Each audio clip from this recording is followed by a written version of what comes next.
చెప్తున్నారంటే మాకు ఎంత సేల్ అయింది అంత ఖర్చులు కూడా అయిపోయినాయి, ఇప్పుడు ప్రాఫిట్స్ ఎక్కడ ఉంది సార్ ఇవ్వడానికి ట్యాక్స్, అలా చెప్తున్నారు. ఇది ప్రణబ్ ముఖర్జీ గారికి నచ్చలేదు. Pranab Mukherjee, the very famous, the very great finance minister of our country, he did not like it. ఆయనకి నచ్చలేదు. అరే ఏంట్రా ఇట్లా చేస్తున్నారా వీళ్ళు. సరే, ఆయన ఏం చెప్పిండంటే ఒక కొత్త ట్యాక్స్ ఇంట్రడ్యూస్ చేసిండు, that is called as minimum alternative tax. Minimum alternative tax. This tax is levied on the company or imposed on the company irrespective of whether they do profits or not. అంతే. అంటే మీ company 2015లో start అయింది, 16లో కూడా ఉంది, 17లో కూడా నడుస్తుంది, 18లో కూడా నడుస్తుంది, 19లో కూడా నడుస్తుంది, 2020లో కూడా నడుస్తుంది, 2021లో కూడా నడుస్తుంది.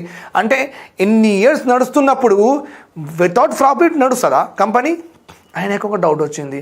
అరే ఒక కంపెనీ 5-6 ఇయర్స్ నుంచి నడుస్తుందంటే ప్రాఫిట్ మాత్రం చేస్తుంది డెఫినెట్గా, అందుకే ఇది నడుస్తుంది, వీళ్ళు ఎలాగైనా ఏదో అబద్ధం చెప్తున్నారు అని ఆయనకి అర్థమైపోయింది. అందుకే ఆయన ఏం ఇంట్రడ్యూస్ చేసిండు? Minimum alternative tax. మినిమం ఇంత కొంత ట్యాక్స్ కట్టాలి, వెదర్ మీరు ప్రాఫిట్స్ చేయండి ప్రాఫిట్స్ చేయకండి. ఒకవేళ you are a registered company, you have to pay this tax, that's all. That is called as what? Minimum alternative tax. And always remember, those companies who are doing profits, on their profits a tax is levied, corporate tax. Those companies which are showing the profits as zero, they have to pay what? Minimum alternative tax. Those companies which are showing profits, they have to pay what? Corporate tax.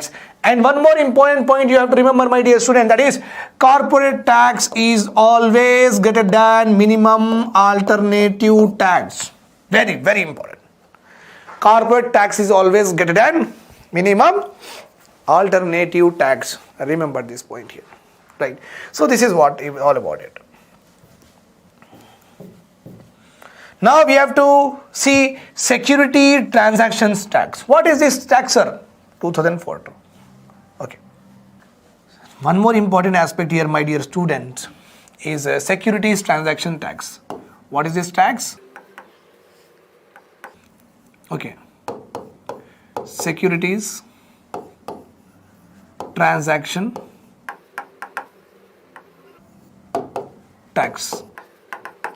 As I have told you that securities ante government oka bill undachchu, many times I have told you, or government bond undachchu. It could be a government bond also. It could be a government bill, it could be a government bond. నేను మీకు చెప్పిన already, ఎవరైనా government ఇలాంటి bills ఇలాంటి bonds పీపుల్కి cell చేస్తుంది. Government sell these bills and bond to the people. People ఈ papers తీసుకుంటారు. People will take this paper and give money to what? Give money to government. Okay, fine. On the condition ఏముంటుంది? ఇవన్నీ ప్రాసెస్లో ఏముంటుంది? Okay, what is the process here? The process here is very simple, my dear students. Okay, now మీరు చూడండి, Shujaat sir దగ్గర 1 lakh rupees ఉన్నాయండి. 1 lakh rupees ఉన్నాయి. Savings ఉన్నాయా లేదా? షుజాత్ సార్ దగ్గర 1 lakh rupees సేవింగ్స్ ఉన్నాయి. ఆయన ఇప్పుడు ఈ డబ్బులు నేను సేవింగ్స్ అకౌంట్లో ఎందుకు పెట్టాలి, దీనికి ఇన్వెస్ట్ చేస్తే మంచిది కదా, నాకు ఎక్కువ డబ్బులు వస్తాయి కదా ఒక ఇయర్ తర్వాత అని ఆలోచించుకున్నారు. అచ్చా sir, very good sir, you took a very good decision అని మీరు అందరూ అనుకుంటున్నారు. Yes, okay, if I'm having 1 lakh, then ఎక్కడ నేను ఇన్వెస్ట్ చేయాలి? సార్ చెప్పకండి సార్, ఇది క్రికెట్లో ఇంకా బిజినెస్ హోటల్లో అట్లా చెప్పకండి, ప్రాపర్గా చెప్పండి. ఓకే, ఏమంటున్నారు? What your saying that got in your mind where I have to invest, tell me fast. So చాలామంది ఏమంటున్నారు, సార్ ఎఫ్డి చేసుకోండి సార్, ఎఫ్డి 6.6% అంటున్నారు, మీకు ఒక ఇయర్ తర్వాత 1,06,000 వస్తాయి సార్ డబ్బులు. ఇది ఫస్ట్ కేస్. అంతే కదండి, ఇది ఫస్ట్ కేస్. కొంతమంది ఏమంటున్నారు, సార్ ఆగండి సార్, ఇక్కడ చేయకండి. కిసాన్ వికాస్ పత్ర అని ఒక పోస్ట్ ఆఫీస్లో ఒక స్కీమ్ నడుస్తుందండి సార్. ఆ స్కీమ్లో మీరు ఇన్వెస్ట్ 1 lakh ఇస్తే వాళ్ళు 8% ఇస్తున్నారు సార్. వాళ్ళు ఎంత ఇస్తున్నారు? 8%. అంటే మీకు ఒక ఇయర్ తర్వాత మీకు 8,000 వస్తాయి సార్. అంటే మంచి థ్యాంక్ యూ అని చెప్పిన వాళ్ళకి. ఇంకొకటి వచ్చిండు, సార్ ఇక్కడ కూడా. సో చూస్తున్నారా మీరు, నా దగ్గర ఎన్ని ఆపర్చునిటీస్ ఉన్నాయి టు డూ ది ఇన్వెస్ట్మెంట్స్. నా దగ్గర చాలా ఆపర్చునిటీస్ ఉన్నాయి to do the investments. Government ఇది కూడా షేర్స్ కొనొచ్చు, బాండ్స్ కొనొచ్చు, బిల్స్ కొనొచ్చు.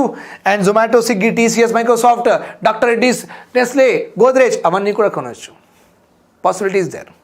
సో జనరల్గా నేను ఇక్కడ తక్కువ రాసిన, ఇక్కడ షేర్స్, బాండ్స్లో ఎక్కువ రాసిన. ఎందుకంటే these are risk related businesses. అందుకే డాక్టర్ రెడ్డీస్ ప్రాఫిట్ చేస్తే నాకు ప్రాఫిట్స్ ఎక్కువ, వాళ్ళు ప్రాఫిట్ చేయలేదంటే నా షేర్ వాల్యూ తగ్గుతుంది, నాకు ప్రాబ్లం కూడా అవ్వచ్చు.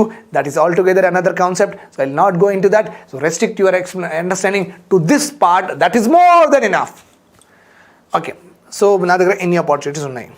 That do the business in bills, in bonds, in shares. అంతే, వాళ్ళ బిజినెస్ అదే, వాళ్ళ బిజినెస్ అదే. Don't think that I'm doing some magic. I'm not doing some magic. Okay, fine. So what I'm saying here is, now security ఏమైంది ఇక్కడ? Security transact అయింది. What happen? Transact అంటే transaction is nothing but buying and selling అయిపోయింది.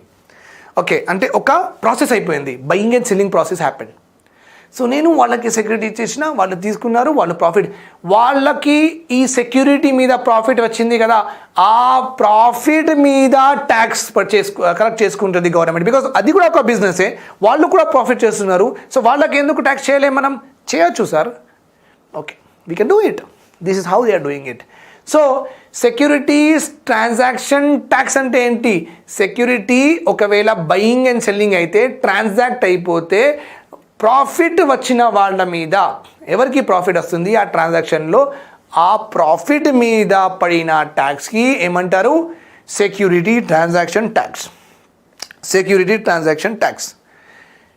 ఇలా కూడా tax తీసుకోవచ్చు government. లేకపోతే అదే సెక్యూరిటీ నేనే పెట్టుకున్నా, 1 year తర్వాత నాకు 20,000 వచ్చినాయి అనుకోండి, ఆ 20,000 గవర్నమెంట్ చెప్తుంది 1,000 ఇవ్వండి. That is also possibility is there. That is also possibility. So I have given you 2 scenarios where securities are transacted. Where securities are transacted. Understood my point here? Understood my point here? Okay. So the tax which is levied on the transaction of security from one party to another party, such a tax is called as security transaction tax. Okay. Now another point. Now we are also having banking cash transaction tax. Very very easy అండి. ఒకప్పుడు ఎలా ఉండిందంటే, bank నుంచి ఒకవేళ ఒక person 50,000 కంటే ఎక్కువ draw చేస్తున్నారంటే bank వాళ్ళ మీద ఒక ట్యాక్స్ కలెక్ట్ చేసేది. Okay, that is called as banking cash transaction tax. Let's suppose I am there. Okay, I am a rich wealthy fellow. I went to the Canara Bank and I said that give me 5 lakhs. 5 lakhs withdraw chesina. That 5 lakhs is above 50,000 or not? Yes. So government already రాసి అందరికీ order ఇచ్చేసింది. Government రాసి చెప్పేసింది అందరికీ. All banks were given the order by the government that if anybody withdraws more than 50,000, if they withdraw 1 lakh, 1,000 తీసుకోండి. If they withdraw 2 lakhs, 1,500 తీసుకోండి. If they withdraw 3 lakhs, 1,700 తీసుకోండి. If they withdraw 5 lakhs, 2,000 తీసుకోండి. Government చెప్పింది అట్లా. So bank వాళ్ళు ఏం చెప్పారు? Sir మీరు 5 lakhs అంటున్నారు సార్, మీకు గవర్నమెంట్ ట్యాక్స్ 2,000 కట్టాలి సార్ మీరు. ఆబ్వియస్లీ నేను వెళ్తీ. ఓకే, అంటే అప్పుడు చాలా తక్కువ మనీ ఉండేది ఆ కాలంలో. ఇప్పుడు ఈ ట్యాక్స్ లేదు. Okay, this tax is not there. I will tell you which is there, which is not there. This 3 are anyhow there. This is not there. Okay, this 4 are there. Banking cash transaction tax లేదు. So అప్పుడు చాలా డబ్బులు తక్కువ, ఒక బ్రాంచ్లో ఒక 10 lakhs 15 lakhs ఉండేది. ఒక వెల్తీ పీపుల్ వెళ్ళి నాకు మొత్తం డబ్బులు ఇచ్చేయండి అంటే మళ్ళీ వాళ్ళకు ప్రాబ్లం అయిపోతుంది కదా, ఇబ్బంది అయిపోతుంది బ్యాంక్కి అప్పుడు ఒక కాలంలో. ఓకే, సో నా దగ్గర నుంచి తీసుకుంటారు, గవర్నమెంట్కి వాళ్ళు పే చేసుకుంటారు. That is all about what? Banking card cash transaction tax. Sorry, Now dividend distribution tax, very very important. Dividend distribution tax, again a highly important thing. Let us see that. Let us see. Now here again, okay, again here Shujaat సార్కి ఒక company ఉంది. Okay, Telugu వనే అనుకోండి, Telugu one company, ఇది నాది అనుకోండి. Okay, that could be a dream for me obviously if it is me mine. Okay, Telugu one నాదే అనుకోండి. Okay, కానీ ఏమైందంటే తెలుగు వన్లో మా దగ్గర చాలా ప్రోగ్రామ్స్ నడుస్తున్నాయి, చాలా సిగ్మెంట్స్ ఉన్నాయి అన్నమాట.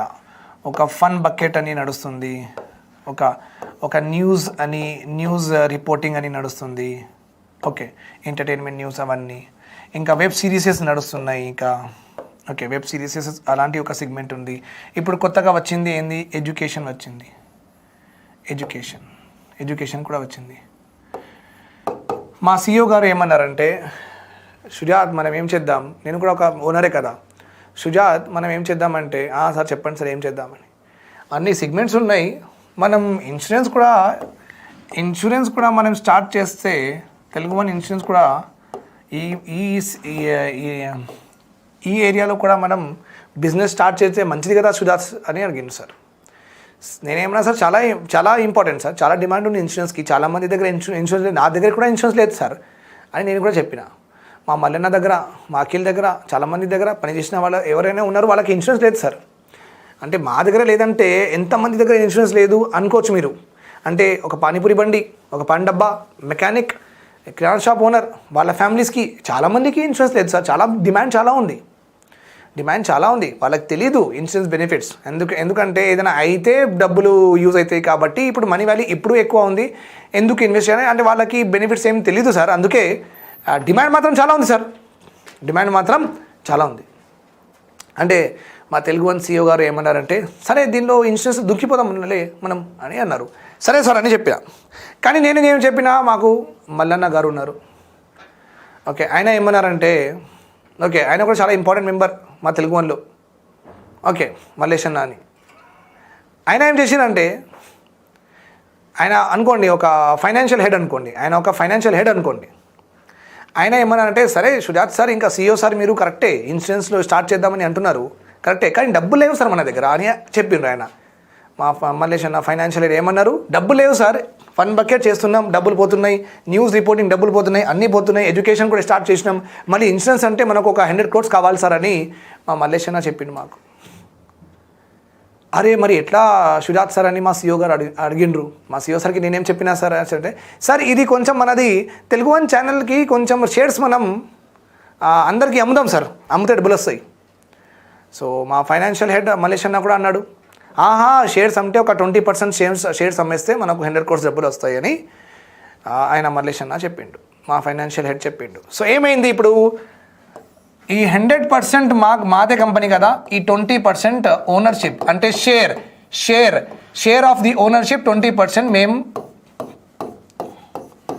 పీపుల్కి అమ్మేసినాం. వాళ్ళందరికీ ఒక డాక్యుమెంట్ ఇచ్చేసినాం. 1,000 ఆయన ఇన్వెస్ట్ చేసిండు, 1 crore ఆయన ఇన్వెస్ట్ చేసిండు, 10 crores ఆయన ఇన్వెస్ట్ చేసిండు. ఇలా వాళ్ళకి అందరికీ ఒక డాక్యుమెంట్ ఇచ్చేసినాం. నా సైన్, మా CEO సార్ సైన్, మా ఫైనాన్షియల్ హెడ్ మల్లేష్ అన్న సైన్ ఉంది, ఆ పేపర్లో ముగ్గురిది సైన్ ఉంది. మొత్తం ప్రామిస్ చేసేసినాం, మీరు ఇంత ఇన్వెస్ట్ చేసిండ్రు, దానికంటే ఎక్కువ మేము ఒక 1 year తర్వాత ఇస్తామని చెప్పేసినాం. ఓకే, సో వీళ్ళందరూ కలిసి మాకు 100 crores ఇచ్చేసిండ్రు. 20% ఓనర్షిప్ సెల్ చేస్తే 100 crores మాకు వచ్చినాయి.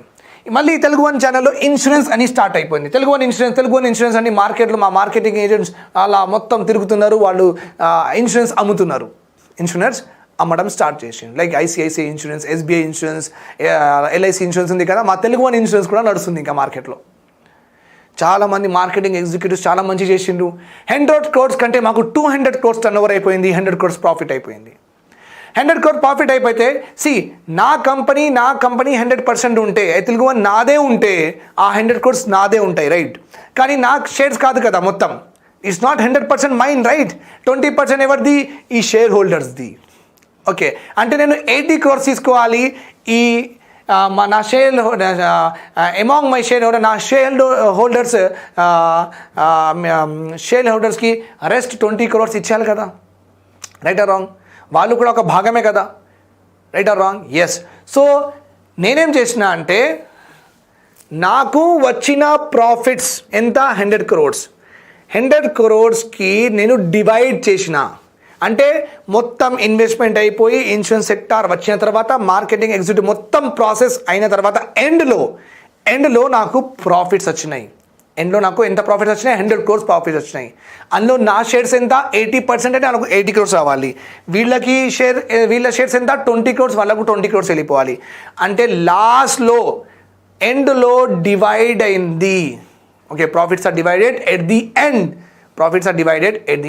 ప్రాఫిట్స్ ఎండ్లో డివైడ్ అయినాయి. That's why it is called as dividend. Dividend అంటే, డివిడెంట్ మీన్స్ వాట్? ఎండ్లో డివైడ్ అయిన ప్రాఫిట్స్ డిస్ట్రిబ్యూట్ చేసేయాలి. ఎండ్లో డివైడ్ చేసేసి, ఎండ్లో వచ్చిన ప్రాఫిట్స్కి డివైడ్ చేసేసి ఎవరికి ఎంత రావాలి అట్లా డిస్ట్రిబ్యూట్ చేసేయాలి. ఓకే, అలా డిస్ట్రిబ్యూట్ చేసేయాలి. Okay, that is what it is all about. ఇంకా వీళ్ళకి వాళ్ళ ఇన్వెస్ట్మెంట్ కంటే ప్రాఫిట్ అవ్వడం వల్ల వీళ్ళకి డబ్బులు ఎక్కువ వచ్చినాయా లేదా? వీళ్ళకు డబ్బులు ఎక్కువ వచ్చినాయి. So that is called as dividend distribution tax. అంటే డివిడెంట్ వచ్చిన తర్వాత ఎండ్లో వాళ్ళకి ప్రాఫిట్ వచ్చిన తర్వాత ఆ ప్రాఫిట్ మీద ట్యాక్స్ వాళ్ళు గవర్నమెంట్ కలెక్ట్ చేసుకుంటుంది.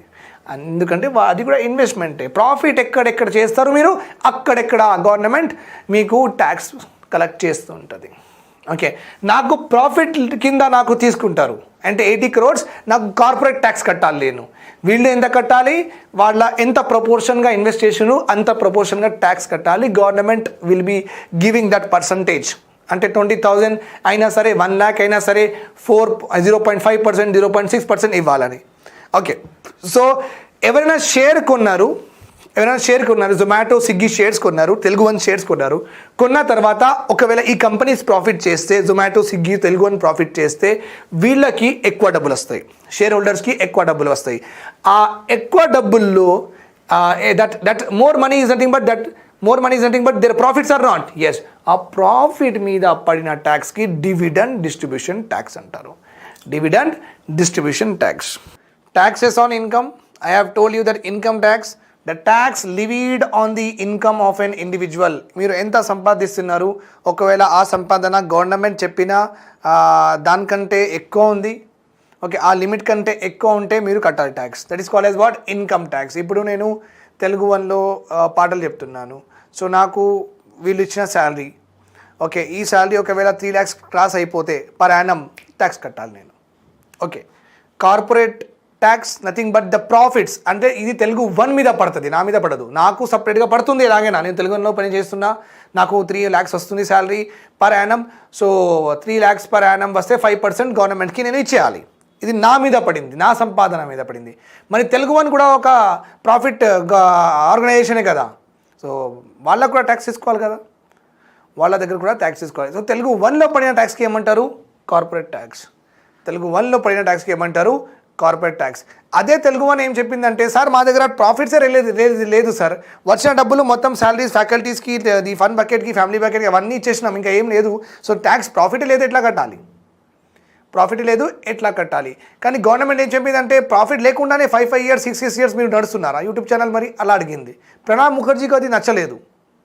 ఓకే, ఏం నచ్చలేదు? మన former president and finance minister of our country Pranab Mukherjee, అరే ఇన్ని కంపెనీస్ ఉన్నాయి, వీళ్ళు 5-6 years నుంచి ఎగ్జిస్టింగ్ ఉన్నారు, okay, they are not even going from the market, కానీ వాళ్ళు నడుస్తూనే ఉంటున్నారు. 2015 అయిపోయింది, 16 అయిపోయింది, మళ్ళీ ఏమంటున్నారంటే డబ్బులు లేవు, వచ్చిన డబ్బులు మొత్తం పోతున్నాయి. అంటే బుక్లో చూసుకుంటే క్రెడిట్లో 100 crores రాస్తే డెబిట్లో కూడా 100 crores రాస్తున్నారు. సో సార్ ఏం మిగిలింది సార్ అని అడుగుతున్నారు.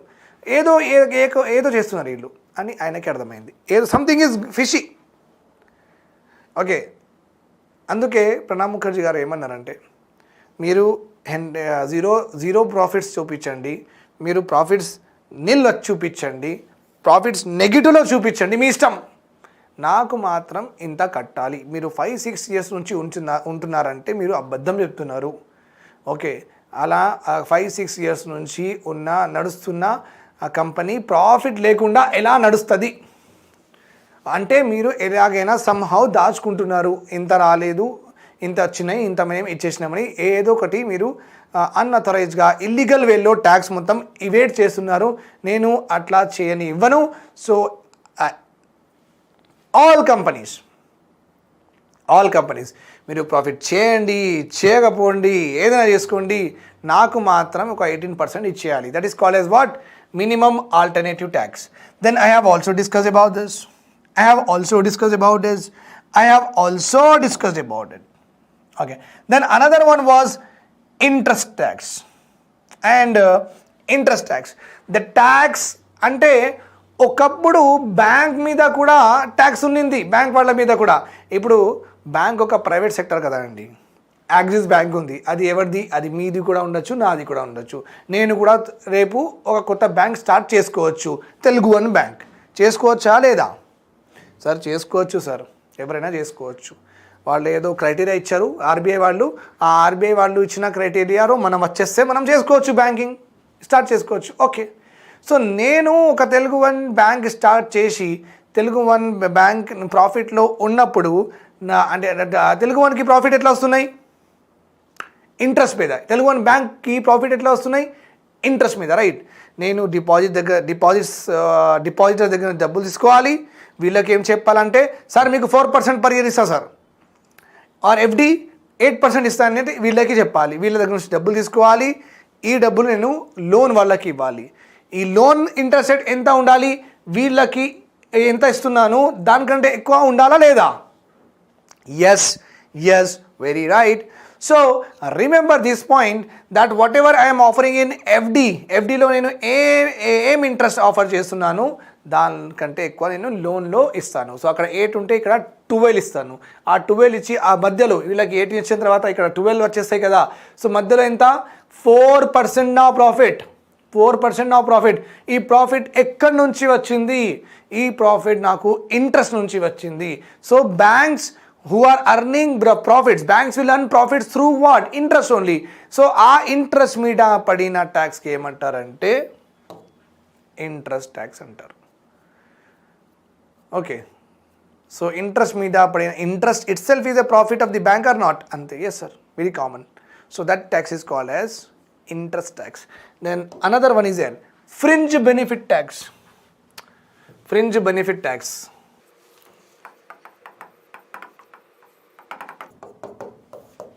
Right. Fine. So we are having one actress called as Tamanna.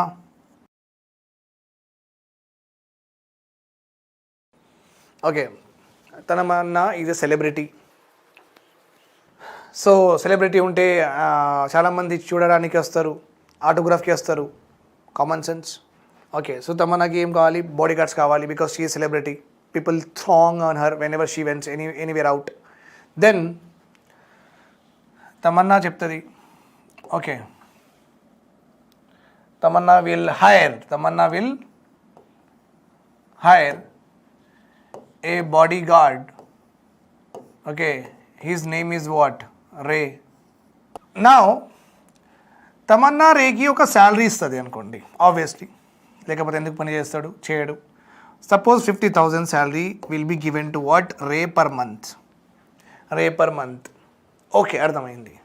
కానీ తమన్నాకి ప్రొటెక్ట్ చేయడానికి రే డైలీ జిమ్కి వెళ్ళాలి, రైట్? మజిల్స్ బిల్డ్ చేయాలి, రైట్ ఆర్ రాంగ్? ఓకే. మళ్ళీ మజిల్ బిల్డ్ చేయాలంటే Tamannaah Rakul Preet Singh, okay, she is having one gym chain, అంటే she is a part of a gym chain called as F45 అండి. F45 మన హైదరాబాద్లో బంజారా హిల్స్లో స్టార్ బక్స్ పైన ఉంటుంది. ఇది F45 జిమ్ ఉంటుంది. సో తమన్నా రకూల్ ప్రీత్ సింగ్ కాల్ చేసి నా బాడీ గార్డ్కి కొంచెం మెంబర్షిప్ ఇవ్వండి పర్ ఇయర్ అని చెప్పింది. So Rakul Preet Singh, okay madam, 65,000 rupees, okay, per annum 65,000 rupees ఇచ్చేయండి పర్ యానం, రైట్? సరే. ఇప్పుడు ఈ 65,000 ఎవరు కట్టాలి? క్వశ్చన్ ఇస్ దిస్, రే కట్టాలా లేకపోతే తమన్నా కట్టాలి? ఓకే. నా తమన్నా ఒకవేళ కట్టలేదనుకోండి, రే దగ్గర శాలరీ ఎంత ఉంది 50,000. ఈ 50,000లో మళ్ళీ రే కడితే రే దగ్గర డబ్బులు ఎక్కడ ఉంటాయి? ఉండవు. Right or wrong? రే దగ్గర డబ్బులు తక్కువ అయిపోతాయి. ఓకే, మళ్ళీ ఆయనకి ప్రాబ్లం అవుతుంది. So what Tamannaah will do is, సరే రే మీ శాలరీ మీ దగ్గర పెట్టుకోండి, నేను మీ మెంబర్షిప్ కడుతూ ఉంటా. ఓకే, ఆమె అట్లా చెప్తుంది.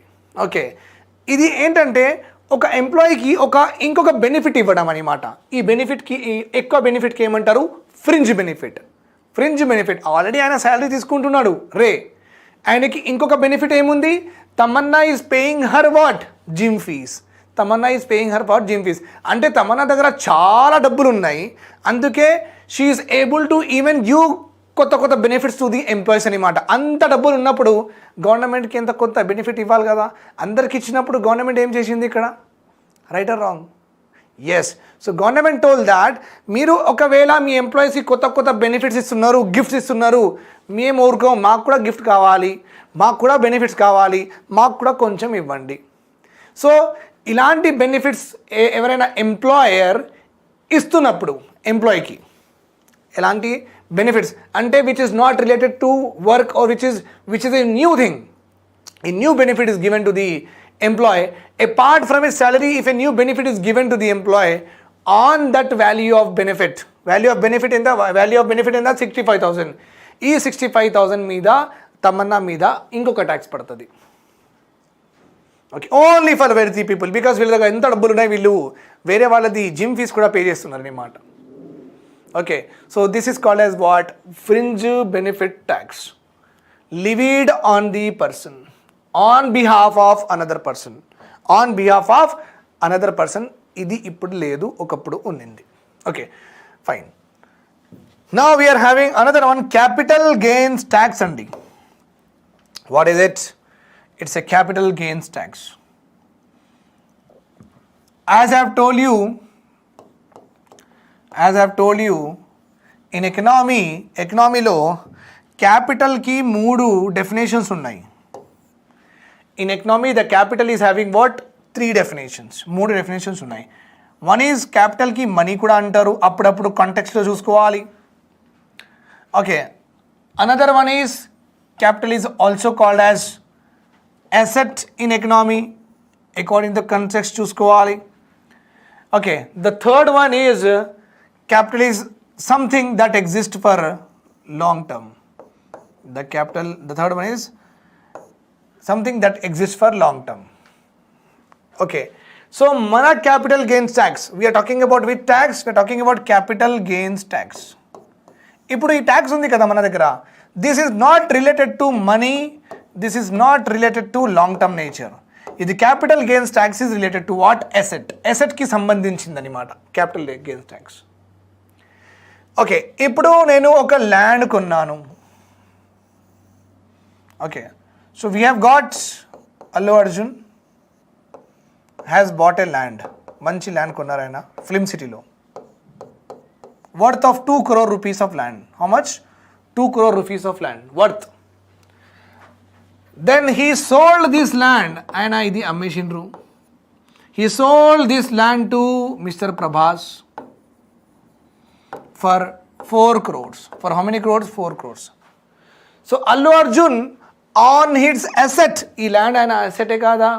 ఆయన asset. Allu Arjun asset is what? Land or not? Allu Arjun on his asset how much profit he has made? ఆయన 4 crore అమ్మిండు. అమ్మిన తర్వాత ఆయనకి ప్రాఫిట్ ఎంత అయింది? 2 crore rupees అయింది. 2 crore rupees అయింది. దిస్ 2 crore rupees మీద ట్యాక్స్ పడుతుంది. బికాస్ క్యాపిటల్లో ఏమైంది? క్యాపిటల్ అసెట్లో ఏమైంది? గెయిన్ అయింది. ఇక్కడ గెయిన్ ఎంత? అల్లు అర్జున్కి ఎంత గెయిన్? 2 crore ప్రాఫిట్ అయింది. ఈ ప్రాఫిట్ మీద పడిన ట్యాక్స్కి ఏమంటారు? Capital gains tax. Capital gains tax. అట్లనే ల్యాండ్ ఉండొచ్చు, గోల్డ్ ఉండొచ్చు, ఓకే, మషనరీస్ ఉండొచ్చు, లేకపోతే you can say that bonds ఉండొచ్చు, ఏదైనా ఉండొచ్చు అండి. Okay, that's not an issue. Okay, so you understood what is a capital gains tax.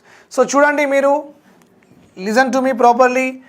Income ట్యాక్స్లో మనీ వాజ్ దేర్, కార్పొరేట్ ట్యాక్స్లో మనీ, మ్యాట్లో మనీ, సెక్యూరిటీ ట్రాన్సాక్షన్లో money, money money money, income income income, ఇవన్నీ ఏంటి? Income income income income. That's why it is a tax. Direct taxes, all of these are the categories under what? All of these are under the categories of taxes on income. Taxes on income. Now let us also see about taxes on wealth. Taxes on wealth. Wealth tax కూడా ఒక super rich tax అంటారండి. Wealth ట్యాక్స్కి కూడా ఏమంటారు? ఒక super rich tax అంటారు. Okay, wealth tax is also called as what? Super rich tax. Sir why sir? ఎందుకంటే super rich ఉన్న వాళ్ళ కోసమే. ఓకే, డబ్బులు ఎగ్జిబిషన్ చేస్తున్నారు, అంత డబ్బులు ఉన్నాయి మా దగ్గర అని వాళ్ళు ఇట్లా సొసైటీకి ప్రొజెక్ట్ చేస్తున్నారు, వాళ్ళ స్టేటస్ చూపించుకుంటున్నారు అని మాట. ఇప్పుడు మీరు వింటుంటారు Dhoni, Kohli, Virat Kohli and all, they are buying what? Luxurious sports car they will continuously buy. Okay, luxurious sports car. Okay, 5 crore, 6 crore, 10 crores, 50 crores cars వాళ్ళు కొంటూ ఉంటారు from the outside, from the foreign countries. Okay, so we're here super rich tax దగ్గర ఉన్నాం మనం. అంటే wealth tax. Actually we're talking about which tax? Wealth tax. Also called a super rich tax. So Dhoni, Kohli వాళ్ళు luxuries cars కొంటారు. It means వాళ్ళు సొసైటీకి చూపిస్తున్నారు, చూడండి మా దగ్గర ఎంత వెల్త్ ఉంది. Okay, so there are some articles అంటే కొన్ని ఐటమ్స్ ఉన్నాయి. ఈ కార్లు, this much of you this much money of car is there. అంటే 5 crores కంటే ఎక్కువ కార్ ఉంటే, ఒక 1 piece డైమండ్ ఉంటే ఎవరైనా కొంటున్నారంటే, సో అలాంటి కొన్ని ఐటమ్స్ గవర్నమెంట్ మెన్షన్ చేసింది. ఒకవేళ ఎవరైనా ఇలాంటి ఐటమ్స్ కొంటున్నారు అంటే వాళ్ళు సొసైటీలో మా దగ్గర ఇంత డబ్బులు ఉన్నాయి, we're very very very upper అని, వెరీ రిచ్ క్లాస్ అని అలా చూపించడానికి ఇలాంటి థింగ్స్ కొంటున్నారు కదా, వాళ్ళ మీద పడిన ట్యాక్స్కి ఏమంటారు? Wealth tax. వాళ్ళ మీద పడిన ట్యాక్స్కి ఏమంటారు? Wealth tax. కానీ wealth tax has been abolished by Arun Jaitley garu. Sir why అంటే ఈ వెల్త్ ట్యాక్స్లో ఎంత డబ్బులు కలెక్ట్ అవుతున్నాయి అది చాలా చాలా తక్కువ than the expenditure to collect the tax. Collection of tax, okay, the amount ఎంత వచ్చింది by collecting the wealth tax is almost near equal to amount spend on collection. Okay, ఎంత డబ్బులు కలెక్ట్ చేయడానికి పోతున్నాయి మనకు, అంత డబ్బులు దానికంటే ఎక్కువ తక్కువ, కొంచెం ఎక్కువ తక్కువ అంతే వస్తున్నాయి. కానీ ఒక డ్రాస్టిక్ డబ్బులు రావట్లేదు. ఓకే, దట్స్ వై ఆయన ఏమన్నాడంటే తీసేద్దాం, అవసరం లేదు. ఓకే, ఎందుకంటే మళ్ళీ ఈ వెల్త్ ట్యాక్స్ కలెక్ట్ చేయడానికి కొన్ని సపరేట్ డిపార్ట్మెంట్ ఉండాలి. మళ్ళీ సపరేట్ డిపార్ట్మెంట్ అంటే మళ్ళీ దానికి ఒక 2-3 members, ఓకే, ఆఫీసర్స్ ఉండాలి. ఈ ఆఫీసర్స్ ఎవరెవరు ఏమేమి కొన్నారు అవన్నీ స్క్రూటినైజ్ చేయాలి. స్క్రూటినైజ్ చేసిన తర్వాత వాళ్ళతో కాంటాక్ట్ చేయాలి, డాక్యుమెంటేషన్ అవన్నీ, ఐటీ ఇన్ఫ్రాస్ట్రక్చర్ అవన్నీ పెట్టడానికి ఎంత డబ్బులు, ఎవ్రీ మంత్ ఎంత డబ్బులు, మళ్ళీ రెంట్ అవన్నీ ఇచ్చిన తర్వాత, దాన్ని స్టేషనరీ అవన్నీ ఇచ్చిన తర్వాత, ఇంక్రిమెంట్లు, DNS allowances to the employees working for that particular purpose, ఇవన్నీ చూసుకుంటే వాళ్ళకి వచ్చేది చాలా తక్కువ. ఓకే, సో అన్ని ఎక్స్పెండిచర్ తర్వాత వీళ్ళకి వచ్చేది ఒక 100 crore 200 crores అంట, లైట్ తీసుకున్నారు. Okay, now we're having taxes on wealth. This was there. So wealth tax, ఈ కాన్సెప్ట్ ఫస్ట్ వచ్చింది 1953లో వచ్చిందండి.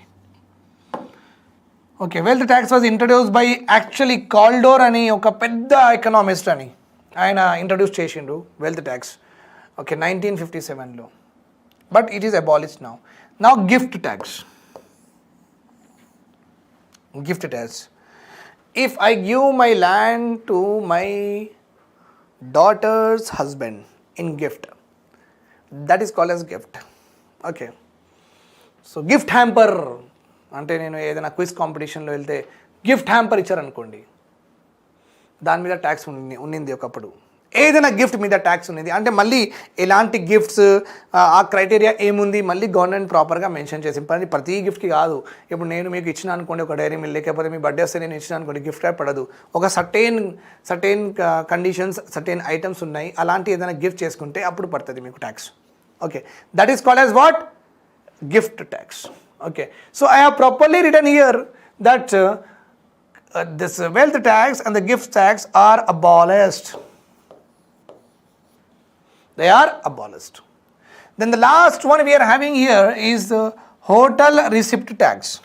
Hotel receipt tax. Sir, what it is? Let us see it. Hotel. ఒకప్పుడు అది కూడా లేదండి, హోటల్ రిసిప్ట్ ట్యాక్స్ కూడా లేదు ఒకప్పుడు. Okay, there are two couples, no, one couple, not two couples, two couples. Okay, let us represent them like this. This is the symbol for male. Remember this point, this is the symbol for female. Symbol for male, symbol for female. So వీళ్ళిద్దరు వెళ్ళిండ్రు ఒక రెస్టారెంట్లో, నా రెస్టారెంట్లో కూర్చున్నారు, షుజాత్ రెస్టారెంట్లో కూర్చున్నారు, తిన్నారు, మంచిగా 1000 రూపీస్ బిల్ చేసిండ్రు, 1000 రూపీస్ బిల్ చేసిండ్రు. Okay, Mr. X and Miss Y. Mr. X and Miss Y came to my restaurant and did 1000 rupees of bill. So నేను ఏం చేసిన అంటే ఈ 1000 రూపీస్ రిసిప్ట్ తీసుకున్న తర్వాత నేను ఏం చేసిన అంటే ఈ 1000 రూపీస్లో గవర్నమెంట్ హోటల్ రిసిప్ట్ ట్యాక్స్ అని ఒక చేసింది. నేను ఈ 1000 రూపీస్లో 100 రూపీస్ గవర్నమెంట్కి కట్టాలని నాకు కూడా తెలుసు, వాళ్ళకు కూడా తెలుసు. నేను ఈ 1000 రూపీస్లో తిన్నాను అండ్ 100 రూపీస్ రిసిప్ట్ ఇస్తాను. ఎవరికి? ఈ 100 రూపీస్ రిసిప్ట్ నేను వీళ్ళకి ఇస్తాను. సార్ మీరు 1000 రూపీస్ తిన్నారు, ఈ 1000 రూపీస్లో మీకు 100 రూపీస్ హోటల్ రిసిప్ట్ ట్యాక్స్ కట్టాలి మీరు, ఇది మీ రిసిప్ట్, ఇది మీరు తీసుకోండి, ఈ రిసిప్ట్ వెళ్ళి కట్టుకోండి. ఒకప్పుడు it was because that time that was very fashion, right?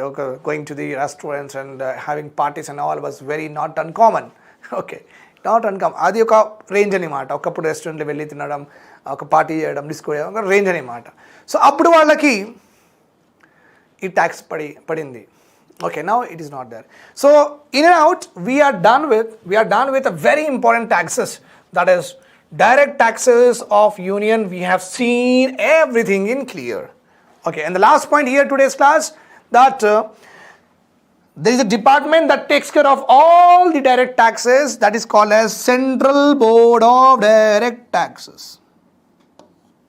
And another important point here, direct taxes are levied on, oka paina adugte direct taxes are levied on income, direct taxes are levied on wealth, direct taxes are levied on asset like land, direct taxes are levied on properties like house, direct taxes are levied on land like that, direct taxes are levied on capital transaction also, giving gold, selling gold also. So we are going to discuss now the direct taxes of the state. Okay, మన state గవర్నమెంట్కి డబ్బులు ఎక్కడి నుంచి వస్తాయి? The source of revenue to the state government is coming from where? Okay, what is the source of revenue? ఎక్కడి నుంచి డబ్బులు వస్తాయి? The first thing is central government వాళ్ళు డబ్బులు డిస్ట్రిబ్యూట్ చేస్తారు అన్ని స్టేట్స్కి, that is one source. Second source అంటే మన స్టేట్ గవర్నమెంట్ కూడా ఓకే స్టేట్ ట్యాక్సెస్ మన మీద ఇంపోజ్ చేస్తుంది. జస్ట్ లైక్ యూనియన్ గవర్నమెంట్ ఎలా ఇంపోజ్ చేస్తుంది మనకు, అట్లనే స్టేట్ గవర్నమెంట్ కూడా మన మీద ట్యాక్సెస్ ఇంపోజ్ చేస్తుంది అన్నమాట. వాళ్ళ ట్యాక్సెస్ వేరు కట్టాలి, ఇది కూడా మనం వేరు కట్టాలి. Okay, so understood my point here. అంటే కాన్స్టిట్యూషన్ యూనియన్ గవర్నమెంట్కి కూడా పవర్స్ ఇచ్చింది, మీరు కూడా ట్యాక్సెస్ వేయండి అని. అట్లానే కాన్స్టిట్యూషన్ స్టేట్ గవర్నమెంట్కి కూడా పవర్స్ ఇచ్చింది, మీరు కూడా ట్యాక్స్ ఇంపోజ్ చేసుకోవచ్చు అని. Okay, so you are having what? Fiscal federalism అంటారు. అంటే ఫిస్కల్ అంటే డబ్బులు, అంటే బడ్జెట్. ఫెడరలిజం అంటే డివిజన్ ఉంది. ఓకే, వాళ్ళ లిస్ట్లో ఉన్న ట్యాక్సెస్ ఇంపోజ్ చేస్తారు, స్టేట్ వాళ్ళు స్టేట్లో ఉన్న ట్యాక్సెస్ ఇంపోజ్ చేస్తారు. So they are two major sources of revenues to the state government.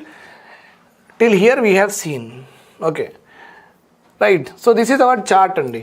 ఇది కొంచెం మంచిగా మైండ్లో ఫిట్ చేసుకోవాలి, ఎందుకంటే డైరెక్ట్ క్వశ్చన్స్ రావచ్చు. జనరల్గా ఇట్లానే అడుగుతాడు, డైరెక్ట్ క్వశ్చన్స్ రావచ్చు.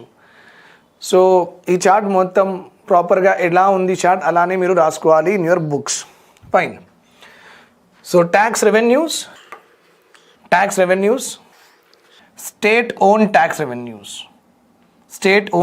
రెవెన్యూస్. స్టేట్ అంటే మన తెలంగాణ స్టేట్, ఓన్ అంటే తెలంగాణ గవర్నమెంట్ ఇంపోజ్ చేసిన ట్యాక్స్ అన్నమాట.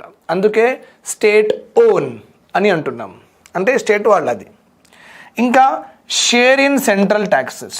సెంట్రల్ గవర్నమెంట్ కూడా చాలా ట్యాక్సెస్ కలెక్ట్ చేసింది కదా, ఆ ట్యాక్సెస్ కలెక్ట్ అయిన తర్వాత అన్ని స్టేట్స్కి పంచాలి, అందులో నుంచి మన షేర్ ఎంత. So they are two sources, ఇక్కడ టూ సోర్సెస్ ఉన్నాయి. స్టేట్ ట్యాక్సెస్ నుంచి వచ్చిన డబ్బులు అండ్ సెంట్రల్ గవర్నమెంట్ మనకు ఇచ్చిన డబ్బులు. This constitute what? State revenues. Remember this point అండి. అంతే, ఇంకేం రాదు. ఆబ్వియస్లీ నాన్ ట్యాక్స్ రెవెన్యూస్ కూడా ఉన్నాయి, కానీ ట్యాక్సెస్లో చూసుకుంటే దిస్ టూ సోర్సెస్ కంటే ఎక్కువ ఏ సోర్సెస్ లేవు. These are the two only sources with respect to tax the state government will get. Okay, fine. So state own tax అంటే ఎలాంటి ట్యాక్సెస్ స్టేట్ గవర్నమెంట్ ఇంపోజ్ చేయొచ్చు మన మీద, ఎలాంటి ట్యాక్సెస్.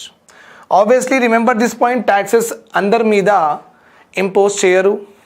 ఓకే, పేదవాళ్ళ మీద ఇంపోజ్ చేయరు, చాలా తక్కువ ఉన్న వాళ్ళ మీద కూడా, ఇన్కమ్ ఉన్న వాళ్ళ మీద కూడా ఇంపోజ్ చేయరు. So taxes are imposed on a basis, on some basis. ఒక క్రైటీరియా ఉంటుంది, ఆ క్రైటీరియా చూసుకొని ట్యాక్సెస్ ఇంపోజ్ చేస్తారు. ఓకే, దానికంటే ఆ క్రైటీరియా మీరు సాటిస్ఫై అయితే మీ మీద ట్యాక్స్, ఆ క్రైటీరియా మీరు సాటిస్ఫై అవ్వలేదంటే మీ మీద ట్యాక్స్ ఉండదు. జనరల్గా ఆ క్రైటీరియా ఏంది? ఆ criteria maximum that criteria is on income. మీ డబ్బుల మీద ఎంత సంపాదిస్తున్నారు ఒక ఇయర్లో, అదే ఒక క్రైటీరియా, ఇంకే వేరే క్రైటీరియా లేవు. Okay, so remember this point. Fine. So taxes on income. State government can impose agriculture income tax. అంటే నేను ఒక ఫార్మర్, నా దగ్గర ఒక ల్యాండ్ ఉంది, సో నేను అందులో చాలా క్రాప్స్ గ్రో చేసిన, అది నేను మార్కెట్లో అమ్మేసిన అనమాట. నాకు లెట్ సపోజ్ 5 lakh rupees నాకు వచ్చింది ఇన్కమ్, వస్తాయి, వాళ్ళకు కూడా వస్తాయి 5 lakh rupees. నా ఇక్కడ ఒక ఇంపార్టెంట్ విషయం మీరు అర్థం చేసుకోవాలి. ఒక నార్మల్ కెమెరామ్యాన్, ఓకే, ఒక నార్మల్ సైడ్ డాన్సర్, ఒక మెకానిక్, ఓకే, అండ్ ఒక ఇప్పుడే ఇంజనీరింగ్ చేసి ఆయన జాబ్లో ఒక ఐటీ కంపెనీలో ఆయనకి జాబ్ వస్తుంది. సపోజ్ వీళ్ళది ఇన్కమ్ అనుకోండి 15,000 per month అనుకోండి, వీళ్ళ income 15,000 per month. 15,000 per month అంటే 12 monthsకి ఎంత అవుతుంది? ఓకే, 2.5 lakhs అట్లా అవుతుంది, రైట్. గవర్నమెంట్ ఈ 2.5 lakhs మీద ఒకవేళ మీరు మంచి ఒక T1 అకాడమీలో, ఓకే, అలా విప్రోలో, ఇన్ఫోసిస్లో ఒక నర్స్గా అట్లా మీ మీద ఒక ట్యాక్స్ పడైపోతుంది, ఇన్కమ్ ట్యాక్స్ అని తీసుకుంటారు. ఇప్పుడు అగ్రికల్చర్లో ఉన్న ఫార్మర్స్ వాళ్ళు ఖరీఫ్లో 5 lakhs సంపాదించుకున్నారు, ఖరీఫ్ సీజన్లో, రాబీ సీజన్లో 5 lakhs సంపాదించుకున్నారు, అంటే ఇయర్లో వాళ్ళకి 10 lakhs rupees వాళ్ళకి ఇన్కమ్ వచ్చింది, వాళ్ళ మీద ట్యాక్స్ లేదా? ఇట్స్ నాట్ రైట్ కదా, they don't have any tax, no. Okay, so మన ఇన్కమ్ ఒకవేళ లైక్ చాలామందికి బీపీఓలో పనిచేస్తున్న వాళ్ళకి 1.5 lakhs ఉంటుంది, 1.75 lakhs ఉంటుంది, 3 lakhs కూడా చాలా చాలా తక్కువ ఇన్కమ్. ఇయర్లో 3 lakhs is very very less. Fine. So ఇలాంటి ప్రాపర్గా ఉన్నప్పుడు, ఇలాంటి ఇన్స్టిట్యూషన్లో మనం పని చేస్తున్నప్పుడు మనం 3 lakhs సంపాదిస్తేనే మన మీద ట్యాక్స్ పడుతుంది. వెరాజ్ farmers, if they are earning in 2 seasons more than 10 lakhs also and getting the Pradhan Mantri Samman Nidhi Yojana, దాని నుంచి బెనిఫిట్స్, వేరే ఫర్టిలైజర్లో బెనిఫిట్స్, దీనిలో బెనిఫిట్స్, అవన్నీ బెనిఫిట్స్ తీసుకొని వాళ్ళకి మళ్ళీ ఏంటంటే ఇన్కమ్ 5 lakhs 10 lakhs అలా దాటుతున్నప్పుడు వాళ్ళ మీద ఇన్కమ్ ట్యాక్స్ తీసుకోరా మీరు? Question is or not? Yes. కానీ you remember here, agriculture income మీద ట్యాక్స్ వేయచ్చు అని కాన్స్టిట్యూషన్ చెప్పింది. అంటే కాన్స్టిట్యూషన్కి ఆల్రెడీ ఒక అందరికీ సమానంగా, మన ఫ్రేమర్స్ ఆఫ్ ది కాన్స్టిట్యూషన్లో వాళ్ళు ఏమన్నారంటే ఒక అందరికీ సమానంగా చూసుకోవాలి. ఇప్పుడు మాత్రం అగ్రికల్చర్ చాలా బ్యాడ్ షేప్లో ఉంది, అంటే ఇండిపెండెన్స్లో. ఇప్పుడు ట్యాక్స్ వేయలేం, కానీ ఫ్యూచర్లో మన అగ్రికల్చర్ మంచిగా డెవలప్ అయిపోయి పెద్ద పెద్ద ఫార్మర్స్ చాలా ఇన్కమ్ సంపాదిస్తే వాళ్ళ దగ్గర నుంచి కూడా ట్యాక్స్ తీసుకోవాలి కదా అని వాళ్ళకు అప్పుడే తెలిసిపోయింది. They understood that time only they have foreseen our future. Okay, our framers of the constitution, they know everything about us. They know everything, like centuries మనం ఎట్లా ఉంటాం వాళ్ళకి అన్నీ తెలుసు. సో వాళ్ళు ఏం చేసుకున్నారంటే అగ్రికల్చర్ ఇన్కమ్ ట్యాక్స్ కూడా తీసుకోవచ్చు అని చెప్పారు. అండ్ ఎవరు కలెక్ట్ చేయాలి? అగ్రికల్చర్ ఒక సబ్జెక్ట్, అగ్రికల్చర్ మీద లాస్, అగ్రికల్చర్ మీద చేంజెస్, అగ్రికల్చర్కి ఎలా మేనేజ్ చేయాలి ఒక స్టేట్లో, ఇది స్టేట్ గవర్నమెంట్కి ఇచ్చేశారు. Okay, central government has not much role with regard to the administration of agriculture sector. Agriculture sector is placed under state list of the constitution. It means the sole authority to administer the agriculture sector rests with the state government. మళ్ళీ మీరు చెప్పొచ్చు, sir formulas sir central government implement చేసింది కదా sir, మళ్ళీ అందరూ పాటించాలి కదా అంటే అది వేరే విషయం. దట్ ఎలా వాళ్ళు చేసిండ్రు అండ్ ఎలా మనం ఇంప్లిమెంట్ చేయాల్సి వస్తుంది, will talk about that later. That is not our discussion now. Okay, but I'm just saying that agriculture is a state subject అంతే.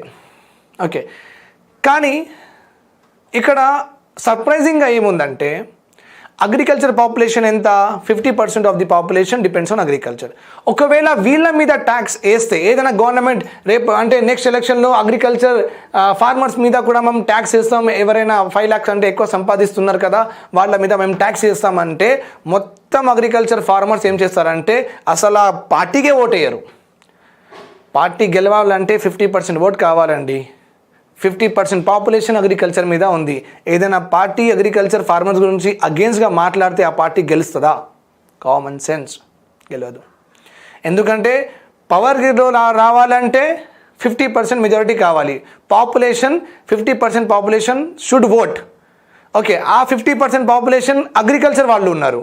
ఇంకా వాళ్ళకి అగేన్స్ట్ ఏదైనా లాస్ మనం తీసుకువస్తే ఆ పార్టీ గెలుస్తుందా అంటే గెలవదు, జీవితం అంతా గెలవదు. అందుకే ఏంటంటే మన రాష్ట్రంలో మన దేశంలో అగ్రికల్చర్ ఇన్కమ్ మీద ట్యాక్స్ వేయరు. ఏ పార్టీ కూడా వేయదు. ఎందుకంటే ఒకవేళ వేస్తే చాలు కిందికి పడిపోతుంది. Political instability will be there. Okay, so but the framers of the constitution has clearly mention state government agriculture income మీద ట్యాక్స్ తీసుకోవచ్చు. ఓకే, ఇంకా ప్రొఫెషన్ మీద కూడా తీసుకోవచ్చు. ప్రొఫెషన్ జనరల్గా తీసుకుంటారు ఒక 200 ఒక 800 అలా తీసుకుంటారు. నాకు ఎగ్జాక్ట్గా తెలీదు, ఎందుకంటే నాకు శాలరీ ఇస్తున్నప్పుడు ఒక ట్యాక్స్ డిడక్ట్ చేస్తారు. ఆ ట్యాక్స్కి ఏమంటారంటే టీడీఎస్ అంటారు. ఏమంటారు? TDS, tax deduction X source. అంటే నా క్లాసెస్ 100 hours అయిందనుకోండి, 50 hours అయిందనుకోండి నా క్లాసెస్, 50 hours అయితే 1 lakh rupees. 1 lakh rupees అంటే ఒక టీడీఎస్ అని ఒక కొత్త ట్యాక్సేషన్ సిస్టమ్ ఉంది. ఆ టీడీఎస్ అని అందులో 14% లేకపోతే 10% డిడక్ట్ చేసి నాకు ఇస్తారు. ఎవరైనా సరే, ఈ ఇన్స్టిట్యూట్ అయినా సరే, ఏ ఇన్స్టిట్యూట్ అయినా సరే అట్లనే ఇస్తారు. అది తీసిన తర్వాత కూడా ఒక ట్యాక్స్ పడుతుంది నా మీద. అది that is called as professional tax అంటారు. ఏమంటారు? Professional tax. సో ఆ ట్యాక్స్ కట్టిన తర్వాత నేను 200 or 400 ఏదో డిడక్ట్ అయ్యి మళ్ళీ మనకు వస్తుంది. ఓకే, సో ఇది ఏ ప్రొఫెషన్ మీద వేసేస్తారు, ఏ ప్రొఫెషన్ అయినా సరే వేసేస్తారు అనమాట. అది కెమెరామెన్ అయినా సరే, సినిమాటోగ్రాఫర్ అయినా సరే, నేనైనా సరే, అది మెకానిక్ అయినా సరే. ఒకవేళ వాళ్ళు ఎక్కడైనా ప్రాపర్గా బ్యాంక్ అకౌంట్లో వాళ్ళకి శాలరీ పడుతుందంటే చాలు ఆ 200 rupees తీసుకుంటారు. That is called as professional tax. ఇది ఎవరు కలెక్ట్ చేయాలి? State government. మొత్తం స్టేట్ గవర్నమెంట్ ట్యాక్సెస్. మన తెలంగాణ స్టేట్ గవర్నమెంట్ అయినా సరే, ఏ స్టేట్ గవర్నమెంట్ అయినా సరే ట్యాక్సెస్ ఇవే ఉంటాయి. ఎందుకంటే కాన్స్టిట్యూషన్లో ఇది రాసి ఉంది. Okay, that is called as profession tax. మళ్ళీ ట్రేడ్ ట్యాక్స్. ట్రేడ్ అంటే బయింగ్ అండ్ సెల్లింగ్. ఓకే, నేను ఈ మార్కర్ ఉంది, ఈ మార్కర్ కాదు, ఇది పెన్ ఉంది, డిజిటల్ పెన్ నేను మీకు అమ్ముతున్నాను. ఆబ్వియస్లీ నేను అమ్ముతున్నానంటే ఏదైనా ప్రాఫిట్ కదా, ఇంటెన్షన్ ఉంటుంది. ఒట్టిగా ఎందుకు అమ్ముతానండి నేను? ఓకే, నేను అట్లా అమ్మను కదా. Okay, that is another matter. ఏంటంటే మన పాత వస్తువులు కూడా అమ్మేస్తాం. ఓకే, దేర్ ఆల్సో ఏంటంటే మనం మినిమం డబ్బులైనా మనకు వచ్చేయాలని అలా అనుకుంటాం. But that is another matter all together. అది మనం తర్వాత చూసుకుందాం. జనరల్గా ఎందుకు అమ్ముతాం మనం? The motive here is profit. Profit. Okay, so ఈ ప్రాఫిట్ మీద పడిన ట్యాక్స్కి ఏమంటారు? Trade tax.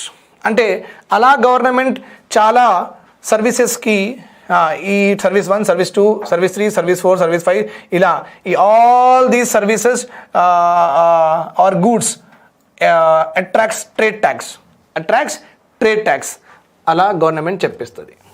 ఓకే, ఎలాంటి ట్యాక్స్ మీద ఈ ట్యాక్స్ పడుతుంది గవర్నమెంటే చెప్పేస్తుంది. ఆన్ ది ట్రేడింగ్ మీద కూడా ట్యాక్స్ పడుతుంది. Then employment tax similar to this tax only. So remember the categories. Taxes on a state government can impose taxes on income. What kind of income? Agriculture income, professional income, trade nunchi vachina income, employment to vachina income. Then state government can also impose taxes on property and capital transaction. Very, very important point. And capital transaction. Taxes on property. First one is land revenue. Means land నుంచి వచ్చిన land అమ్మినప్పుడు లేకపోతే land లీజ్లో ఇచ్చినప్పుడు ల్యాండ్కి ఎలాగైనా మీరు ట్రేడింగ్లో పెడితే, ఎలాగైనా మీరు అమ్మడం కొనడం ఏదైనా చేస్తే దానిలో నుంచి వచ్చిన రెవెన్యూకి ఏమంటారు? Land revenue.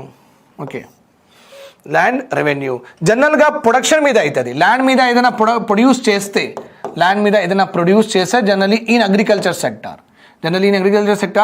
ల్యాండ్ మీద ఏదైనా ప్రొడ్యూస్ చేస్తే ఆ ప్రొడక్షన్ మీద పడిన ట్యాక్స్కి ల్యాండ్ రెవెన్యూ అంటారు.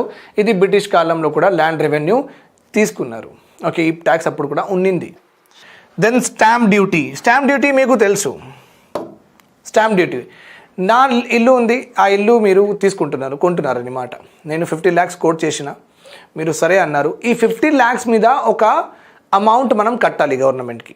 మీరు వెళ్ళి చూసుకోండి, ఎప్పుడైనా ప్రాపర్టీ ట్రాన్సాక్షన్స్ ఉంటే ఇంట్లో ఎవరికైనా అడగండి. ఈ 50 lakhs మీద 40 lakhs మీద ఎంతో కొంత ఇక 15,000 20,000 ఏదో దానికి ఉంటుంది. Okay, so that is called as what? Stamp duty. Okay, stamp duty అన్నమాట. Then registration fee. Common sense, మీరు ఏదైనా ల్యాండ్ కొంటే మీరు మళ్ళీ రిజిస్టర్ ఆఫీస్కి వెళ్తారు, ఎంఆర్ఓ రిజిస్టర్ ఆఫీస్కి వెళ్తారు. అక్కడ రిజిస్ట్రేషన్ ఫీ వాళ్ళు తీసుకుంటారు, 2,000 3,000 ఏదో తీసుకుంటారు వాళ్ళు. That is called as what? Registration fee. మీ పేరు మీద ల్యాండ్ ఓనర్షిప్ చేసుకోవడానికి ఒక ట్యాక్స్ పడుతుంది. That is called as what?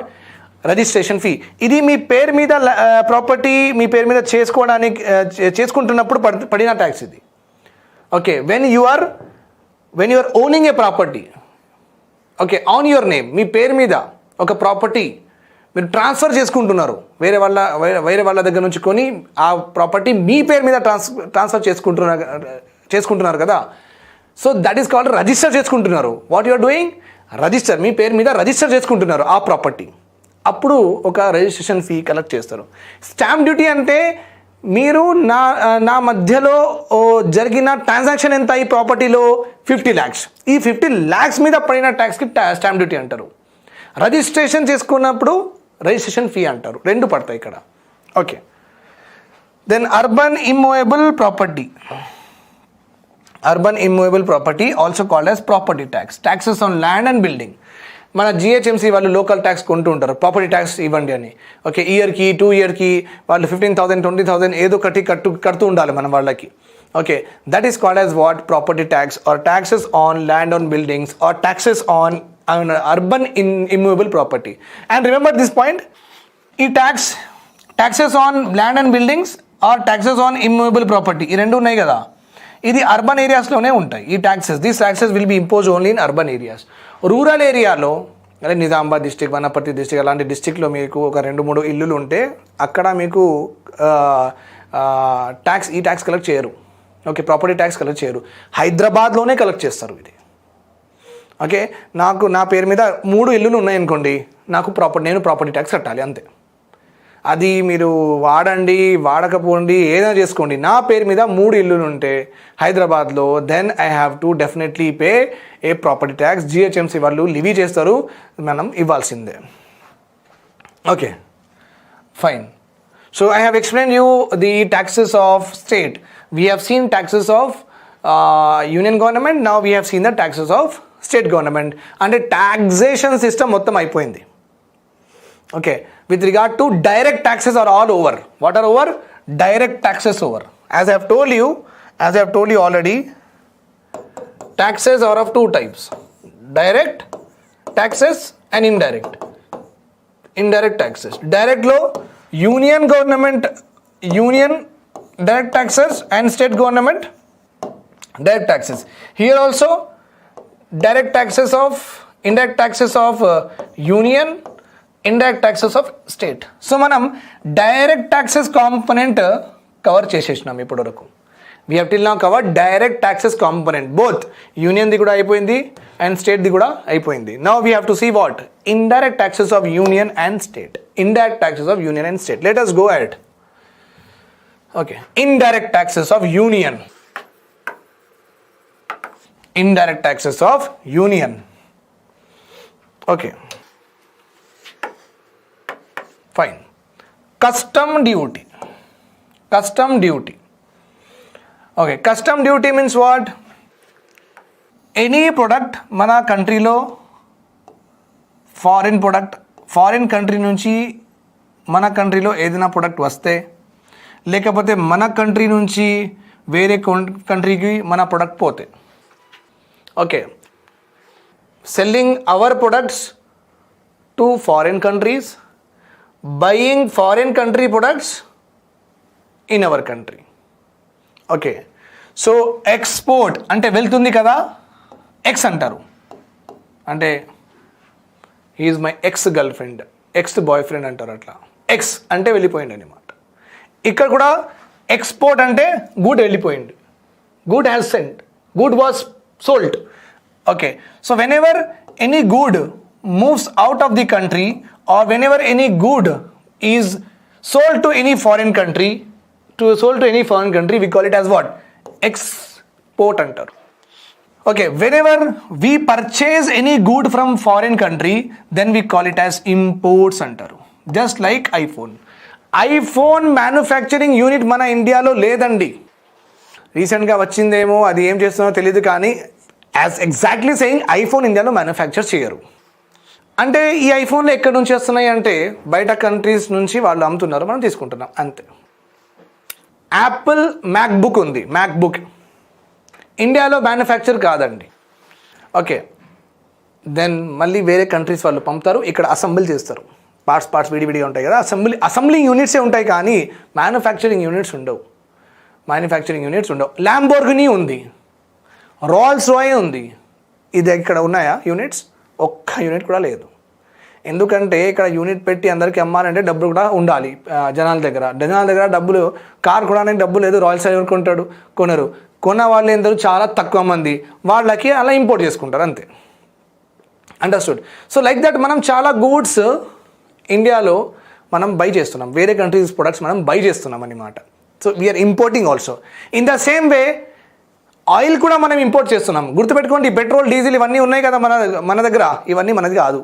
First of all మన ఇండియాలో ప్రొడ్యూస్ మనం చేయం. 100 లీటర్స్ మొత్తం ఇండియాకి 100 లీటర్స్ కావాలంటే 90 లీటర్స్ మనం వేరే కంట్రీస్ నుంచి తీసుకుంటున్నాం, 10 లీటర్స్ ఇండియాలో ప్రొడ్యూస్ చేస్తున్నాం. ఓకే, పెద్ద షిప్లో బ్యారల్స్లో మొత్తం ఆయిల్, పెట్రోల్, డీజిల్ వస్తున్నాయి. ఓకే, ఆ ఆయిల్ వచ్చినప్పుడు మనం ఇక్కడ మథురా ఆయిల్ రిఫైనరీస్ ఉన్నాయి. ఆ ఆయిల్ రిఫైనరీస్లో జస్ట్ లైక్ మన ఇంట్లో మనం చాయ్ చేస్తాం కదా, చాయ్ చేస్తున్నప్పుడు అది చన్నీ ఉంటుంది కదా, దానిలో వాటర్ చాయ్ ఇట్లా వేస్తాం, సో మనకు చాయ్ వస్తుంది, మధ్యలో అది టీ లీవ్స్ అవన్నీ మిగిలిపోతాయి కదా. This is called as what? Filtering అంటారు కదా జనరల్గా, ఫిల్టరింగ్. సో ఆయిల్కి కూడా వాళ్ళు మనకు అమ్ముతూ ఉంటారు, ఆయిల్ అమ్ముతారు, పెట్రోల్ డీజిల్ అమ్మరు. So they will only cell what? Oil. ఆ ఆయిల్ పెద్ద బ్లాక్ కలర్ ఆయిల్ బ్యారెల్స్ తీసుకొని మనం మంచి రిఫైనరీస్లో పెట్టి, ఆ రిఫైనరీస్లో ఆయిల్ వేసి పెట్రోల్ సపరేట్ చేస్తాం, డీజిల్ సపరేట్ చేస్తాం, కెరోసిన్ సపరేట్ చేస్తాం. పెట్రోల్ అన్నిటికంటే మంచిది, డీజిల్ ఇంకా కొంచెం చెత్త, అండ్ కెరోసిన్ ఇంకా చెత్త అన్నమాట. ఓకే, ఆయిల్ రిఫైనరీస్ ఉన్నాయి. సో ఇలాంటి చాలా ప్రొడక్ట్స్ మనం ఇంపోర్ట్ చేస్తాం వేరే కంట్రీస్కి. ఇన్ ద సేమ్ వే వేరే కంట్రీస్కి కూడా చాలా ఎక్స్పోర్ట్ కూడా చేస్తాం. Just like Saudi Arabia, middle east కంట్రీలో అక్కడ భూమిలు లేవండి, భూమిలో మొత్తం ఆయిలే ఉంది. అక్కడ మనం ఏమేమి ఎక్స్పోర్ట్ చేస్తామంటే rice, wheat, sugarcane, tea. So మన దగ్గర ఏమేమి మంచిగా ఉన్నాయి, వాళ్ళ దగ్గర ఏమేమి లేవు, అది మనం ఎక్స్పోర్ట్ చేస్తాం. మన దగ్గర ఏం లేవు, వాళ్ళు మనకు ఎక్స్పోర్ట్ చేస్తారు, అంటే మనం వాళ్ళది ఇంపోర్ట్ చేసుకుంటాం. Okay, so whenever a good is sold or bought okay transcending the territorial area. Okay, ఈ ఇండియా టెరిటరీ బయట ఓకే గుడ్స్ వస్తున్నాయి పోతున్నాయి అంటే this is called as custom అంటారు. This is called as custom duty. మొత్తం okay టుగెదర్గా import export టుగెదర్గా custom అంటారు. ఒకవేళ వస్తే మన ఇండియాలో ఇంపోర్ట్, ఒకవేళ మనం వేరే కంట్రీస్కి అమ్మితే it is called as what export. చూడండి ఇలా పంపిస్తాం అన్నమాట. ఓకే, సో ఎయిర్వేస్ కూడా పంపిస్తాం, ఎలాగైనా పంపిస్తాం. ఇండియా దాటితే చాలు కస్టమ్ డ్యూటీ పడిపోతుంది. ఇండియా నుంచి వస్తే చాలు, ఇండియా లోపల వస్తే చాలు కస్టమ్ డ్యూటీ పడిపోతుంది. ఇంకొకటి ఏముంది, second one is excise duty. Excise duty చూడండి, వాట్ ఈస్ డూయింగ్, ఏం చేస్తున్నాడు ఆయన, బైక్ మ్యానుఫ్యాక్చర్ చేస్తున్నాడు. మ్యానుఫ్యాక్చర్ అంటారు దానికి. సార్ ఏం సార్ మరి మ్యానుఫ్యాక్చర్ కనిపించట్లేదంటే అదే మ్యానుఫ్యాక్చరింగ్. అంటే మ్యానుఫ్యాక్చర్ అంటే ఏంటి, ఏదైనా ప్రొడక్ట్కి మనం యూజ్ చేసేటట్టుగా పెట్టుకోవాలి అంతే. Okay, that is called what manufacturing. Anything you make that you can use, మీరు యూజ్ చేయొచ్చు. అలా ఏదైనా మీకు ఇచ్చేస్తే చాలు, అది మ్యానుఫ్యాక్చరింగ్ కింద వచ్చేస్తుంది. ఓకే, అంటే ఇక్కడ చాలా పార్ట్స్ అవన్నీ ఫిట్ చేసేసి అలా చేసేసి మీకు ఇచ్చేస్తారు. That is called manufacturing. So what is doing manufacturing అంటే ఇలాంటి ఎన్నో మ్యానుఫ్యాక్చరింగ్ యూనిట్స్ ఉంటాయి. 2 wheelers, 4 wheelers, laptop, tube lights, LED bulbs, okay మళ్ళీ టెక్స్టైల్ ఉంది, మన క్లాతింగ్ ఉంది, ఓకే ఇంకా ఫుడ్ ప్రాసెసింగ్ ఉంది, టొమాటో సాస్ ఉంది, మళ్ళీ మ్యాగీ ఈజ్ దేర్, మళ్ళీ ఘీ ఈజ్ దేర్, మళ్ళీ పికిల్ ఈజ్ దేర్. ఇవన్నీ ఏంటి ఒక పెద్ద అంటే ఏరియాలో ఫ్యాక్టరీ అంటారు. ఓకే, ఫ్యాక్టరీ అంటారు, ఏం లేదు, మషిన్స్ ఉంటాయి, జనాలు పని చేస్తారు అంటే, ఇంకేం లేదు. కంపెనీ కూడా అంతే, మషిన్స్ ఉంటాయి, జనాలు పని చేస్తారు. ఇండస్ట్రీ కూడా అంతే, ఒక మషిన్స్ ఉంటాయి, అందరూ పని చేస్తారు, ఏదైనా బాదాం మిల్క్ అవన్నీ తయారు చేస్తూ ఉంటారు అంతే. ఓకే, సో వీళ్ళ మీద పడిన ట్యాక్స్కి ఏమంటారు, excise tax. Okay, tax imposed on manufacturing. Tax imposed on manufacturing is called as what, excise tax. పెద్ద కంపెనీ ఉంది కదా, సో ఎక్సైజ్ ట్యాక్స్ అంటే ఎక్సైజ్ అవుతుంది, ఇట్లా అటు ఇటు పోవడం ఎక్సైజ్ అవుతుంది, అందుకే ఎక్సైజ్ ట్యాక్స్ అంటారు. Okay, not really it is called as in that way, but I'm just saying you so that you should remember it, excise tax. Okay, మళ్ళీ ఎక్సైజ్ ట్యాక్స్ ఇంకా 3 టైప్స్గా ఉంటుంది మనకు. 3 types of excise tax are there. One is basic taxes. Basic అంటే manufacturing మీద 10% tax, that is called as what, basic tax. Okay, తర్వాత additional excise duty. Additional excise duty అంటే 10 lakhs the car కొంటే basic tax, basic excise duty పడుతుంది 10 lakhs the car. అదే 50 lakhs the car కొంటే ఇది కూడా ట్యాక్స్ పడుతుంది, ఇది కూడా. ఎందుకంటే ఎక్కువ డబ్బులు ఉన్నాయి కదా, ఎక్కువ ఇవ్వండి మాకు, గవర్నమెంట్ కామన్ సెన్స్. ఓకే, మళ్ళీ ఇంకా పెద్ద కార్ కొంటే, రాయల్స్ రాయ్ కొంటే ఇది కూడా ఇవ్వాలి, ఇది కూడా ఇవ్వాలి, ఇది కూడా ఇవ్వాలి. ఓకే, స్పెషల్ ఎక్సైజ్ అంటే మళ్ళీ సార్ ఇది ఎట్లా సార్ అంటే గవర్నమెంటే చెప్పేస్తుంది. ఓకే, ఒక పేపర్ వాళ్ళది డాక్యుమెంట్లో ఉంటుంది, ఒక బైక్ 5 lakhs కంటే ఎక్కువ ఉంటే అడిషనల్ ఎక్సైజ్ డ్యూటీ తీసుకోవాలి, ఒక ల్యాప్టాప్ 5 lakhs కంటే ఎక్కువ ఉంటే ఎక్సైజ్ డ్యూటీ తీసుకోవాలి. అంటే గవర్నమెంటే ఒక ఐటమ్స్ రాసి ఇచ్చేస్తుంది అన్నమాట. ఓకే, ఈ ఐటమ్స్ ఎవరైనా, okay if any one buying these items, వాళ్ళ మీద ఈ నార్మల్ ట్యాక్స్ అయినా డెఫినెట్గా అందరి మీద పడుతుంది, ఇది కూడా తీసుకోవాలి like that. So government will specify A product మీద ఇది పడుతుంది, ఏ ప్రొడక్ట్ మీద ఇది పడదు. Government will only specify, you don't need to worry. Okay, remember this point. మీరు షోరూమ్కి వెళ్తే, రాయల్స్ రాయ్ లేకపోతే BMW అలాంటి షోరూమ్కి వెళ్తే ఆయన అంటాడు, సార్ మీకు బేసిక్ ఎక్సైజ్ డ్యూటీ కట్టాలి, ఇంకా ఇది కూడా కట్టాలి సార్ అంటే మనం అడతాం ఎందుకు ఇది కట్టాలంటే చెప్తాడు, సార్ ఇది ఆ రేంజ్లో ఉంది కదా సార్, సో గవర్నమెంట్ రూల్ ప్రకారం ఏదైనా బండి 50 lakhs కంటే లేకపోతే 1 crore కంటే ఎక్కువ ఉంటే ఇది కూడా ట్యాక్స్ కట్టాలని చెప్తే అవునా అని అంటాం మనం. Understood? So that is what it is, excise tax. Now service tax. Okay, and I have told you very very important point that indirect tax ante enti meeku already telusu, right or wrong? Indirect tax ante it is imposed on person A మీద పడుతుంది, కానీ A ఆ tax pay చేయడు, ఆయన అదే tax B మీద వేసేస్తాడు అనమాట. Okay, so the tax will actually ఎవరి మీద ఇంపోజ్ అయింది? ఏ మీద. కానీ కడుతున్నారు ఎవరు? Who is paying B. అంటే ఏ మీద పడిన ట్యాక్స్కి ఏం చేస్తున్నాడు? A has shifted his tax on what? B. ఇలాంటి ప్రాసెస్ ఉంటే మనం ఇండైరెక్ట్ ట్యాక్స్ చెప్తాం. అందుకే మీరు సూపర్ మార్కెట్లో వెళ్ళండి. సూపర్ మార్కెట్లో వెళ్ళి ఒక మ్యాగీ లేకపోతే కోల్గేట్ మీ ఇష్టం ఒక బాదాం మిల్క్ ఇలా చేతిలో తీసుకొని ప్రైస్ చూడండి. ప్రైస్ చూసిన తర్వాత కింద మీకు ఒక బ్రాకెట్లో రాసి ఉంటుంది ఇంక్లూజివ్ ఆఫ్ ఆల్ ట్యాక్సెస్. అంటే అన్ని ట్యాక్సెస్ కలిపి ఈ ప్రైస్ అని మాట. అంటే ఆయన తయారు చేస్తున్న ప్రైస్ ప్లస్ అన్ని ట్యాక్సెస్ కలిసిన తర్వాత మనకు అమ్ముతున్నాడు. అంటే ఏం చేసిండు? ఆయన తయారు చేస్తున్నాడు కదా, ఆయన మీద ఏం పడాలి? ఎక్సైజ్ డ్యూటీ పడాలా లేదా? పడాలి. ఓకే, మళ్ళీ ఆయన ఏం చేస్తున్నాడు? ఆ ఎక్సైజ్ డ్యూటీకి ప్రైస్లో యాడ్ చేసేస్తున్నాడు. అంటే ఆయన మీద పడిన ట్యాక్స్ ఆయన ఎవరి దగ్గర నుంచి తీసుకుంటున్నాడు? మన దగ్గర నుంచి తీసుకుంటున్నాడు. Right or wrong? సో ఏం చేసిండు? ఆయన మీద పడిన tax he has shifted the tax to whom? మన మీద షిఫ్ట్ చేసేసిండు. సో అందుకే అందులో బ్రాకెట్ ఏముంది? Inclusive of all tax. లేకపోతే అది ఎందుకు రాస్తాడు? రాయడు కదా. ఓకే, సో ఇండైరెక్ట్ ట్యాక్సెస్ అంటే అదే అండి. ఓకే, ఇంపోజిషన్ ఒకరి మీద, పే చేసిన వాళ్ళు వేరే వాళ్ళు. అండర్స్టూడ్? సో కస్టమ్ డ్యూటీస్ కూడా అంతే, ఎక్సైజ్ డ్యూటీస్ కూడా అంతే, జిమ్కి కూడా అంతే. ఇప్పుడు నేను ఒక జిమ్ ఓనర్, ఒక మంచి పెద్ద జిమ్ నేను ఓపెన్ చేసేసిన. రకుల్ ప్రీత్ సింగ్ గారికి నేను ఫోన్ చేసిన, మేడం నాకు కొంచెం మీ ఫ్రాంచైజీ ఇవ్వండి మేడం అని చెప్తే మేడం చెప్పింది, ఓకే సుజాత్, F45ది ఇంకొక బ్రాంచ్ వేద్దామని అనుకుంటున్నాను నేను. నా దగ్గర ఆల్రెడీ 4 బ్రాంచెస్ ఉన్నాయి, ఒక పెద్ద చైన్ చేయాలనుకుంటున్నారు. ఓకే, ఇది తీసుకోండి, మీ ఫ్రాంచైజ్ తీసుకోండి అని నాకు she has given me permission ఒక F45 స్టార్ట్ చేయమని. నేను F45 స్టార్ట్ చేసేసిన. మా ఇంటి దగ్గర టోలీ చౌకీలో F45 వచ్చేసింది. ఇప్పుడు మీరందరూ వచ్చిండ్రు, మాకు మెంబర్షిప్ కావాలి చెప్పిండ్రు. నేనే అన్నాను రకుల్ ప్రీత్ సింగ్ కూడా అప్పుడప్పుడు వస్తుంది అంటే మీరు ఇంకా ఎక్సైటెడ్ అయిపోయి అందరూ వచ్చేసిండ్రు.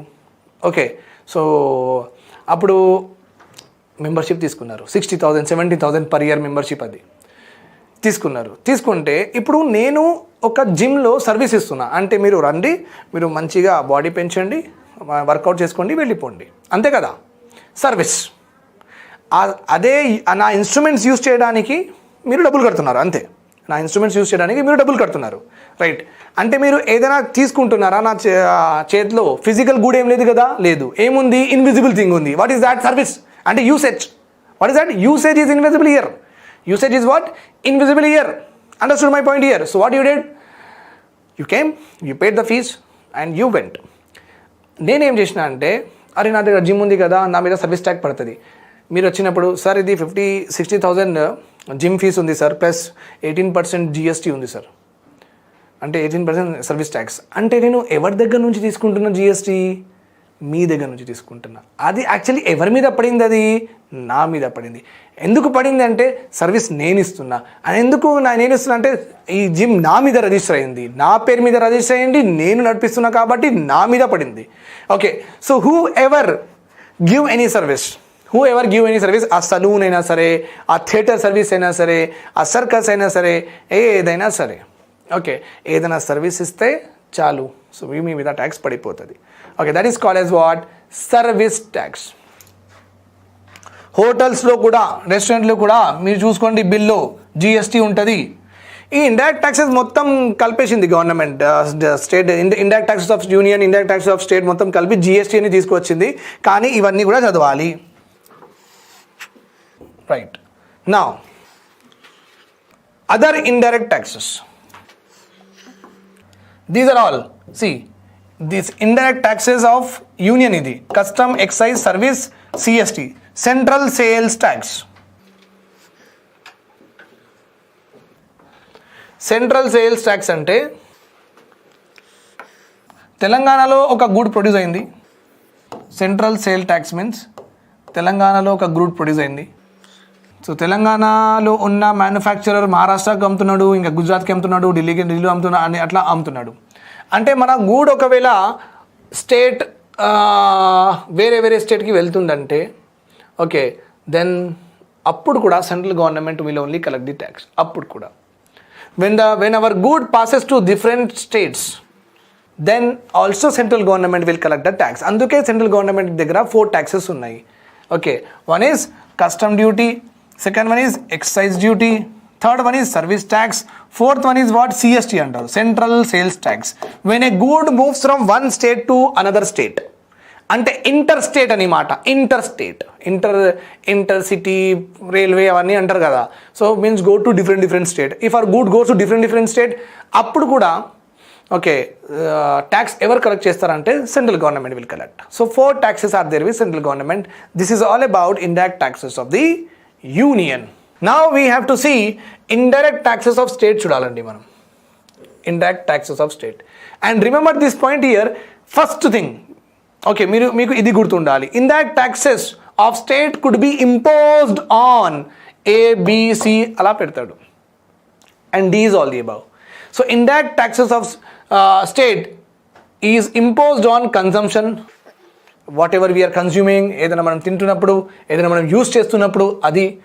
Indirect taxes movement of goods, స్టేట్లో మూవ్ చేస్తున్నాం గూడ్స్కి, ఒక డిస్ట్రిక్ట్ నుంచి వేరే డిస్ట్రిక్ట్ అలా కూడా అమ్ముతున్నాం, అలా అమ్మితే కూడా state government can impose tax. Profession మీద, position and asset. And I have told you indirect taxes of స్టేట్లో స్టేట్ కెన్ ఇంపోజ్, అంటే ఇంపోజ్కి లెవీ కూడా అంటారు. మళ్ళీ నాకు ఈ పదం వస్తూ ఉంటుంది, మళ్ళీ మీరు కన్ఫ్యూజ్ అవ్వద్దు. Okay, indirect taxes of state government. So state can levy taxes on consumption, అంటే మనం ఏదైనా యూజ్ చేస్తున్నామంటే, మూమెంట్ ఆఫ్ గూడ్స్ మన స్టేట్లో తిరుగుతున్నప్పుడు, ఏదైనా మనం పొజెస్ చేసుకుంటే, లేకపోతే మన దగ్గర ఏదైనా అసెట్ ఉంటే. Let us see what are those are there. State government can collect sales tax. First tax వీళ్ళు కలెక్ట్ ఏం చేసుకోవచ్చు అంటే sales tax. Remember this point. Okay, important revenue అండి గవర్నమెంట్కి సేల్స్ ట్యాక్స్ నుంచి. ఓకే, సేల్స్ అంటే ఎవరైనా ఏదైనా సేల్ చేసుకుంటే, జగదీష్ మార్కెట్లో వెళ్ళండి, లేకపోతే కోటికి వెళ్ళండి, లేకపోతే బజాజ్ ఎలక్ట్రానిక్స్కి దగ్గర వెళ్ళండి, అక్కడ మీకు ఈ ట్యాక్స్ ఇంక్లూడెడ్గా ఉంటుంది. మీరు వాళ్ళు చెప్పరు కానీ ఇంక్లూడెడ్గా ఉంటుంది. అందుకే ఇంక్లూజివ్ ఆఫ్ ఆల్ ట్యాక్సెస్ అంటారు. ఆల్ అంటే సెంట్రల్ గవర్నమెంట్ది కూడా ఉన్నాయి, స్టేట్ గవర్నమెంట్ది కూడా ఉన్నాయి అన్నమాట. Understood, right. కానీ sales tax could not be collected on newspaper. Value added tax మనం నేషనల్ ఇన్కమ్ చాప్టర్లో చూద్దాం. అక్కడ మనకు వాల్యూ యాడెడ్ మెథడ్ ఉంది. ఆ వాల్యూ యాడెడ్ మెథడ్లో సెన్వాట్, మోడిఫైడ్ వ్యాట్, మళ్ళీ జిఎస్టీ, ఇవన్నీ ఒక సీక్వెన్స్ ఉంది. సో మనం అక్కడ చూసుకుందాం ప్రాపర్గా. ఇప్పుడంటే ఇంతే, మీరు చదువుకోండి చాలు. Sales tax collected on everything that is sold in our state, but not on news paper మీద కాదు. ఇంకా మోటార్ వెహికల్ ట్యాక్స్ అండి, చాలా common tax. Motor vehicle tax, ఒక కొత్త బండి వెళ్ళి కొనండి, ఆయన అంటాడు, సార్ మోటార్ వెహికల్ ట్యాక్స్ కట్టాలి సార్ 60,000. అంటే ఒక కార్ కొంటే నాకు 60,000 తీసుకున్నాడు. ఓకే, బైక్ ఉంటే మేబీ 15,000 ఉంటుందేమో, 10,000 ఉంటుందేమో, I have not exactly known, but it is common. ఇది కామన్ ఉంది. మోటార్ వెహికల్ ట్యాక్స్, ఏ మోటార్ అమ్మితే చాలు దాని మీద పడిపోతుంది. ఎందుకు సార్? మీరు మంచిగా బండి మొత్తం హైదరాబాద్లో నడిపిస్తారు కదా, నడిపించి మొత్తం స్పీడ్ బ్రేకర్ బేస్ చేసి ఆ రోడ్ మొత్తం ఖరాబ్ అవుతుంటుంది కదా. ఆ ఖరాబ్ అవుతున్నప్పుడు దానికి మంచిగా చేసుకోవాలి కదా. ఆ మంచిగా చేసుకోవడానికి గవర్నమెంట్ దగ్గర డబ్బులు కావాలి కదా. అందుకే మీ దగ్గర నుంచి తీసుకొని మళ్ళీ రోడ్స్ వేస్తుంటారు. Okay, that is why motor vehicle tax. తర్వాత ఎనిమల్ ట్యాక్స్. ఎనిమల్స్ మీద కూడా ట్యాక్స్ వేయచ్చండి. Okay, cow herders, sheep herders, goat herders, pig farms, bird farms, ఏదైనా సరే, హార్స్ ఫార్మ్స్, ఎనిమల్స్ మీద కూడా గవర్నమెంట్ ట్యాక్స్ కలెక్ట్ చేసుకోవచ్చు. ఏ government? State government. Then boats మీద కూడా, బోట్స్ అంటే యూ సీ హియర్. ఓకే, ఇది మన ట్యాంక్ బండ్లో ఒక షిప్ ఉంది, మంచి షిప్, ఖైరునిసా అంటారు, ఖైరునిసా. ఓకే, మేము నిజాం కాలేజ్లో చదువుతున్నప్పుడు ఈ ఏంటంటే సెకండ్ ఇయర్లో మేము ఇక్కడే మా ఫ్రెషర్స్ పార్టీ చేసుకున్నాం. అంటే మా జూనియర్స్ వచ్చినప్పుడు ఫ్రెషర్స్ పార్టీ చేసుకున్నాం. ఒక బోట్ బుక్ చేసుకున్నాం, ఒక 1 lakh rupees బుక్ అయిపోతుంది. బుక్ చేసుకున్నాం. ఈ కింద ఉంది కదా, ఇది మొత్తం డైనింగ్ అండి. కింద ఉంది కదా అండి, ఎస్, చూడండి. Okay, Gautam Buddha, this is what we're having here, boat. మళ్ళీ very very common, again the next one, you know it very well, మీకు గుర్తు వస్తుందేమో. ఐఎమ్ టాకింగ్ అబౌట్ వాట్, మీరు ఎప్పుడైనా లైఫ్లో కట్టారేమో కూడా, ఆర్ యూజువల్గా కడుతున్నారేమో. Very common thing, what is that? Tolls. What is that? Tolls, right? Hyderabad నుంచి రింగ్ రోడ్ దాటితే ఎక్కడైనా పోతే టోల్స్ డబ్బులు కడుతున్నారా లేదా? కడుతున్నారు. ఓకే, టోల్ ట్యాక్స్ అంటారు. మరి లగ్జరీ ట్యాక్స్ అండి, మీ ఇంట్లో ఒక స్విమ్మింగ్ పూల్ ఉంటే ట్యాక్స్ ఎక్కువ కట్టాలి. మీ ఇంట్లో ఒక స్విమ్మింగ్ పూల్ ఉంటే ట్యాక్స్ ఎక్కువ కట్టాలి. లేకపోతే మీ ఇల్లు ఉంది, ఒక 5 ఫ్లోర్ ఇల్లు ఉంది, మీరు ఏం చేసినంటే 5 ఫ్లోర్కి మీ కార్ మాత్రం 5th ఫ్లోర్ వరకు కూడా రావాలని మీరు పార్కింగ్ ఇట్లా ఇట్లా ఇట్లా పెట్టుకున్నారు. లగ్జరీ, ఇంకా మంచిగా బతుకుతా నేను. Understood? That is called as what? Luxury tax అండి, తీసుకుంటుంది గవర్నమెంట్.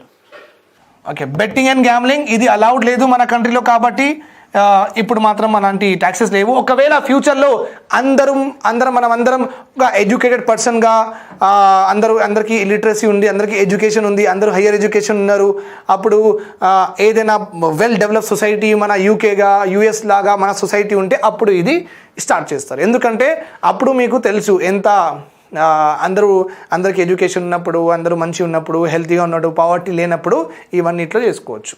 ఓకే, ఇప్పుడే ఇవన్నీ స్టార్ట్ చేస్తే ఇక లేబర్ ఏం చేస్తాడు? మార్నింగ్ నుంచి ఈవినింగ్ వరకు మొత్తం హార్డ్ వర్క్ చేసి ఒక 700-800 తీసుకొని ఆ సట్టాలో వేస్తాడు, మొత్తం డబ్బులు పోతాయి, మళ్ళీ ఇంటికి వస్తాడు, అందరికి కొడతాడు, నిద్రపోతాడు, ఇంకేం చేయడు. ఓకే, సో పిల్లల భవిష్యత్తు నాశనం అవుతుంది, మళ్ళీ వైఫ్ కూడా అంత ఏం హ్యాపీగా ఉండదు. అంతే గవర్నమెంట్ ఏం చేసిందంటే ఇలాంటి అంటే పూరినప్పుడు ఆశలు ఎక్కువ ఉంటాయి.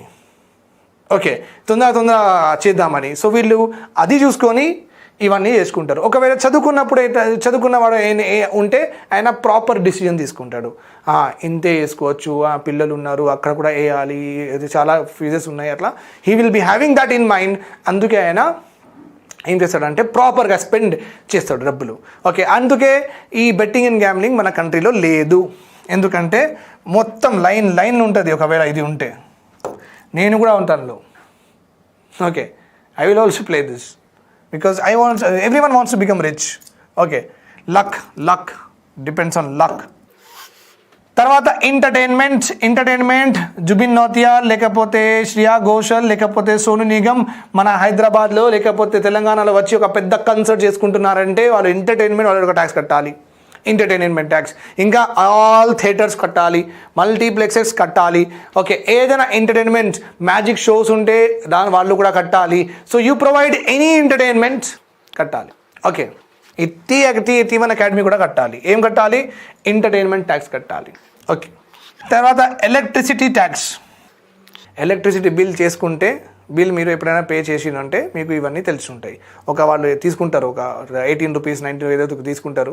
బిల్ ఎట్లా ఉంది అంత వాల్యూగా మీకు ఎలక్ట్రిసిటీ ట్యాక్స్ పడుతుంది. ఎలక్ట్రిసిటీ ట్యాక్స్ తీసుకోవచ్చు state government can take. Advertisement tax కూడా తీసుకోవచ్చు state government can also levy advertisement. నేను taxes, indirect taxes of union చెప్తున్నప్పుడు ఏమన్నా, నేను అడ్వర్టైజ్మెంట్ ట్యాక్స్ యూనియన్ గవర్నమెంట్కి వేరేగా ఉన్నాయి, అడ్వర్టైజ్మెంట్ ట్యాక్స్ స్టేట్ గవర్నమెంట్కి వేరేగా ఉన్నాయి. యూనియన్ గవర్నమెంట్లో మన టీవీ సీరియల్స్ ఉన్నాయి కదా, మన టీవీ ఉంది కదా, ఆ టీవీలో వచ్చిన అడ్వర్టైజ్మెంట్స్ అయినా సరే, హెడ్ అండ్ షోల్డర్ అయినా సరే, పర్ఫ్యూమ్ అయినా సరే, ఏదైనా అడ్వర్టైజ్మెంట్స్, ఓకే, జుబా కేసరి అయినా సరే, మన అజయ్ దేవ్గన్, షారుఖ్ ఖాన్ అవన్నీ ఉన్నాయి కదా. ఓకే, దెన్ మహేష్ బాబు పర్ఫ్యూమ్ది కూడా ఉంది. ఓకే, సో ఆ టీవీలో వస్తున్న మొత్తం అడ్వర్టైజ్మెంట్స్ ఎవరైనా కంపెనీస్ ఇస్తున్నారు కదా, వాళ్ళు సెంట్రల్ గవర్నమెంట్కి కడతారు. న్యూస్ పేపర్లో కూడా అడ్వర్టైజ్మెంట్స్ ఉంటాయి కదా, సెంట్రల్ గవర్నమెంట్కి కడతారు. ఇప్పుడు నాకు T1 అకాడమీకి ప్రమోట్ చేయాలి, తెలుగు 1 అకాడమీకి ప్రమోట్ చేయాలి, ఇది కొత్తగా వస్తుంది కదా, అందరికీ తెలవాలంటే న్యూస్ పేపర్ అన్ని ఇంట్లో వెళ్తుంది కాబట్టి న్యూస్ పేపర్లో వేసుకుంటే మంచిది కదా అని మేము అందరం డిస్కస్ చేసుకున్నాం. నేను మా చైర్మన్ సార్ ఏమన్నారంటే, ఓకే సుజాత్, మీరు TV9కి లేకపోతే హిందూ న్యూస్ పేపర్కి వెళ్ళండి, మనకు ఇలాంటి పాయింట్స్ కావాలి, ఒక ఫ్రంట్ పేజ్లో ఇంత రావాలి, ఇట్లా రావాలి, ఎట్లా రావాలి చెప్పేసిండు. నేను సరే అని నేను ఒక ఫైల్ పెట్టుకొని T1 అకాడమీ, అది హిందూ న్యూస్ పేపర్ ఆఫీస్కి, మన ఎర్రమంజిలో ఉంది కదా, ఎర్రమంజిలో ఖైరతాబాద్ దగ్గర హైదరాబాద్లో హిందూ ఉంది, ఇంకా మన బంజారాహిల్స్లో TV9 ఉంది. అక్కడ నేను వెళ్ళిన సేల్స్ ఎగ్జిక్యూటివ్ ఉంటాడు అక్కడ, అంటే ఆయన సేల్ చేస్తున్నాడు. ఏంటి ఆ పేపర్లో సర్వీస్ సేల్ సో నేను ఆయనతో కలిసిన, ఇది కావాలి ఇంత కావాలి సార్, మీ బడ్జెట్ ఎంత సార్ అంటే 1 lakh సార్. ఓకే 1 lakh అంటే సార్ మీ మీద ఈ అడ్వర్టైజ్మెంట్ మీద 28% ట్యాక్స్ ఉంది సార్ అంటాడు. అవునా, సో 1,28,000 ఇవ్వాలి సార్ మీరు అంటాడు. అవునా సరే ఇచ్చేసా. ఆ 28,000 ఆయన ఎవరు కడుతున్నాడు? సెంట్రల్ గవర్నమెంట్ కడుతున్నాడు. He's paying to home? Central government. అంటే రేడియోలో అయినా సరే, టీవీలో అయినా సరే, న్యూస్ పేపర్లో అయినా సరే, ఓకే సోషల్ మీడియాలో అయినా సరే, ఇన్స్టాలో, ఫేస్బుక్లో మీకు అది చాలా అడ్వర్టైజ్మెంట్ వచ్చేస్తాయి కదా ఇన్స్టాలో, ఇంకా ఫేస్బుక్లో ఈ బట్టలు తీసుకోండి, ఈ షూ తీసుకోండి అని. సో ఇవన్నిటి మీద central government will collect the tax. మరి సార్ అడ్వర్టైజ్మెంట్ ట్యాక్స్ ఇంకా ఏం మిగిలింది సార్? మళ్ళీ స్టేట్ గవర్నమెంట్కి కూడా కట్టాలి కదా, తీసుకుంటుంది అని చెప్పిండ్రు మీరు. State government also takes advertisement tax. So అవన్నీ మీడియంస్ అయిపోయిన తర్వాత స్టేట్ ఎలాంటి అడ్వర్టైజ్మెంట్ మీద ట్యాక్స్ వేస్తుంది సార్ అంటే వేస్తుందండి. మీరు హోర్డింగ్స్ చూసిండ్రా? ఫ్లైఓవర్లో వెళ్తున్నప్పుడు లేకపోతే కింద ఎక్కడైనా సరే మీరు హోర్డింగ్స్ చూసిండ్రు కదా, హోర్డింగ్స్ అక్కడ అడ్వర్టైజ్మెంట్ చేసుకుంటే స్టేట్ గవర్నమెంట్కి వెళ్తుంది డబ్బులు, మీరు కట్టాలి స్టేట్ గవర్నమెంట్కి అక్కడ అడ్వర్టైజ్మెంట్ చేసుకుంటే. ఇంకా మీ బస్సెస్ పైన, ఆర్టీసీ బస్సెస్ పైన ఓకే మీరు అడ్వర్టైజ్మెంట్ చేసుకోవచ్చు. అది ఒక source of revenue. Government 2 Vega use చేసుకుంటుంది వాళ్ళ బస్సెస్కి, ఎందుకంటే బస్సెస్ కూడా మంచిగా తిరుగుతూనే ఉంటాయి కదా స్టేట్ మొత్తం. So easy promotion. So government ఏం చెప్పింది అంటే రండి మీరు అడ్వర్టైజ్ చేసుకుంటే మొత్తం ఎలా పేస్ట్ చేసుకుంటారో చేసుకోండి, బస్కి ఈ ప్లేసెస్ ఉన్నాయి, ఈ ప్లేసెస్కి మొత్తం అందించండి, మేము డబ్బులు కట్టేయండి. Okay so you can see here చూడండి. ఓకే శ్రీ రూఫాన్ కాంక్రీట్ మాస్టర్ అంటే ఆయన సిమెంట్ అమ్ముతున్నాడు. సిమెంట్ ఇలా మంచిగా పెట్టుకున్నాడు చూడండి. మొత్తం ఇలాంటి దీని మీద ట్యాక్స్ స్టేట్ గవర్నమెంట్ కలెక్ట్ చేస్తుంది. అంటే బస్సెస్ మీద, హోర్డింగ్స్ మీద, ఎక్కడైనా.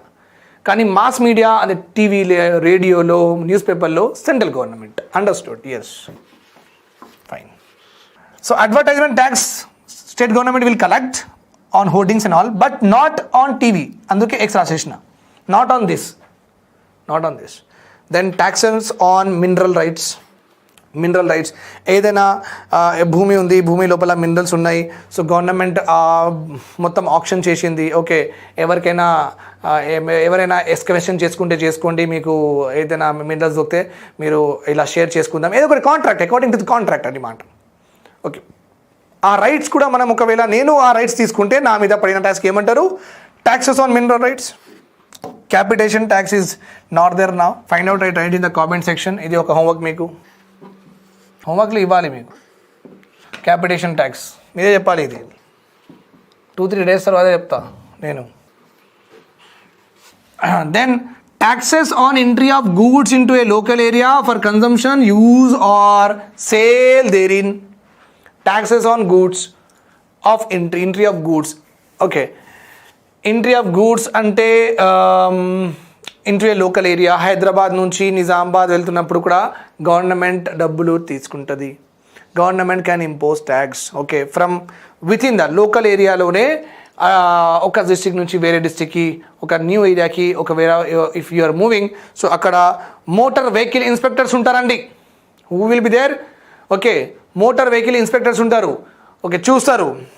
ఓకే మా పెద్ద డీసీఎం ఉంది నాది. ఆ డీసీఎంలో అన్నీ మొత్తం ఏమున్నాయి అంటే కుక్కర్స్ ఉన్నాయి. ఏమున్నాయి? కుక్కర్స్ ఉన్నాయి.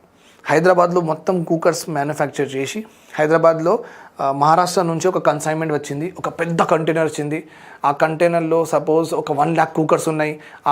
నేను కుక్కర్ డిస్ట్రిబ్యూటర్. ఓకే సో నేను ఏం చేసిన అంటే మళ్ళీ ఈ కంటైనర్స్ పెద్ద కంటైనర్ వచ్చింది కదా, 1 lakh కుక్కర్స్ ఉన్నాయి. అలా నేను ఒక 100 DCMs ఉన్నాయి నా దగ్గర. నేను పెద్ద డిస్ట్రిబ్యూటర్ అండి. ఒక 100 DCMs ఉన్నాయి. ఆ DCMలో ఒక 5 డిస్ట్రిక్ట్కి ఒక్కొక్క DCM, 5 డిస్ట్రిక్ట్కి ఒక్కొక్క DCM అని 5 6 30, 5 DCM 6 DCM తీసుకొని ఆ కుక్కర్స్ అన్నింటిలో లోడ్ చేసి నేను మొత్తం స్టేట్లో పంపించేసిన.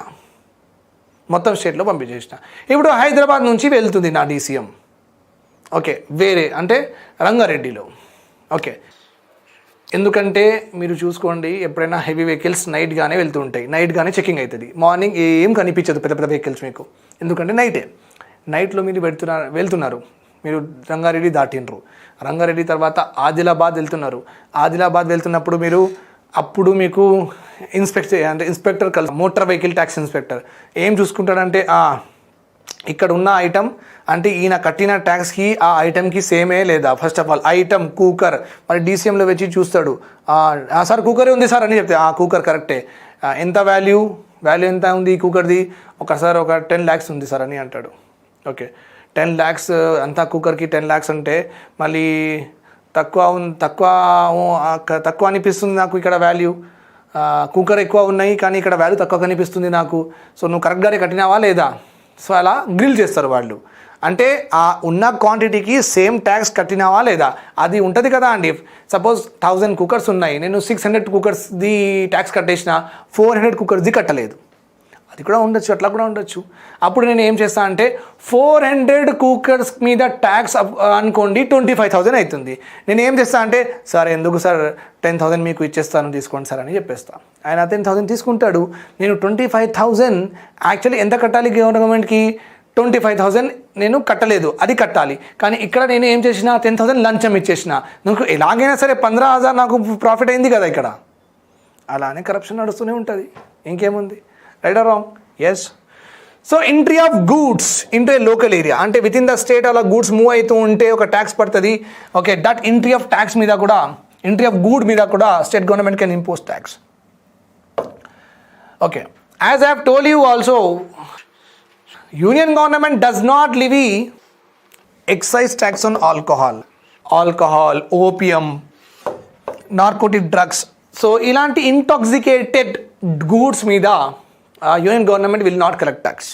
Okay, it will collect only state government will collect. అంటే వాళ్ళు ఒకప్పుడు చేసేవాళ్ళు ఈ స్టేట్ గవర్నమెంట్కి ఇచ్చేసిండ్రు, సార్ మీరు చేసుకోండి అని. ఎందుకంటే మళ్ళీ ఇది పెద్ద కాన్సెప్ట్ ఉంది. As you know that central గవర్నమెంట్కి వచ్చిన ట్యాక్సెస్ మళ్ళీ స్టేట్ గవర్నమెంట్కి కొంత అంటే 42% డిస్ట్రిబ్యూట్ చేసేయాలి కదా, according to the finance commission చెప్తున్నాను, 15th finance commission. So central గవర్నమెంట్కి వచ్చిన డబ్బులు, ట్యాక్సెస్లో వచ్చిన డబ్బులు అన్ని స్టేట్స్లో వాళ్ళు పంచాలి, ఒక పర్సంటేజ్ 42% పంచాలి. కానీ సపోజ్ ఈ ఆల్కహాల్ కూడా సెంట్రల్ గవర్నమెంట్ కలెక్ట్ చేస్తుంటే, if the tax on alcohol is also collected by the center, కానీ కొన్ని స్టేట్స్లో ఆల్కహాల్ బ్యాన్ ఉంది, గుజరాత్లో ఆల్కహాల్ లేదు, బీహార్లో ఆల్కహాల్ బ్యాన్ ఉంది, అక్కడ ఆల్కహాల్ లేదు.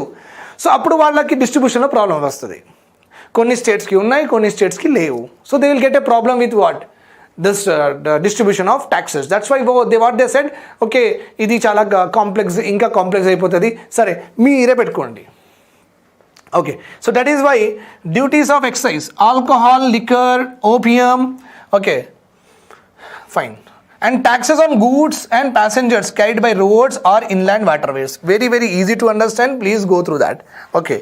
Edana goods manam roads with the help of roads we are the same thing like this only. Same thing like this. Idi entry అయిపోతే ఇది ఒట్టిగా నడిస్తే కూడా. Passengers also. జబ్బా ట్రావెల్స్, శ్రీ వెంకటేశ్వర ట్రావెల్స్ అవన్నీ ఉన్నాయి కదా. ఓకే ప్యాసింజర్స్, ఓకే రోడ్ మీద బస్ వాళ్ళు తీసుకువెళ్తున్నారు వస్తున్నారు కదా, ప్రైవేట్ ప్యాసింజర్స్ బస్సెస్ అవన్నీ అనమాట, వాళ్ళ మీద కూడా ఒక ట్యాక్స్ కలెక్ట్ చేసుకోవచ్చు. ఎవరు? Who can collect that tax? State government. Very very important.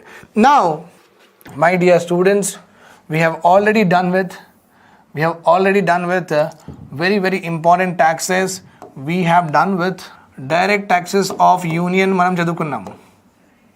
In the same way, we have already done with indirect taxes of union also we have done. Everything I have given you in a very big flow chart. Please read and study as it is. Okay. Direct taxes of union, indirect taxes of union. Then I have also discussed with you direct taxes of state. If you remember, direct taxes of state on income, on agriculture income, on profession, on employment, అవన్నీ కూడా చూసుకున్నాం. Just now మనం ఏం చూసుకున్నాం?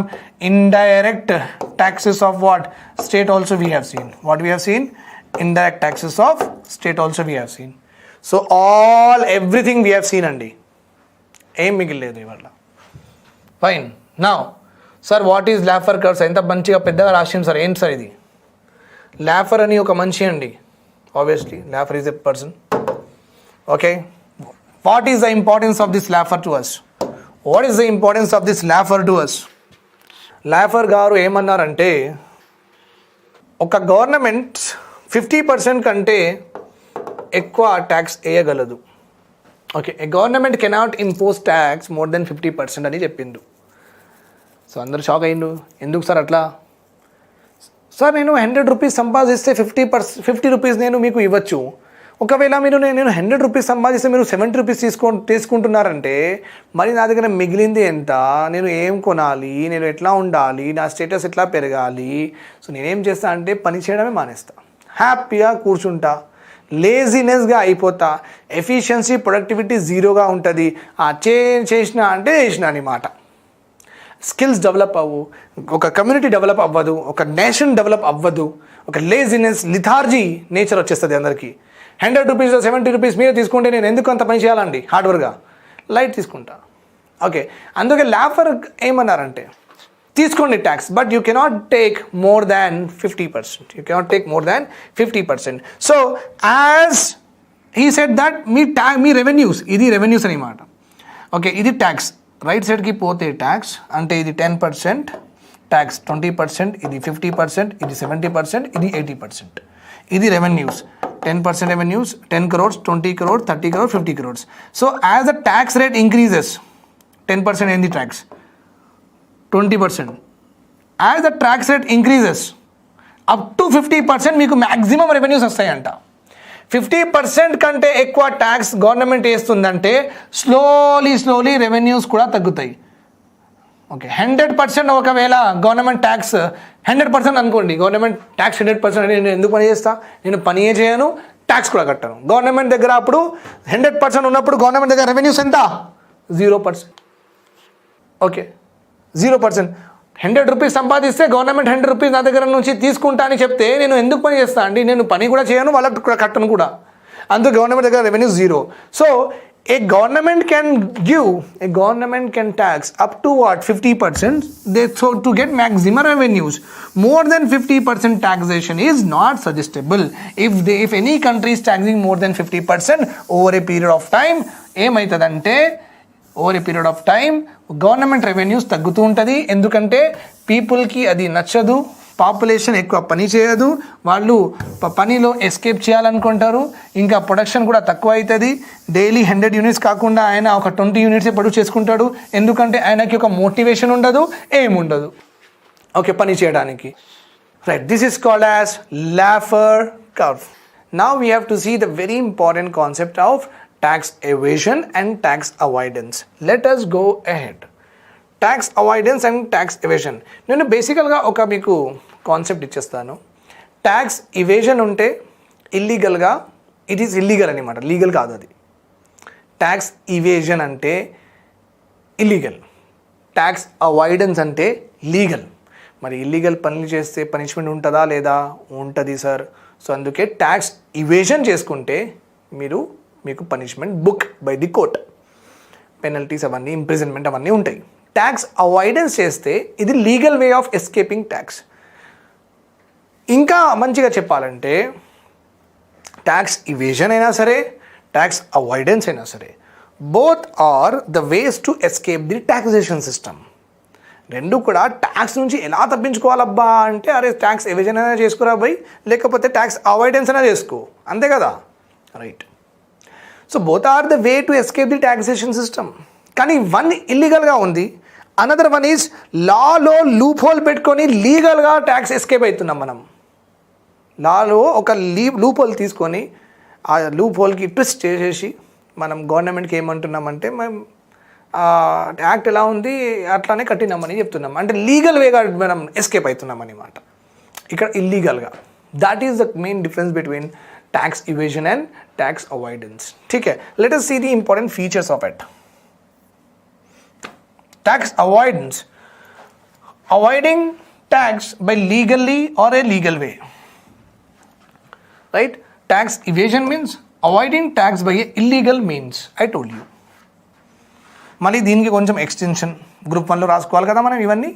Okay, avoiding payment of tax which is lawfully payable. అంటే according to లా మీరు pay చేసుకోవాలి, కానీ మీరు లాలో లూప్ హోల్ ఎలాగైనా ఆ లూప్ హోల్ వెతుక్కొని ఆ లూప్ హోల్కి ఈ ట్విస్ట్ చేసేసి మీరు కట్టట్లేదు డబ్బులు.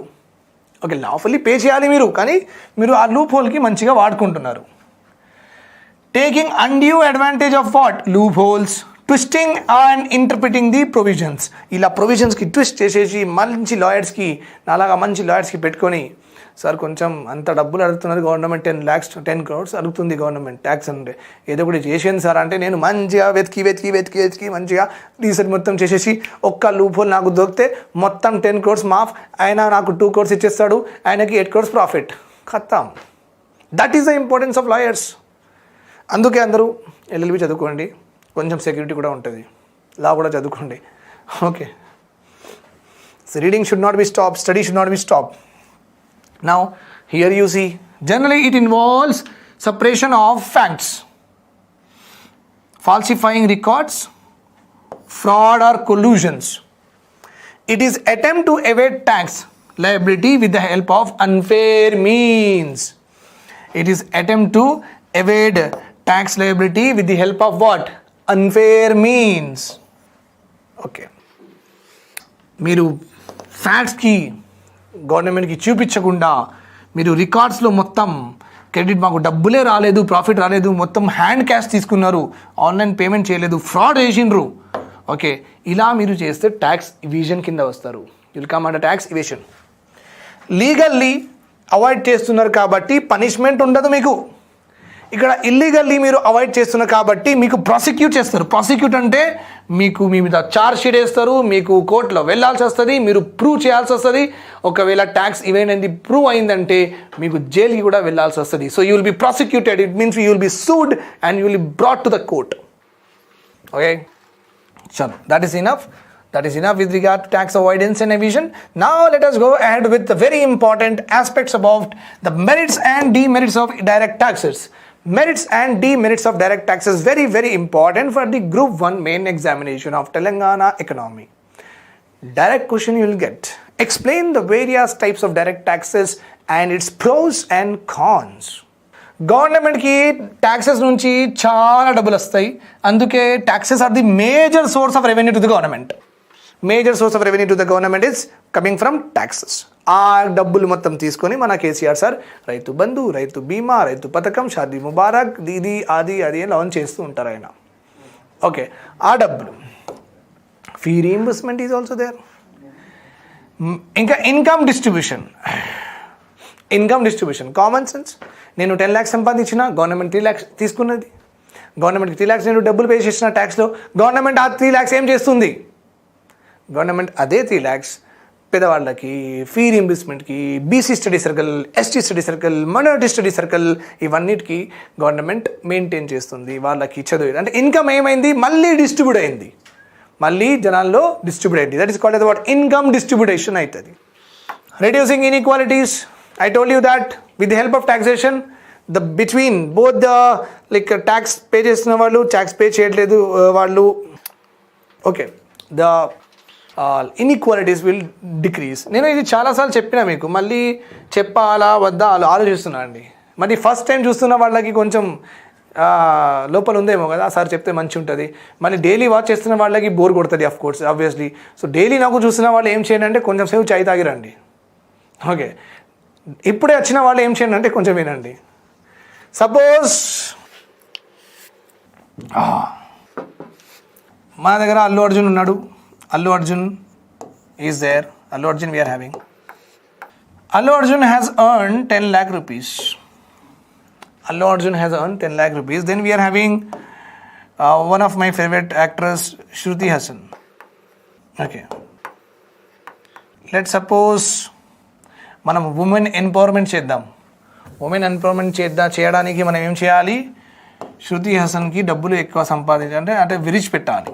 ఉమెన్ ఎంపవర్మెంట్ చేద్దాం మనం. సో షీ ఎర్న్ ఎంత? ఆమెకి పర్ మంత్ అంటే పర్ డే శాలరీ ఉందేమో ఇది, కానీ నేను పర్ ఇయర్ రాస్తున్నా. ఓకే, పర్ ఇయర్ ఆమెకి 10 lakhs శాలరీ ఉంది. వెరాజ్ మనం చూసుకుందాం. ఓకే,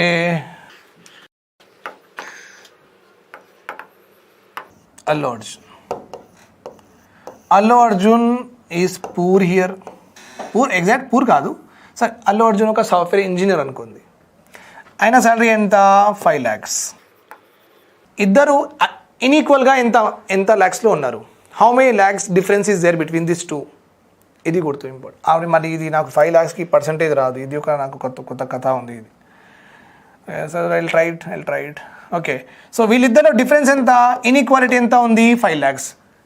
ఇన్ఈక్వాలిటీ ఎంత ఉంది ఇక్కడ 10 lakh 5 lakh అంటే ఇన్ఈక్వాలిటీ ఎంత ఉంది 5 lakhs ఉంది. డిఫరెన్స్ ఎంత 5 lakhs. Okay, so means Shruti Haasan is earning 5 lakhs more than Allu Arjun. So she is earning more, he is earning less. So ఇన్ఈక్వల్ ఎంత ఉన్నారు 5 lakhs. లెట్ సపోజ్ గవర్నమెంట్ ఏం చెప్పిందంటే 10 lakhs సంపాదిస్తున్న వాళ్ళు 30% కట్టాలి ట్యాక్స్. ఆ 10 lakhsలో 30% పోతే శృతి హాసన్ దగ్గర ఎంత మిగిలింది, 7 lakhs మిగిలిందా లేదా? 10 lakhsలో 30% పోతే 7 lakhs మిగిలింది. గవర్నమెంట్ ఏం చెప్పిందంటే 5 lakhs వరకు ఏ ట్యాక్స్ లేదు అంటే 5 lakhs వరకు అల్లు అర్జున్ గారు నీల్ కదా, ఏం కట్టట్లేదు. ఓకే, ఆయన 5 lakhs ఇక్కడే సేమ్గా ఉంది. ఇప్పుడు ఇద్దరిలో డిఫరెన్స్ ఎంత 2 lakhs. సో ముందు డిఫరెన్స్ 5 lakhs, ఇప్పుడు difference 2 lakhs. So inequality reduce అయిందా లేదా? ఇన్ఈక్వాలిటీస్ ఎంత ఉన్నింది 5 lakhs, now inequalities తగ్గింది. So inequalities are reduced or not? Yes sir, it is reduced. So this is called as reduction of inequalities. Reduction of what? Inequalities. That's what it is. Then with the help of this taxation system ఇలాంటి inequalities reduce చేసుకుంటూ పోతే okay one day will come అందరికీ సమానంగా income వస్తుంది. One day will come అందరికీ సమానంగా income ఉంటుంది. Then that society is called as socialistic pattern of society. అలానే 2 lakhs 3 lakhs వేసేస్తే ఆమె కూడా సేమ్, అల్లు అర్జున్ కూడా సేమ్. వన్ డే ఏమవుతుంది అంటే అందరూ సమానంగా అయిపోతారు. ఓకే, దిస్ ఒకవేళ ఒక కంట్రీలో అందరూ సమానంగా ఉన్నారు, అందరి దగ్గర ఇల్లు ఉంది, అందరి దగ్గర వాటర్ ఫెసిలిటీ ఉంది, అందరి దగ్గర ఎలక్ట్రిసిటీ ఉంది, అందరి దగ్గర బండి ఉంది, అందరి దగ్గర రెస్పెక్ట్ ఉంది, అందరి దగ్గర అన్నీ ఉన్నాయి అనుకోండి, దెన్ అందరు సమానమే కదా. మీ దగ్గర కూడా ఏసీ ఉంది, నా దగ్గర కూడా ఏసీ ఉంది, ప్రభాస్ దగ్గర కూడా ఏసీ ఉంది. సో డిఫరెన్స్ ఏముందండి? ఏం డిఫరెన్స్ లేదు. మీ దగ్గర కూడా పిహెచ్డి ముడుగా చదువుకోవచ్చు. హయ్యెస్ట్ ఎడ్యుకేషన్ ఏంది పిహెచ్డి. ఓకే, మీరు పిహెచ్డి చదువుకోవచ్చు, నేను కూడా పిహెచ్డి చదువుకోవచ్చు, ప్రభాస్ కూడా వాళ్ళ పిల్లలకి పిహెచ్డి చదివి అంటే పిహెచ్డి తర్వాత ఏదైనా ఉందా? లేదు. సో ఎడ్యుకేషన్ అందరూ సమానంగా అయిపోయానా లేదా? అయిపోయిండ్రు. Right or wrong? మీరు కూడా సర్జరీస్ చేసుకోవచ్చు, నేను కూడా సర్జరీస్ చేసుకోవచ్చు, ఏదైనా సరే ప్రభాస్ కూడా ఏదైనా సర్జరీ ఎఫర్ట్ చేసుకోవచ్చు. అందరూ సమానంగా ఉన్నారా లేదా? ఓకే, సో ఇలా స్లోలీ గవర్నమెంట్ ఏం చేస్తుంది అంటే అందరికీ సమానంగా చేయడానికి ట్రై చేస్తుంది. That is called as what? Socialistic pattern of society. Then progressive taxation system. ఎక్కువ మీరు సంపాదిస్తే ఎక్కువ ట్యాక్సేషన్, తక్కువ సంపాదిస్తే తక్కువ ట్యాక్సేషన్. సో మంచిదే కదా, అందుకే మెరిటోరాషనం. Okay, that is only called as equal protection of laws. In polity, Article 14 says about both equality of law, equality before law, EBL and EPL, equal protection of law. ఇది equal protection of law వస్తుంది. Progressive taxation will come in equal protection of law. Equality before the law అంటే అందరూ same tax కట్టాలి. అంటే లా ముందు ఎవరైనా సరే అంతే, అది రిచ్ పూర్ ఏదైనా సరే అంటే అంతే, అందరికి 10% అంటే అందరికీ 10%. Okay, that is called as equality before the law. కానీ అట్లా ఉండదు కదా. నేను తక్కువ సంపాదిస్తే నాకు 10%, మీరు 1 crore సంపాదిస్తే కూడా మీకు 10%, నేను 1 lakh సంపాదిస్తే కూడా 10%. ఇది జస్టిస్ కాదు కదా. అంటారు కదా in justice equality between unequals. Equality between unequals అంటే ఈక్వల్గా చూస్తున్నాం. When we're seeing equal two people who are unequal, then it is again called as what? Inequality అంటారు. ఏమంటారు? Inequality. So when you do equality between unequals, then it becomes what? Inequality only. So that is why the EBL will not be there. Okay, when people are unequal, EPL will invoke. EPL మంచిగా active అయిపోతుంది. So this is very good only. Co-efficient with government revenues. So 10% పెంచండి, revenues కూడా 10% increase అయిపోతాయి. 20% పెంచండి tax, revenues కూడా 20% will increase. So కో-ఎఫిషియంట్ ఇద్దరు, ఇది increase అయితే ఆటోమేటికల్లీ ఇది కూడా ఇంక్రీజ్ అవుతుంది. ఇట్లా వెళ్ళిపోతాయి. This is called as what? Co-efficiency. Now demerits, lot of paperwork. Lot of paper work. ప్రతి మంచిది గవర్నమెంట్ పెట్టుకోవాల్సింది. అంటే అంతమంది ఉన్నారు, 1 crore పాపులేషన్లో అందరిది ఇన్కమ్ ట్యాక్స్ ఎంత మంచింది, ఆయన ఎంత కట్టిండు, ఆయన ఎంత కట్టాలి, ఎంత డిడక్షన్ అయింది, ఎంత ఎగ్జెప్షన్ అయింది, అది ఇది అంటే మొత్తం డేటాబేస్ పేపర్ వర్క్ చాలా ఉంటుంది. మనకే ఎక్కువ ఉంటుంది అంటే వాళ్ళకి ఇంకా ఎక్కువ ఉంటుంది. So one of the demerit is what? Lot of paper work. Tax evasion కామనే, tax evasion. Then large database has to be maintained. I have told you this. Narrow base. Very, very important. ఈ base అంటే ఏంటి? ఇక్కడ total population అంటే 0% నుంచి 100% ఉందండి population. కానీ pay చేస్తున్న వాళ్ళు ఎంత? 5 to 7% of the people are only paying taxes అంట. అంటే బేస్ పాపులేషన్ మీద ఎంత పెద్దగా ఉంది, పే చేస్తున్న వాళ్ళు ఎంతే ఉన్నారు? Narrow base. That is called as what? Base. The number of people paying the taxes are very, very less. Okay. Base is only this much. Rest, nobody is paying the tax. Okay. Same tax for all goods. ఎంత wrong ఉంది చూడండి ఇక్కడ concepts. Okay, గవర్నమెంట్కి అన్నీ అర్థమైన తర్వాత కూడా ఇట్లా చేస్తారు. Concept is wrong. ఇది యాక్చువల్లీ మనకు ఇండైరెక్ట్ ట్యాక్సెస్లో రావాలి ఇది.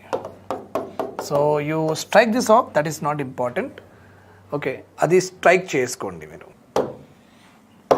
చల్, now we have to study about this one, hardships not counted. So hardships not counted అంటే ఇప్పుడు మీరు వినండి. ఒక మన ఏంటంటే నాకు నా ఫ్రెండ్కి ఒక హోటల్ ఉందనుకోండి. ఆయన హోటల్లో కాల్ మీద కాల్ వేసుకొని మంచిగా కూర్చుంటున్నాడు, అందరూ పని చేస్తున్నారు. ఆ హోటల్ నుంచి ఆయనకి శాలరీ అవుతుంది 5 lakhs. వాళ్ళకి ఆయనకి శాలరీ ఉంది. హోటల్ అదే నేను కూడా సర్వీస్ ఇస్తున్నా కాబట్టి ఆయన హోటల్ ప్రాఫిట్ నుంచి శాలరీ 5 lakhs తీసుకుంటున్నాడు. నేను డైలీ పాటలు చెప్పి, మార్నింగ్ నుంచి ఈవినింగ్ పాటలు చెప్పి చాలా ఎగ్జాస్ట్ అయిపోయి ఎనర్జీ మొత్తం డ్రైన్ అయిపోయిన తర్వాత మళ్ళీ పొల్యూషన్లో రావాలి, పొల్యూషన్లో వెళ్ళాలి, మళ్ళీ నిలబడి అంతసేపు చెప్పాలి. నాకు కూడా 5 lakhs వచ్చినాయి. ఆయన కాల్ మీద కాల్ వేసుకొని కూర్చుంటున్నాడు, ఆయనకి 5 lakhs. నేను అంత హార్డ్ వర్క్ చేసుకొని 5 lakhs సంపాదించిన. కానీ ఇద్దరికి సేమ్ ట్యాక్స్ ఎట్లా అండి? తప్పు కదా, రైట్? సో హార్డ్షిప్, ఎంత హార్డ్ వర్క్ చేస్తున్నాం అండ్ ఇంత హార్డ్ వర్క్ చేసి సంపాదిస్తున్నాం, అది కౌంట్ చేయదు. డైరెక్ట్ ట్యాక్సెస్ నువ్వు ఎట్లయినా సరే డబ్బులు చేస్తాం మేడం. డైరెక్ట్ ట్యాక్సెస్ ఈ saying the same thing, that to how you are working is not important. డబ్బులు ఎంత సంపాదిస్తున్నారో ఇంపార్టెంట్ అంట. సో అలాంటివి మీరు ఆలోచించండి. ఒక ల్యాండ్ ఓనర్, ఒక రెంట్ ఓనర్, ఒక వాళ్ళు, ఒక చైర్మన్లు, ఎండీలు, ఆబ్వియస్లీ వాళ్ళు కూడా చేస్తారు. కానీ వాళ్ళ హార్డ్షిప్ కంటే మన హార్డ్షిప్ ఎక్కువ ఉంది, right? So not counted, hardships are not counted. ఇంకా externalities and spill over benefits not counted. So ఇది కూడా ఇండైరెక్ట్ ట్యాక్స్లో రాయాలి, డైరెక్ట్ ట్యాక్స్లో రాదు, ఇది ఇండైరెక్ట్ ట్యాక్స్లో. So same tax for all goods and indirect and this one. మళ్ళీ మీరు కన్ఫ్యూజ్ అవ్వకండి, ఓకే? నన్ను బద్నాం చేయకండి. ఇది 2 ఇండైరెక్ట్ ట్యాక్సెస్లో వస్తాయి, గుర్తుపెట్టుకోండి. Now that is all about it. Spill over effects చాలా ఇంపార్టెంట్ అండి. ఇది ఇండైరెక్ట్ ట్యాక్సెస్లో ఉంటుంది, మనం వస్తాం. చలో, మెరిట్స్ ఆఫ్ ఇండైరెక్ట్ ట్యాక్సెస్. మనం direct taxes merits and demerits చూసేసినాం కదా, మనం ఇప్పుడు మెరిట్స్ ఆఫ్ ఇండైరెక్ట్ ట్యాక్సెస్ కూడా చూసేద్దామండి. ఓకే, మెరిట్స్ అండ్ డిమెరిట్స్ కూడా. First of all, easy to collect. చాలా ఈజీగా ఉందండి కలెక్ట్ చేయడం. ఎందుకంటే కంపెనీస్ వాళ్ళే ఫైల్ చేసుకుంటారు, గవర్నమెంట్కి పే చేసుకుంటారు. కంపెనీస్ వాళ్ళే ఫైల్ చేసుకొని గవర్నమెంట్కి డైరెక్ట్ పే చేసుకుంటారు. సో గవర్నమెంట్కి కంపెనీస్తో రిలేషన్ ఉంది, కానీ జనాలతో రిలేషన్ లేదు. ఇక్కడ జనాలతో రిలేషన్ ఉంది డైరెక్ట్ ట్యాక్సెస్లో. అందరిది ఇన్కమ్ ట్యాక్స్ మెయింటైన్ చేయాలంటే చాలా కష్టం, కానీ కంపెనీస్ ఈజీగా they can do it, right? So easy to collect, చాలా ఈజీగా కలెక్ట్ చేస్తారు. నో బర్డన్ ఆన్ కన్స్యూమర్, మన మీద కూడా బర్డన్ లేదు, వాళ్ళే కలెక్ట్ చేసుకుని గవర్నమెంట్కి ఇచ్చేస్తారు. వైడర్ బేస్, అంబానీ అయినా సరే కోల్గేట్ మీద ట్యాక్స్ పడుతుంది. Okay, poor people living the remote area ఆయన మీద కూడా ట్యాక్స్ పడుతుంది. అంటే మొత్తం పాపులేషన్ మీద ట్యాక్స్ పడుతుంది. Anybody who uses Colgate tax పడుతుంది. సో వైడర్ బేస్ అందరు కడతారు. ఏదైనా గూడ్ మీరు కురుకురే లేస్ ఏదైనా మీరు కొంటే చాలు అందరి మీద పడుతుంది. అంటే వైడర్ బేస్. అదే డైరెక్ట్ ట్యాక్సెస్లో 5%. వెరాజ్ ఇండైరెక్ట్ ట్యాక్సెస్లో everyone is covered. Okay, less evasion especially under VAT. Okay, ఇది ఒక గుర్తుపెట్టుకోండి. డైరెక్ట్ ట్యాక్సెస్లో నేను మీకు ఎగ్జాంపుల్ ఇచ్చిన, నా ఇన్కమ్ నేను ఎట్లా ఎస్కేప్ అవుతున్నా అని, ఈజీగా ఉంది. వెరాజ్ కంపెనీస్ అంత ఈజీగా ఎస్కేప్ అవ్వలేరు. Okay, they have to face lot of problems if they do it. That's why evasion కొంచెం తక్కువ ఉంటుంది. Coefficient same like direct taxes ఇలా ఇంక్రీజ్ చేస్తే ఇండైరెక్ట్ ట్యాక్సెస్ కూడా ఇలా ఇంక్రీజ్ అయిపోతుంది. In the same way indirect taxes increase అయితే it will increase. Both are coefficient. ఎంత పర్సంటేజ్ ఇంక్రీజ్ చేస్తే అంత పర్సెంట్ డబ్బులు అకౌంట్లో పడిపోతాయి గవర్నమెంట్ది. Okay, now rate of consumption of sin goods will also be no. See direct taxes దేని మీద పడుతుంది? Goods and services. సపోజ్ నేను సిగరెట్ తాగను, కానీ ఒకవేళ నాకు ఒక స్మోకర్ అనుకోండి. సో సపోజ్ ఈ ఇయర్లో ఈ సిగరెట్ నుంచి, గోల్డ్ ఫ్లాగ్ నుంచి, క్లాసిక్ నుంచి, సిగరెట్ కంపెనీస్ నుంచి గవర్నమెంట్కి 1 crore ట్యాక్స్ వచ్చింది. 2018లో 1 crore ట్యాక్స్ వచ్చింది. 2019లో 2 crores ట్యాక్స్ వచ్చింది. 2020లో 3 crores ట్యాక్స్ వచ్చింది. 2021లో గవర్నమెంట్కి 4 crores ట్యాక్స్ వచ్చింది. అంటే ఏంటి అర్థం? అంటే ఈ సిన్ గూడ్స్ ఇలాంటి, అంటే ఏదైనా good, what is that? Any good that harms the public health, మన హెల్త్ మీద ఎక్కువ ఎఫెక్ట్ అవుతుంది అలాంటి గూడ్స్తో. లేకపోతే any good that is very harmful to the economy also. Such goods are called as sin goods అంటారు. Sin, that is called what? Sin goods. Okay, cigarette గురించి చెప్పినా మీకు నేను. సిగరెట్ కూడా సిన్ గూడే. ఎందుకదే? No, not this. ఓకే, అది ఖరాబ్ అవుతుంది. Liver, I don't know exactly what happens. Okay, so cigarette ఎక్కువ తాగితే your health will be problem. నా 2016లో 1 crore గవర్నమెంట్కి ట్యాక్స్ కట్టారు. Cigarette manufacturing companies has paid 1 crore tax to the government.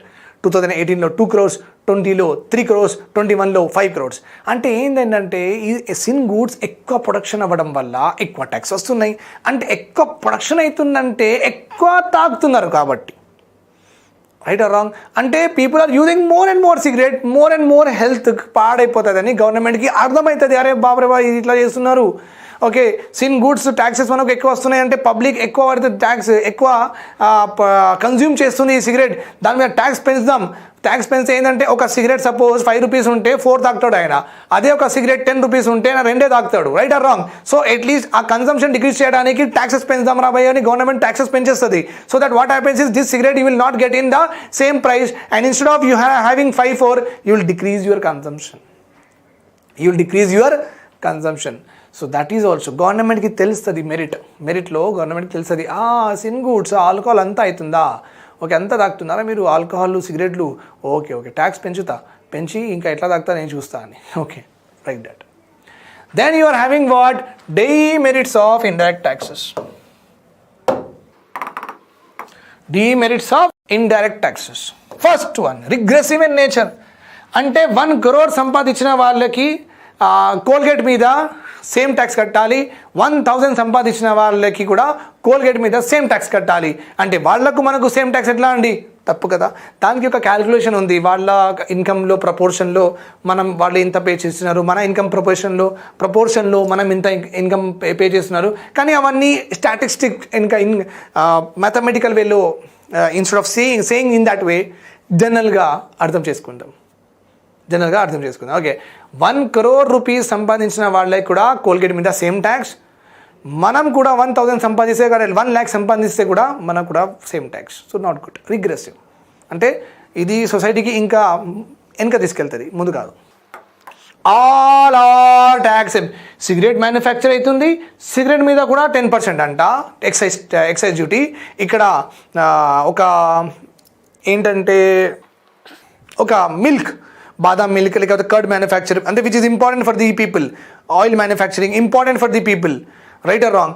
So soap, Lifebuoy, it is important for the people అంటే అలాంటి sin గూడ్స్కి కూడా same tax, ఇలాంటి మంచి గూడ్స్కి కూడా సేమ్ ట్యాక్స్. ఎట్లా?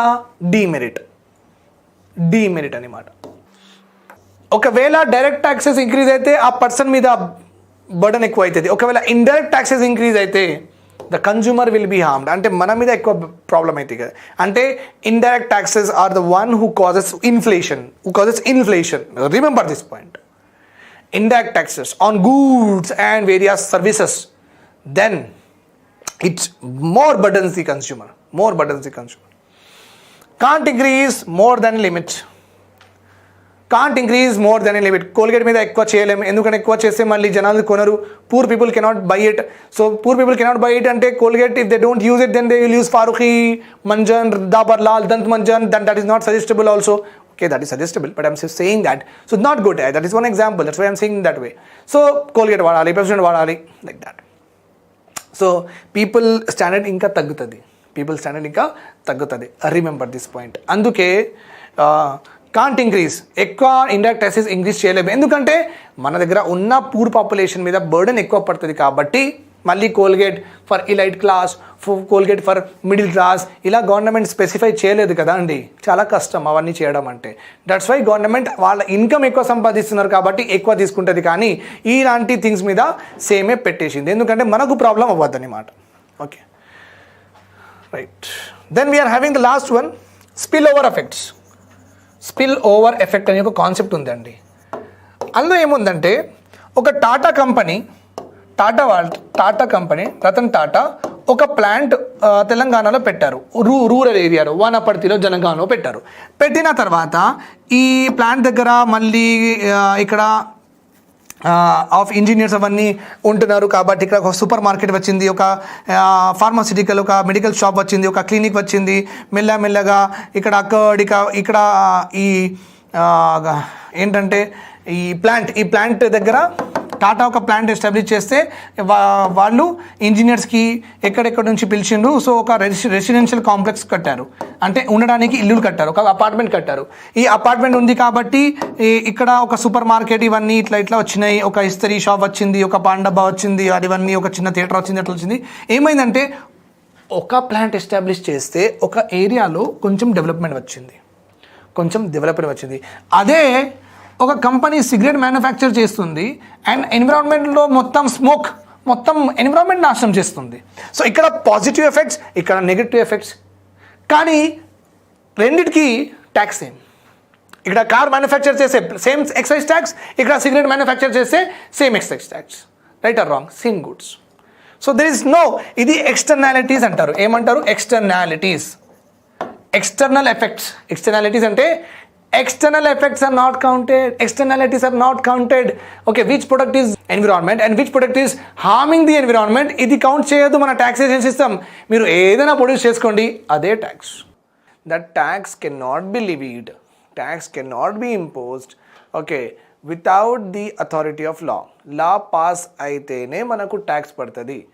ఎవరైనా ఎగ్జిక్యూటివ్ ఆర్డర్ ఇచ్చి రేపటి నుంచి ట్యాక్స్ కలెక్ట్ చేయండి, ఇది కొత్త ట్యాక్స్ మేము ఇంట్రడ్యూస్ చేస్తున్నాం, అలాంటి ఏం ఉండదు. Because the executive has no authority until and unless it does not get the approval of the legislature చెప్పాలి, వాళ్ళందరూ ఓకే చెప్తేనే ఆ tax will come in to what reality, otherwise no. That also we have learned. So taxes related aspects అవన్నీ మనం చూసేసినాం.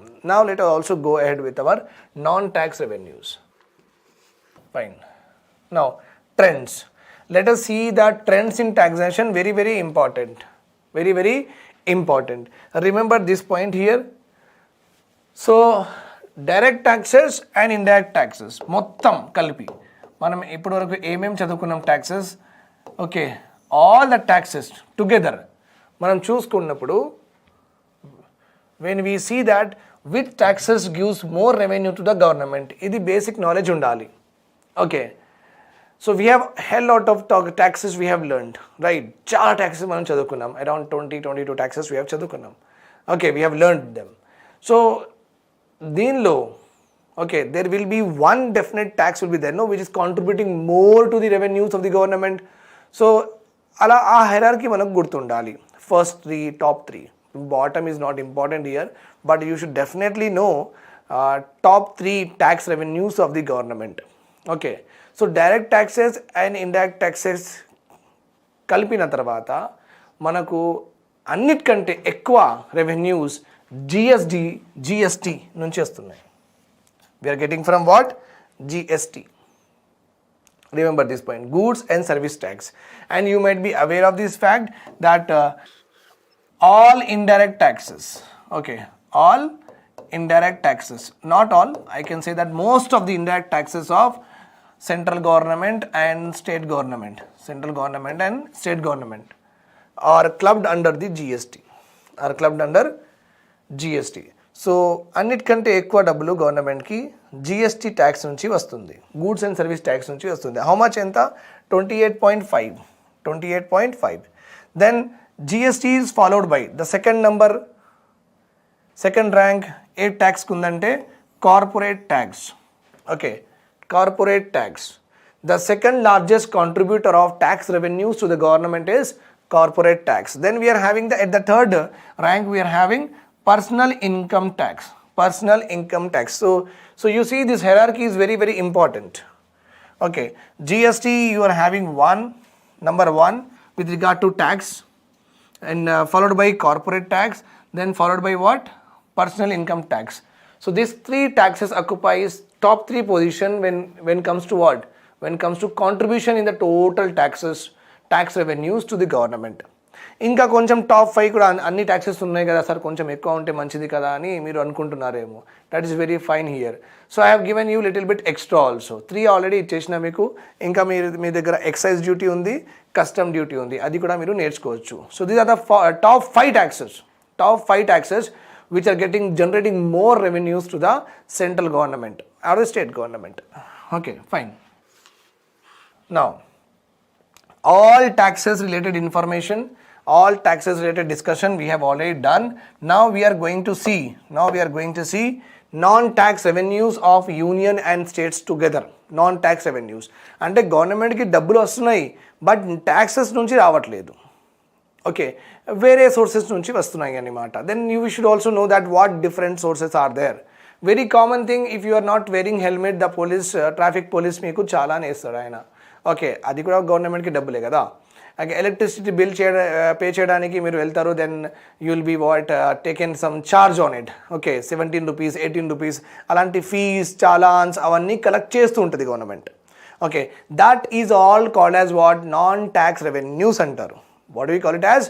Non tax revenues. Like RTC bus ఉంది, RTC బస్తో మీరు ఇక్కడ నుంచి కోటికి వెళ్తున్నారు, మరి ఇక్కడ నుంచి బంజారాహిల్స్కి వెళ్తున్నారు, సో టికెట్స్ కొంటున్నారు. So that is also revenue to the government or not? Yes. But tax నుంచి వచ్చిందా అంటే నో, ట్యాక్స్ నుంచి రాలేదు. It came from what? Non tax.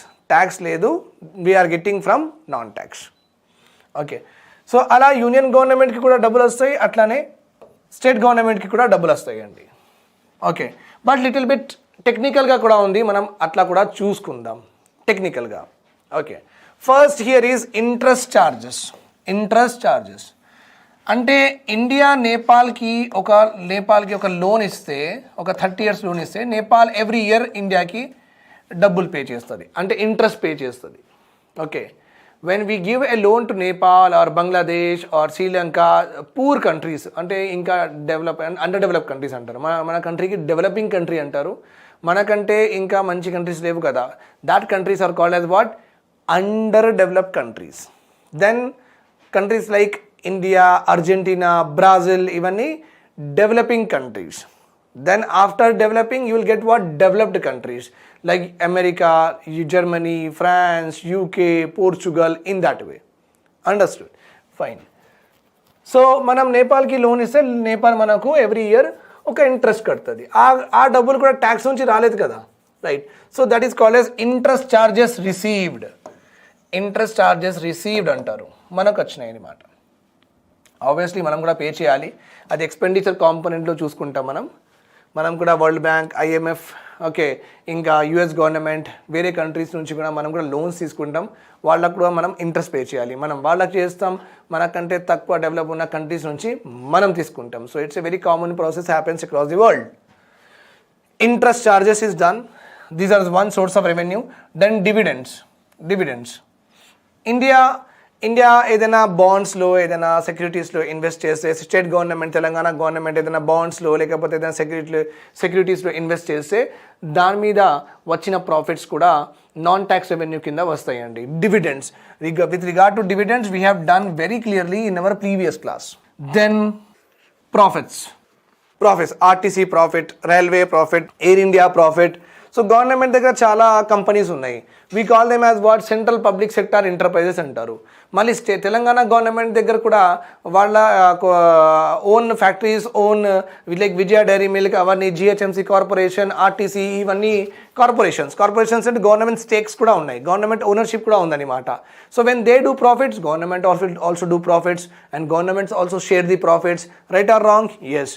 Okay, all profits received by the state government on their investments. Okay, this all comes under what? Again, revenue of the non-tax revenues of the union and state. Non-tax revenues of the union and state. Okay.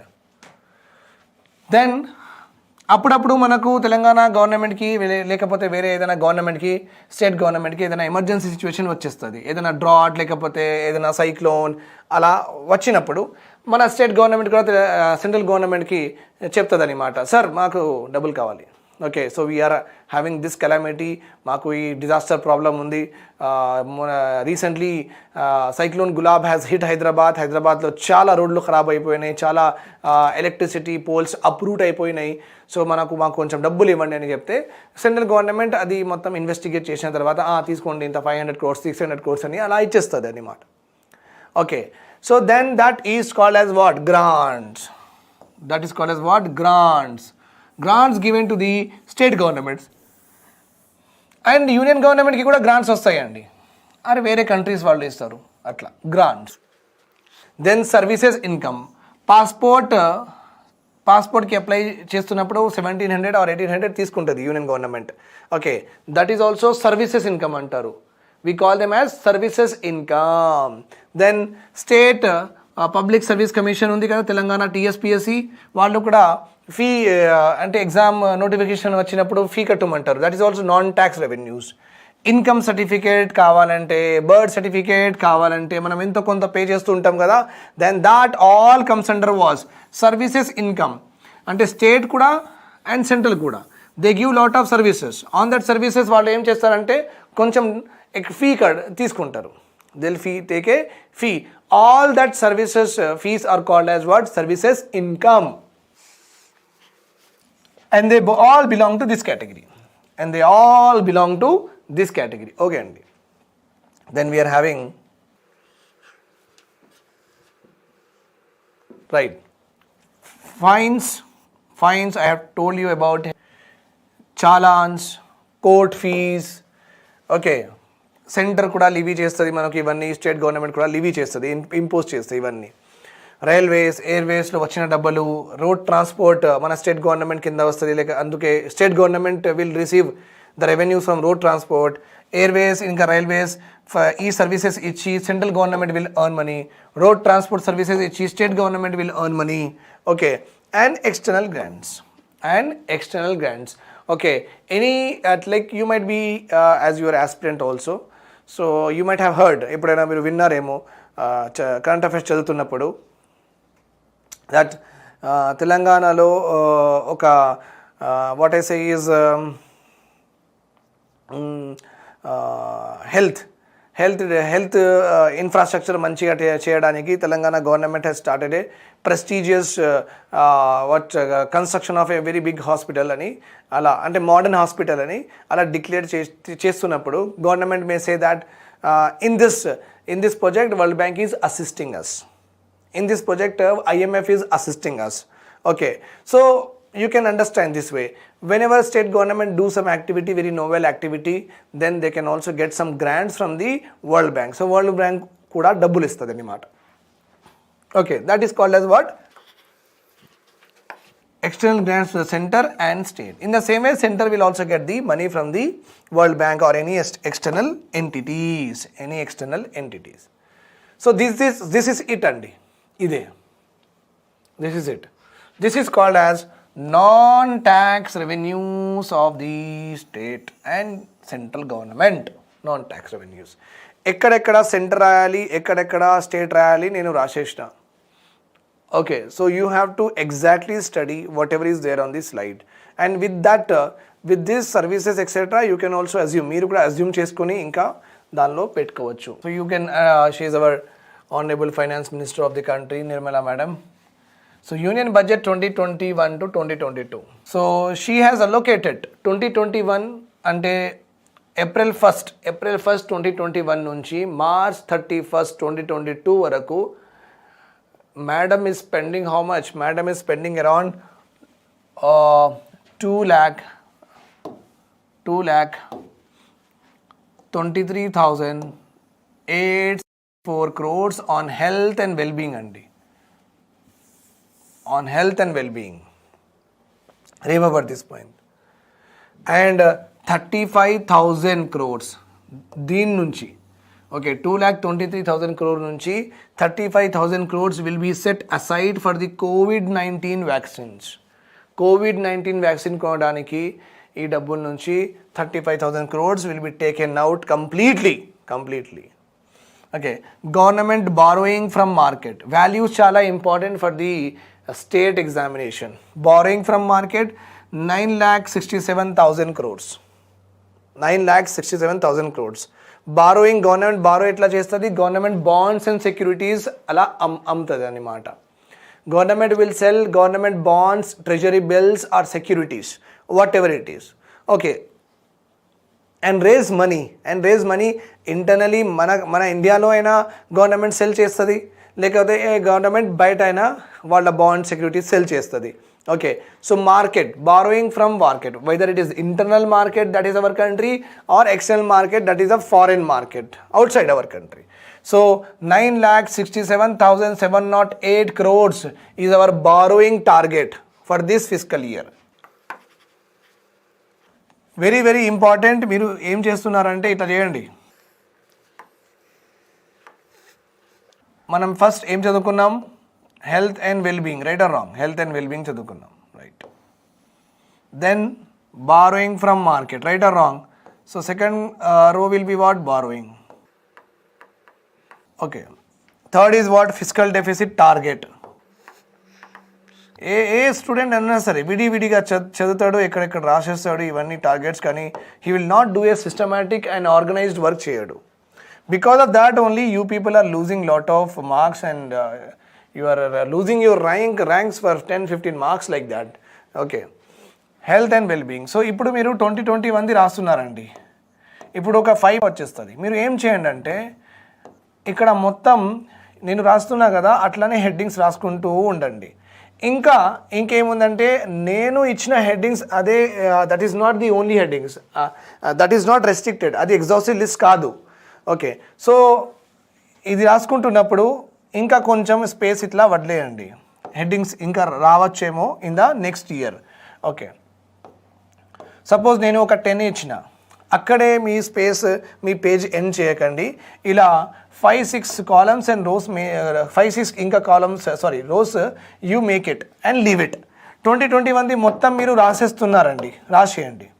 2020 మనకు ఇవాళనే నేను బండిలో petrol వేసుకున్నా, so 100 rupees, actually 100 rupees కాదు, అది 97.5 rupees, 97.5 rupees. ఎందుకు?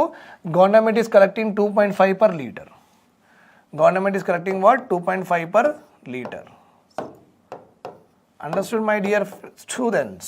This is how ఇలా తీసుకుంటారు మన దగ్గర నుంచి. Okay, and 4 per liter on diesel, 4 per liter on diesel.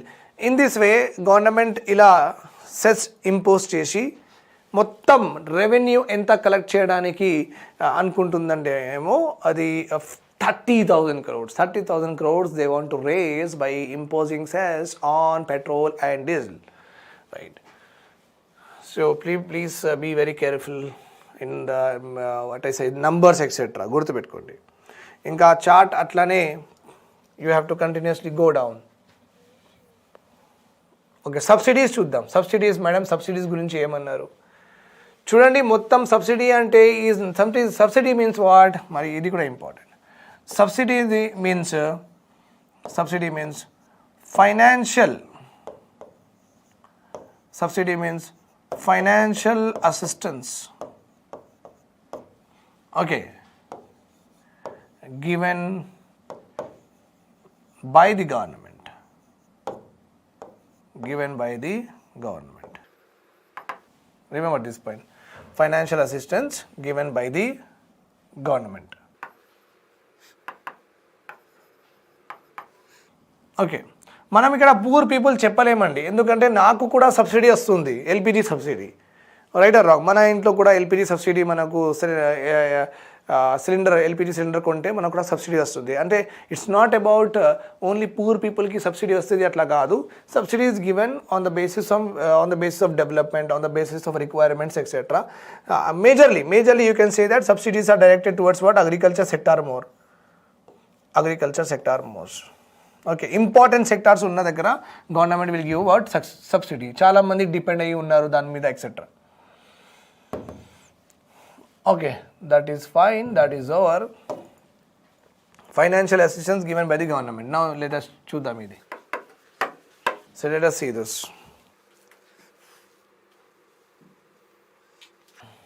Okay, so government is interested to give how much? 2,62,108 crores in subsidies. 2,62,108 crores in the subsidies. ఇప్పుడు మీరు మొత్తం చూసుకుంటే government is giving highest subsidy to what? Food sector. Highest subsidy is given to what? Food sector. మీకు తెలుసు ration షాప్స్లో 2 rupees 3 రూపీస్లో అన్నం అవన్నీ ఇస్తున్నారు అనమాట. ఓకే, సో ఫుడ్ సెక్టార్లో rice and all, rice, wheat are given, kerosene etcetera is given no in the ration shops. So ఫుడ్కి ఎక్కువ సబ్సిడీ. అంటే మీరు అర్థం చేసుకోవచ్చు, it is very common. Why? Because almost 21%, which comes to around 36 crores of population of India is living in poverty. Okay, పేదరికం ఎంత ఉందంటే 36 crores of population. It means they are having ration cards. So వాళ్ళందరికీ subsidised food grains ఇవ్వాలి కదా. So గవర్నమెంట్ది ఎక్కువ డబ్బులు food సబ్సిడీలో వెళ్తుంది. Followed by what? Fertiliser for agriculture. Followed by what? Petroleum. Then interest also. అప్పుడప్పుడు ఏమవుతుందంటే మనం ఏదైనా లోన్ తీసుకుంటున్నప్పుడు, మనం ప్రాపర్గా పే చేస్తున్నప్పుడు జనరల్గా అగ్రికల్చర్ లేకపోతే ముద్రా లోన్స్ ఇవన్నీ జనాలు తీసుకుంటారు. అంటే పూర్ పీపుల్ వాళ్ళు కూడా ఏదైనా బిజినెస్ స్టార్ట్ చేయడానికి గవర్నమెంట్ లోన్స్ ఇస్తుంది ముద్రాలో.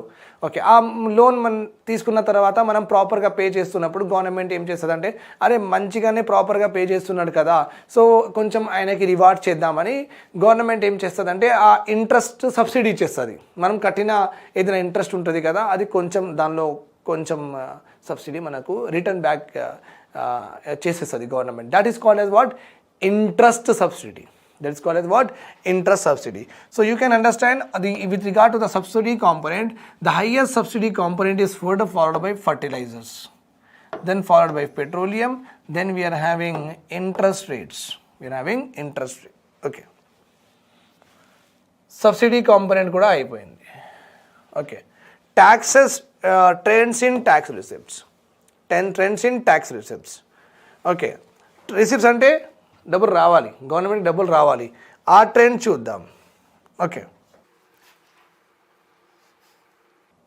Growth, this is percentage of growth. So పీక్లో వెళ్ళింది 2018-19, 17-18లో పీక్లో వెళ్ళింది. మళ్ళీ ట్యాక్సెస్ రిసిప్ట్ తక్కువ అయిపోయి మళ్ళీ it became what? Stagnant. Indirect taxes are very very low. Okay, sorry, both are anyhow that is also fine. Indirect taxes are lesser than direct taxes. అంటే indirect taxes డబ్బులు తక్కువ వస్తున్నాయి, డైరెక్ట్ ట్యాక్సెస్ డబ్బులు ఎక్కువ. Okay, but this is not the case always. Okay, before it was like this. ముందు ఒకప్పుడు ఇట్లా ఉండింది. దెన్ తర్వాత 2016-17లో direct taxes and indirect taxes are giving the same revenues to the state and central. Okay, direct taxes indirect taxes ఇద్దరు same contribute చేస్తున్నారు అనమాట. Okay, to the government. Okay, then ఒక పెద్ద గ్యాప్ వచ్చింది ఇక్కడ. మళ్ళీ ఇండైరెక్ట్ ట్యాక్సెస్ ఆర్ డామినెంట్. ఎందుకు? Unemployment ఎక్కువ అయిపోయింది. అన్ఎంప్లాయ్మెంట్ ఎక్కువ అయిపోతే చాలామందికి జాబ్ రావట్లేదు. జాబ్ లేదంటే ఇన్కమ్ ట్యాక్స్ వాళ్ళు కట్టరు. Income tax is one of the part of direct taxes. So మళ్ళీ కోవిడ్ వల్ల ఎక్కువ ఇండస్ట్రీస్ లేవు, కొత్త ఇండస్ట్రీస్ రావట్లేదు. దెన్ కొత్త ఇండస్ట్రీస్ వస్తే వాళ్ళకి ప్రాఫిట్ అవుతుంది. వాళ్ళకి ప్రాఫిట్ అయితే కార్పొరేట్ ట్యాక్స్ వాళ్ళకి కట్టాలి. సో అన్ఎంప్లాయ్మెంట్ కూడా ఉంది, మళ్ళీ కొత్త కంపెనీస్ రావట్లేదు. So income tax, corporate tax, ఇంకా జనాలు ఏం చేస్తున్నారంటే ఇలాంటి సెక్యూరిటీ ట్రాన్సాక్షన్ ట్యాక్స్ ఉంది కదా, dividend distribution tax. So they are also not interested actually to invest in the securities and bonds. వాళ్ళు కూడా ఇంట్రెస్ట్ లేదు వాళ్ళకు కూడా ఇన్వెస్ట్ చేయడానికి. You got this point. Okay, so that is how it is అండి. So అందుకే కొంచెం direct taxes yellow colour direct taxes కిందికి వెళ్ళిపోయినాయి అండ్ ఇండైరెక్ట్ ట్యాక్సెస్ కొంచెం పైకి వచ్చేసినాయి అనమాట. Okay, little bit. Why? Because COVID వల్ల. Okay, fine. If you have any doubts, I'm very happy to help you out in the comment section. ఎక్కువ discussion అవసరం లేదు, దట్స్ వై నేను కొంచెం ఫాస్ట్ చెప్పేసిన. Okay, so let us again see some important 2021-2022 budget estimates అంటే ఎంత మేము expenditure చేస్తామన్నమాట ప్రాపర్గా ఇచ్చారండి. ఇది మీరు తీసుకుంటే అంటే మీకు 3-4 marks in the examination confirm. 3-4 marks మీకు ఎగ్జామినేషన్లో కన్ఫర్మ్. పెన్షన్కి 1,89 crores, 1,89,000 crores. డిఫెన్స్కి 3 lakhs, for almost 50,000 crores. Subsidies की 3,35,000 crores. Agriculture allied activities 1,48,000 crores. Commerce and industry 34.623 crores. Development of Northeast India 2,000 crores, almost 2,500 crores. Education 93,000 crores. Energy 42,000 crores. External affairs 18,000 crores. Finance 91,000 crores. Health 74,000 crores. Home affairs expenditures 1,13,000 crores. So you can just go through all of them. They will ask you in the examination. That how much budget is allocated by the central government for social welfare. Idi question vastadi. Okay, that question will come. And what would be your answer? Sir, this is 48,460 crores. 48,460 crore budget is allocated. 48,460 crore budget is allocated for social welfare. Okay, remember this point. అలానే మీకు question రావచ్చు ఇట్లా scientific departments. Pensions ఇవన్నీ percentages. Health and wellbeing already మనం చూసేసినాం. చూడండి, మంచిగా government Covid వల్ల ఇలా చాలా ఎక్స్పెండిచర్ చేసేస్తుంది అనమాట because of Covid. So it did not even cross 1 lakh crore in 2019 and 2021. It has just crossed in 2021 to 2022 2,23,000, almost like 3 times. This is only called as budget analysis. మీరు exam రాస్తున్నప్పుడు ఇట్లా రాయాలి. Budget analysis refers to the income and expenditure spent by the government over a period of time. Okay, so which could be discussed in the following way. Number 1, okay, what is this? Health and well-being expenditure. In the year 2019 to 20, okay, the budget expenditure on health and well-being component was around 86,259 crores. Okay, then it has increased to 94,000 crores in 2020-2021. Okay, and because of the COVID and various demands with regard to the COVID situation for the poor people, government has almost triple the budget expenditures on health and well-being to up to the tune of 2,23,000 crores. దీనికి అంటారండి budget analysis. Okay, చాలా స్టూడెంట్స్కి budget analysis అంటేనే తెలియదు. Okay, that is how it is important that ప్రాపర్గా చెప్పాలి. Okay, budget analysis అంటే ఏంటి? This is what I always expect. Union budget. Sources, deficit financing. Okay, deficit financing. Deficit financing ante enti sir? This question is there in your mind, I know that. Deficit financing. Okay, deficit ante enti? Deficit means when government, remember this point, when government revenues are less than government expenditures. When government revenues are less than government expenditures, this is called as deficit. And oka year lo manam chuskunte, if you see this in year, it is called as fiscal deficit antarandi. What do we call it as? Fiscal deficit. Government revenues takkuva unnai with respect to what? Government expenditure. This is called as fiscal deficit. I will give you one example. Please listen to this very carefully. Your father is there? Yes sir, father is there. Father income enta andi? Me father income 10,000 rupees unnai. Your father income is what? 10,000 rupees. Okay. So ee 10,000 lo your father is able to fulfill your transportation, coaching ki velladaniki ravadaniki, electricity bill, ration, inka rent. This 4 he is able to like I can just say that let us remove this. Transportation మీకు కోచింగ్కి వెళ్ళడానికి రావడానికి, ఆయనకు కూడా petrol ఆఫీస్కి వెళ్ళడానికి రావడానికి transportation, and అందరికీ కమ్యూనికేషన్, అందరికీ మొబైల్ ఫోన్స్ అండ్ రీఛార్జ్ కూడా అయిపోయింది. కమ్యూనికేషన్ ఎక్స్పెండిచర్ కూడా చేసేసిండ్రు అంకుల్. అండ్ రెంట్ కూడా పే చేసేసిండ్రు. ఓకే, ఓనర్ ఏం చెప్పదు కదా అందుకే. So rent is also paid. But ఇంకా అంకుల్కి ఎలక్ట్రిసిటీ బిల్, ఇంకా మేడ్కి డబ్బులు ఇవ్వాలి, ఇంకా రేషన్ కొనాలి. ఇవన్నిటికీ ఒక 5,000 కావాలి అంకల్కి. సో ఇప్పుడు అన్ని బేసిక్ నీడ్స్ ఫుల్ఫిల్ అనుకోండి, ఫుల్ఫిల్ అయిపోతాయి. మీరందరూ మంచిగా ఒక మంచి ఫ్యామిలీ లాగా బతుకుతున్నారన్నమాట. ఓకే, సో బట్ ఇన్కమ్ ఎంత ఉంది అంకుల్ది? Father income is how much? 10,000. Father is deficient of how much? 5,000. Father is deficient of how much? 5,000. So here expenditure ఎంత కావాలి అంకల్కి? 15,000. 10 + 5 మొత్తం ఎంత కావాలి అంకల్కి? 15,000 కావాలి. కానీ అంకల్ దగ్గర శాలరీ, అంకల్ శాలరీ ఎంత? 10,000. ఫాదర్ శాలరీ ఎంత? 10,000. So what is this is a deficit condition or a surplus? Surplus అంటే ఎక్కువ. This is a deficit condition. Why? Because father income is revenue is 10,000 only, but father expenditure is 15,000. It means revenue is less than expenditure, not? Yes. Okay, so this is called as monthly deficit. పెట్టుకోండి, monthly deficit.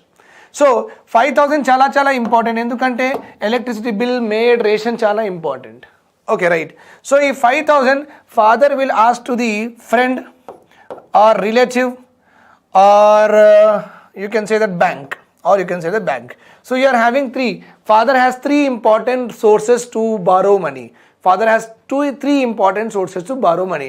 Friend దగ్గర అయినా తీసుకోవచ్చు, రిలేటివ్కి అయినా అడగచ్చు, లేకపోతే bank దగ్గర వెళ్ళి అయినా లోన్ తీసుకోవచ్చు. ఒక 1 lakh rupees లోన్ తీసుకుంటే ఒక 10 months నడిచిపోతుంది, అట్లా 20 months like that. Understood? So in the same way, ఒకవేళ ఫాదర్ దగ్గర డబ్బులు తక్కువ ఉంటే father can borrow money from any of these sources, right? Friend, relative, bank.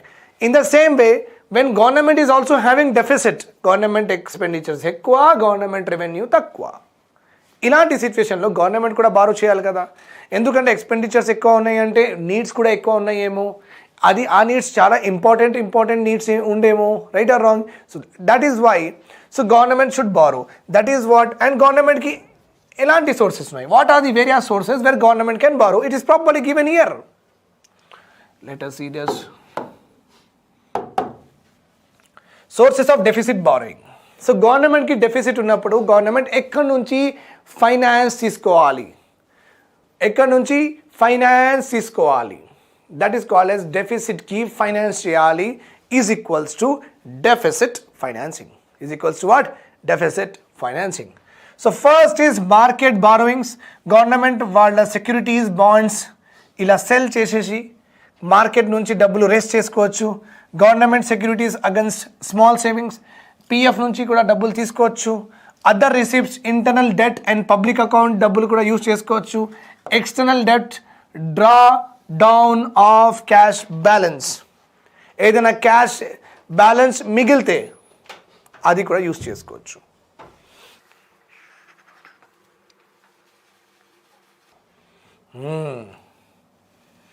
ఇది ఒక డెఫిసిట్ ఫైనాన్సింగ్. మీకు గ్రూప్ 1లో ఆన్సర్ కూడా ఉందండి, మంచిగా చదువుకోండి. What is the meaning of deficit financing అంటే deficit, what are the explain the various, okay, what do you mean by deficit financing and explain the various sources of deficit financing by the government. Deficit financing refers to the condition where the government revenues are less than the government expenditure. Okay, where the government revenues are deficit financing is a condition where in which the government revenues are lesser than the government expenditure. Okay, in this scenario, the government need to borrow some amount of money, okay, in order to fulfill the expenditure requirement. The various sources of deficit financing are as follows. Number 1, market borrowing heading దీనిలో రాయాలి. In this market borrowing, government can issue bonds, okay, or treasury bills. Government can issue bonds or treasury bills, okay, or sell it to RBI or sell it to banks or directly sell it to the people, and from there it can raise money. Then second one is security from small savings. Securities from small savings. So this is a scheme like Krishi Vikas Patra etc. అలాంటి స్కీమ్స్లో గవర్నమెంట్కి like gold monetisation schemes, sovereign gold bond schemes, ఇవన్నీ స్కీమ్స్లో డబ్బులు వస్తాయి కదా గవర్నమెంట్కి, ఆ డబ్బులు యూస్ చేసుకోవచ్చు. ఓకే, ఆ డబ్బులు బారో చేస్తున్నానంటే మళ్ళీ ఇచ్చేయాలండి. నా బాండ్ ఉంటే మళ్ళీ నాకు ఇచ్చేయాలి. అది borrowing means you have to give it back. So government will borrow for temporary purpose and again repay us back. Remember this point. Okay, then we are having Provident Fund. So my father private organization అయినా సరే, government organisation అయినా సరే, మీ father work చేస్తున్నారు అనుకోండి. So ask your father whether he gets the total salary or not. He says no beta, total salary तो नहीं आती, pension cut होती है. पेंशन तो कट होता, right? So pension will be cut. तो ये पूरा पैसा कहाँ जा रहा? Okay, so sorry for that. So this where this all money is going. So pension, all this money is being deposited by the central or state government. Okay, so वहाँ से भी पैसा, from there also the money could be taken. From there also money could be taken because pension అంటే మళ్ళీ మనం ఇవాళ నేను join అయితే ఇవాళ ఇవ్వరు కదా, నాకు రిటైర్మెంట్ అప్పుడు ఇస్తారు, మధ్యలో ఇస్తారు, అది అనవసరం. Okay, that is not our point here. Somebody will not even use it. Okay, so anyhow that is for a long period of time you can draw, otherwise you cannot draw it. Okay, on some conditions only you can draw it. So many of the ఎంప్లాయీస్కి ఆ conditioning కూడా fulfil కాదు, వాళ్ళు use కూడా చేయరు. They will take at the time of retirement only. So వాళ్ళకి retirement వరకు pay చేయాలని ఉంది కదా. సో ఇప్పుడు ఎవ్రీ మంత్ మనం పెన్షన్లో కాంట్రిబ్యూట్ చేస్తున్నాం కదా, ఈ డబ్బులు కూడా గవర్నమెంట్ యూస్ చేసుకోవచ్చు. స్టేట్ ప్రొవిడెంట్ ఫండ్ అంటారండి. ఓకే, ఎక్స్టర్నల్ డెబ్ట్, మనకు ఎవరైనా డబ్బులు ఇవ్వాలి, నేపాల్ వాళ్ళు డబ్బులు ఇవ్వాలి కదా, అది వాళ్ళు డబ్బులు ఇచ్చేస్తే కూడా మనం బారో చేసుకుంటాం. ఓకే, డెఫిసిట్ కాదు, ఇది ఉల్టా ఉంది. ఎక్స్టర్నల్ డెబ్ట్ మీన్స్ మనం వరల్డ్ బ్యాంక్ నుంచి లేకపోతే ఐఎఫ్ నుంచి డబ్బులు బారో చేసుకోవచ్చు, అది మన ఎక్స్టర్నల్ డెట్ అవుతుంది. మళ్ళీ అదర్ రిసిప్ట్, ఇంటర్నల్ డెట్ అంటే మనం ఆల్రెడీ పబ్లిక్ అకౌంట్స్లో చాలా ఫండ్స్ రాసినామండి. Okay, if you go back to my previous lectures, మనం అక్కడ పబ్లిక్ అకౌంట్స్ ఆఫ్ ఇండియాలో చాలా ఫండ్స్ రాసినాం. ఆ చాలా ఫండ్స్లో whatever the money is there no, ఆ డబ్బులు కూడా యూస్ చేసుకోవచ్చు. And draw down of cash balance. Suppose మొత్తం గవర్నమెంట్ ఒక ఓఎన్జీసీ ఉంది, oil and natural gas company of government of India, వాళ్ళకి డబ్బులు 10,000 crores వచ్చినాయి, కానీ వాళ్ళకి ఎక్స్పెండిచర్స్ ఎంత ఉంది, 8,000 crores ఉన్నాయి. Okay, ONGC, oil and natural gas corporation of India. So వీళ్ళు న్యాచురల్ గ్యాస్ ఇంకా ఆయిల్ అమ్ముతారు వేరే కంట్రీస్కి. ఓకే, మీరు అనుకుంటున్నారేమో ఏంటి సార్ మీరు అట్లా అంటున్నారు, మనం లార్జెస్ట్ ఆయిల్ ఇంపోర్టర్ కదా సార్. మనం లార్జెస్ట్ కాదు. So we are like 80% of the oils we are importing. మనం ఎవరికి ఇస్తాం సార్, మన దగ్గర అంతా తక్కువ ఉంటే కానీ మనం ఇస్తాం. Okay, will give whatever we produce will give. చిన్న కంట్రీస్కి ఇవ్వాలి, మనకు రిలేషన్స్ మంచిగా మెయింటైన్ చేయాలి కదా అందరితో, అందుకే ఓఎన్జీసీ. సో వాళ్ళు ఏం చేస్తారంటే గ్యాస్, న్యాచురల్ గ్యాస్ లేకపోతే ఆయిల్ అలా అమ్ముతారు. అమ్మినప్పుడు వాళ్ళకి 10,000 crores they have got. And వాళ్ళది రెవెన్యూస్ ఎంత, 10,000 crores, expenditures only 8,000. So balance ఎంత, 2,000 crores. డ్రా డౌన్ మొత్తం క్రెడిట్ డెబిట్ మొత్తం ఇన్కమింగ్ అవుట్ గోయింగ్ మొత్తం గవర్నమెంట్ చూసిన తర్వాత with regard to all it's companies ఏదైనా బ్యాలెన్స్ మిగిలితే యూస్ చేసుకోవచ్చు. మళ్ళీ వాళ్ళకి ఇచ్చేయాల్సిందే, వాళ్ళ డబ్బులు కదా. మళ్ళీ వాళ్ళకి ఇచ్చేయాల్సిందే. అందుకే borrowings should be paid, and these are the different types of borrowings I have mentioned here. Definition I have told you. Deficit financing is a condition in a country, or deficit financing is a condition in which the government revenues are less than the government expenditure. Okay, so to manage this deficit, government need to raise some revenues from the market and various other sources which are discussed as follows. Submitting to the lines. Then after that, draw the diagram. Then conclusion. Deficit financing is a major method of raising finances and to fulfilling the various requirements of the country. Okay, but it has to be understood that deficit financing cannot go beyond to a certain limit. For that purpose, Government of India has got a act that is called as Fiscal Responsibility Budgetary Management Act of 2003, under which the fiscal deficit nothing but deficit financing should not be up to a certain percentage. A percentage మీరు ప్రాపర్గా mention చేసుకుంటే చాలు. That is introduction, body of content, and you got a conclusion, so no worry about it. Now we have to go for expenditure part దగ్గర వెళ్ళాలి. Very తొందరగా అయిపోతుంది ఇది. It's not a big thing. Revenue expenditure అంటే ఈ expenditure మళ్ళీ చేయాల్సి వస్తుందండి. రెవెన్యూ అంటే I told you, revenue nature ఏంది, మళ్ళీ మీరు ఎక్స్పెండిచర్ చేయాల్సి వస్తుంది. That is called as what? Revenue. So government revenue expenditure first of all interest అండి. First of all what? Interest. Fine. అంటే మనం ఏదైనా లోన్ వరల్డ్ బ్యాంక్ నుంచి, లేకపోతే యూఎస్ఏ నుంచి, లేకపోతే ఐఎంఎఫ్ నుంచి మనం ఒకవేళ లోన్ తీసుకుంటే 30 years 25 years లోన్ తీసుకుంటే వాళ్ళకి ఇంట్రెస్ట్ కట్టాలి కదా. అగ్రీడ్ డేట్ మీద 6 months ఉండొచ్చు, 1 year అయినా ఉండొచ్చు, what ever it is. So interest మళ్ళీ ఇవ్వాలి. దెన్ పెన్షన్ అంటే చాలామంది రిటైర్ అయిపోతూ ఉంటారు, సో వాళ్ళకి డబ్బులు ఇవ్వాల్సి వస్తుంది. Employees, central government employees salaries, state government employees salaries, ఇంకా స్టేట్ గవర్నమెంట్స్ అప్పుడప్పుడు గ్రాండ్ ఇవ్వండి కూడా అడుగుతూ ఉంటారు. So central government will give grant, అప్పుడప్పుడు ఇస్తూ ఉంటుంది government. And defence expenditure, very important component again defence. Okay, వీళ్ళకు boots, shoes, clothes, new technologies government కొంటూ ఉంటుంది. So continuous expenditure in the defence. Okay, then this is again interest, this employees loans etc, subsidies etc ఇవన్నీ వస్తాయి ఇక్కడ. Okay, మళ్ళీ subsidy every month మన అకౌంట్లో LPG subsidy పడుతూ ఉంటుంది, right? That is what it is called as. And ప్రధాన రైతు బీమా స్కీమ్ 6,000 పడుతూ ఉంటుంది with to every farmers.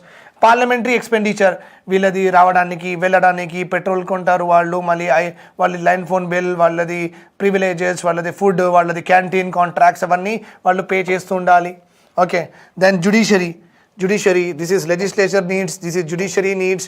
And మన honourable PM Narendra Modiji also is there here. Executive expenditures. So ఇవన్నీ టెక్నాలజీస్ కావాలి. సో మార్పులు, కొత్త సైట్స్కి కొత్త టెండర్స్ ఇస్తూ ఉంటారు. That is how it is. That is all called as revenue expenditures. This is all called as what? Revenue expenditures. Please remember all these components in a very proper manner. And if you are having any discrepancies, you can put in the comment section. I will be definitely helping you out in a what way? In any way, by cross-checking. Okay. So these are very important aspects. Please do remember this and learn as it is. Okay. Revenue receipts అయిపోయినాయి. Revenue receipts లో tax receipts and non-tax receipts. Okay. Tax receipts we have learned, tax receipts and non-tax revenues also we have learned. Now we have to also see what capital receipts.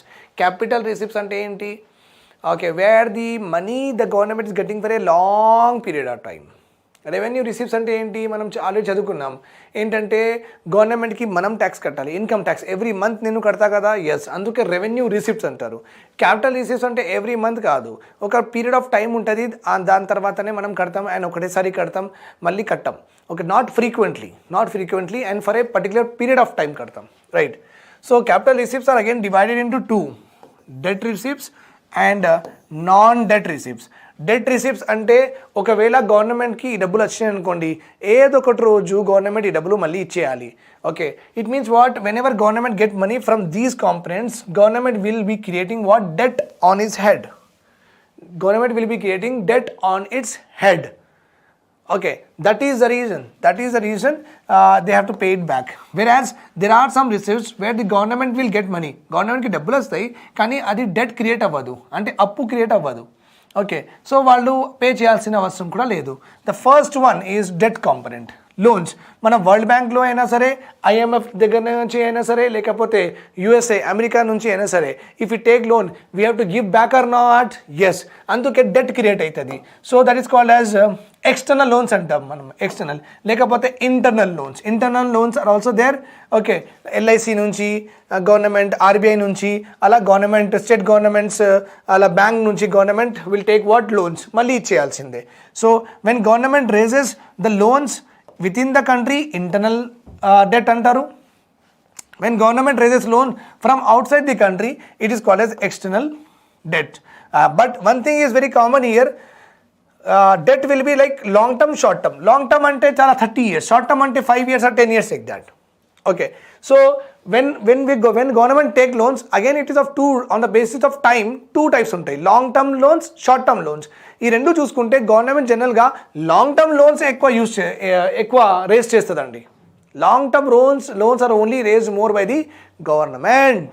Okay, then provident fund. Okay, government use చేసుకోవచ్చు, but okay, it has to give one or the other day back. Small savings fund, small savings funds ఇవి post office దగ్గర ఇలాంటి accounts ఉంటాయి, small saving fund accounts ఉంటాయి. Just like బ్యాంక్లో saving account, current account ఎట్లా ఉంటుంది, post office దగ్గర కూడా స్మాల్ సేవింగ్స్ అకౌంట్స్ అని వాళ్ళు కూడా ఓపెన్ చేస్తారు, వెళ్ళి మీరు కూడా ఓపెన్ చేసుకోవచ్చు. It's kind of savings account only, ఇది ఒక సేవింగ్స్ అకౌంటే. ఓకే, సో దీనిలో వచ్చిన డబ్బులు కూడా government will be using it for its expenditure purpose. కానీ if you see all of these three, what will be created? Debt will be created. Appu will be created, has to be written off. One or the other day, ee appu icheyali. Okay, non debt లో first అంటే గవర్నమెంట్కి డబ్బులు వస్తున్నాయి, but government head మీద no debt is created, government free, ఏం లేదు, ఏం liabilities లేదనమాట. First one is disinvestment. BSNL, ఇప్పుడు ఎయిర్ ఇండియా ఉంది, ఎయిర్ ఇండియా మొత్తం టాటా వాళ్ళకి మనం ఇచ్చేసినాం. టాటా వాళ్ళు, Ratan Tata company has bought Air India. Okay, అంటే 100% ఓనర్షిప్ గవర్నమెంట్ది ఉన్నింది, ఈ 100% ఓనర్షిప్ గవర్నమెంట్ టాటాకి ఇచ్చేసింది అనమాట. సో గవర్నమెంట్కి government have investment of around 100% investment was there in Air India. Government investment ఎంత? ఎయిర్ ఇండియాలో 100%. నౌ దిస్ 100% టాటాకి గవర్నమెంట్ ట్రాన్స్ఫర్ చేసింది మొత్తం investments. Okay, this is called as disinvestment. అంటే డిస్ఇన్వెస్ట్మెంట్ అంటే నా ఇన్వెస్ట్మెంట్ నేను తీసేసిన, అంటే నాది 100% ఇన్వెస్ట్మెంట్ ఉంది కదా, నా 100% మీకు ఇచ్చేసి ఆ 100% డబ్బులు నేను తీసుకున్నా. Okay, do I have any liability? No, nothing but I'm selling here. Indirect disinvestment is nothing but a selling process. Crude వేలే చెప్పాలంటే selling. When you're selling something, does it create any liability? No, it does not create any liability. Remember this point here. Okay, disinvestment proceeds అంటారు. Proceeds అంటే రావడం, proceeds అంటారు. Then loan recovery. మనం ఏ కంట్రీకి అయినా లోన్ ఇచ్చినాం అనుకోండి, నేపాల్కి, బంగ్లాదేశ్కి, శ్రీలంకకి లోన్ ఇస్తాం కదా, మరి ఆ లోన్కి మెచ్యూరిటీ అయిపోతుంది, 5 years 10 years అలా మెచ్యూరిటీ అయిపోయిన తర్వాత వాళ్ళు మనకు మొత్తం డబ్బులు ఇచ్చేస్తారు. Okay, that is what is called as loan recovery. ఇది ఒకటేసారి వస్తుంది. That too I have return here principal. ఒకవేళ ఇంట్రెస్ట్ ఇస్తే రెవెన్యూ రిసిప్ట్, ఇంట్రెస్ట్ మళ్ళీ కట్టాల్సి ఉంటుంది కదా, అందుకే రెవెన్యూ రిసిప్ట్ కింద వస్తుంది. మళ్ళీ కానీ మెచ్యూరిటీ తర్వాత మొత్తం డబ్బులు ఒకటేసారి ఇచ్చేయాలంటే that will come only for once. Principal ఒకటేసారి కడతాం మనం. That is why it is called as what, loan recovery. Principal amount only will come under, not debt. Will come under what? Non-debt. So very, very important. Which one of the following creates debt on the government? Which one of the following create non-debt receipts of the government? Means these two. Okay, remember this point. ఎప్పుడైనా you have to remember this. ఎప్పుడైనా if this statement comes, okay, debt receipts ఎక్కువ ఉంటాయి మన దగ్గర, non debt receipts ఎక్కువ ఉంటాయి అంటే the answer is very clear. Debt receipts are always more than non-debt receipts. estate duty, okay, came in the year 1953. State duty came in the year 1953. Okay, so if somebody dies and their heirs అంటే వాళ్ళ పిల్లలు వాళ్ళ ఏంటంటే వాళ్ళ property తీసుకుంటారు కదా, so ఆ transfer of property from parents to their heir, so ఆ మధ్యలో ఒక ట్యాక్స్ గవర్నమెంట్ ఒక డ్యూటీ కలెక్ట్ చేసేది government, that is called as what, estate duty. 1953 when father or parents die, their property will be transferred to their heirs. Heirs are nothing but legal occupants ki heirs antarandi, legal occupants heirs antaru. Okay, means marriage solemnized ayindi, marriage legitimate ayindi, marriage according to the law, according to the Indian law and according to the cultural rituals mottam kalpi marriage ayindi. That is called as what, solemn legitimate marriage antaru. Emantaru, legitimate marriage. Okay, transfer of properties from the parents to their heirs. So ఫ్రీగా వీళ్ళందరూ తీసుకుంటున్నారు కదా, government చెప్పింది ఫ్రీగా మేము ఇవ్వం, ఫ్రీగా ఏమి ఇవ్వం. So when you are transferring this property you have to pay some duty, that is called as what, estate duty అంటారండి.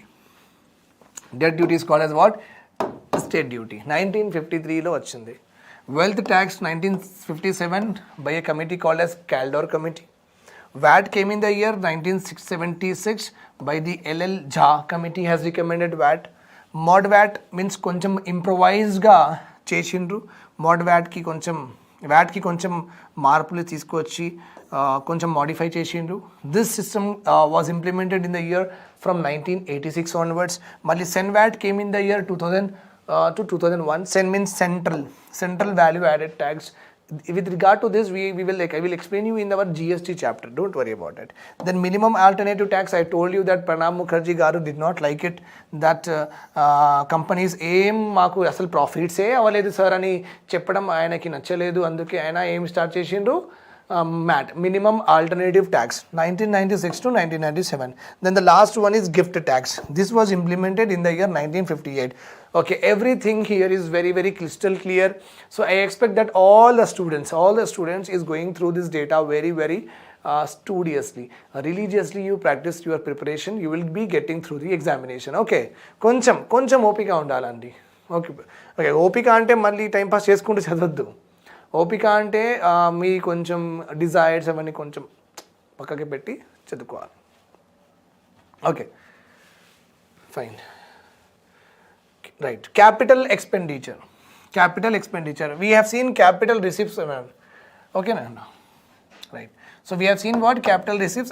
I have discussed about debt receipt. I have discussed about non-debt receipts. Even rendu kuda manam chuseshnam, proper ga chuseshnam. Now let us also see GK also we have seen. Now let us see the capital expenditure.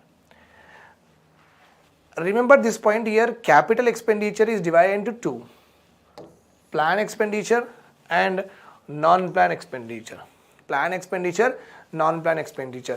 And I should also tell you one point, students, here, that mana budget చదువుతున్నప్పుడు previous క్లాసెస్లో అంటే చాలా ఒక 6-7 classes ముందు నేను ఒకటి చెప్పిన మీకు. ఏం చెప్పిన?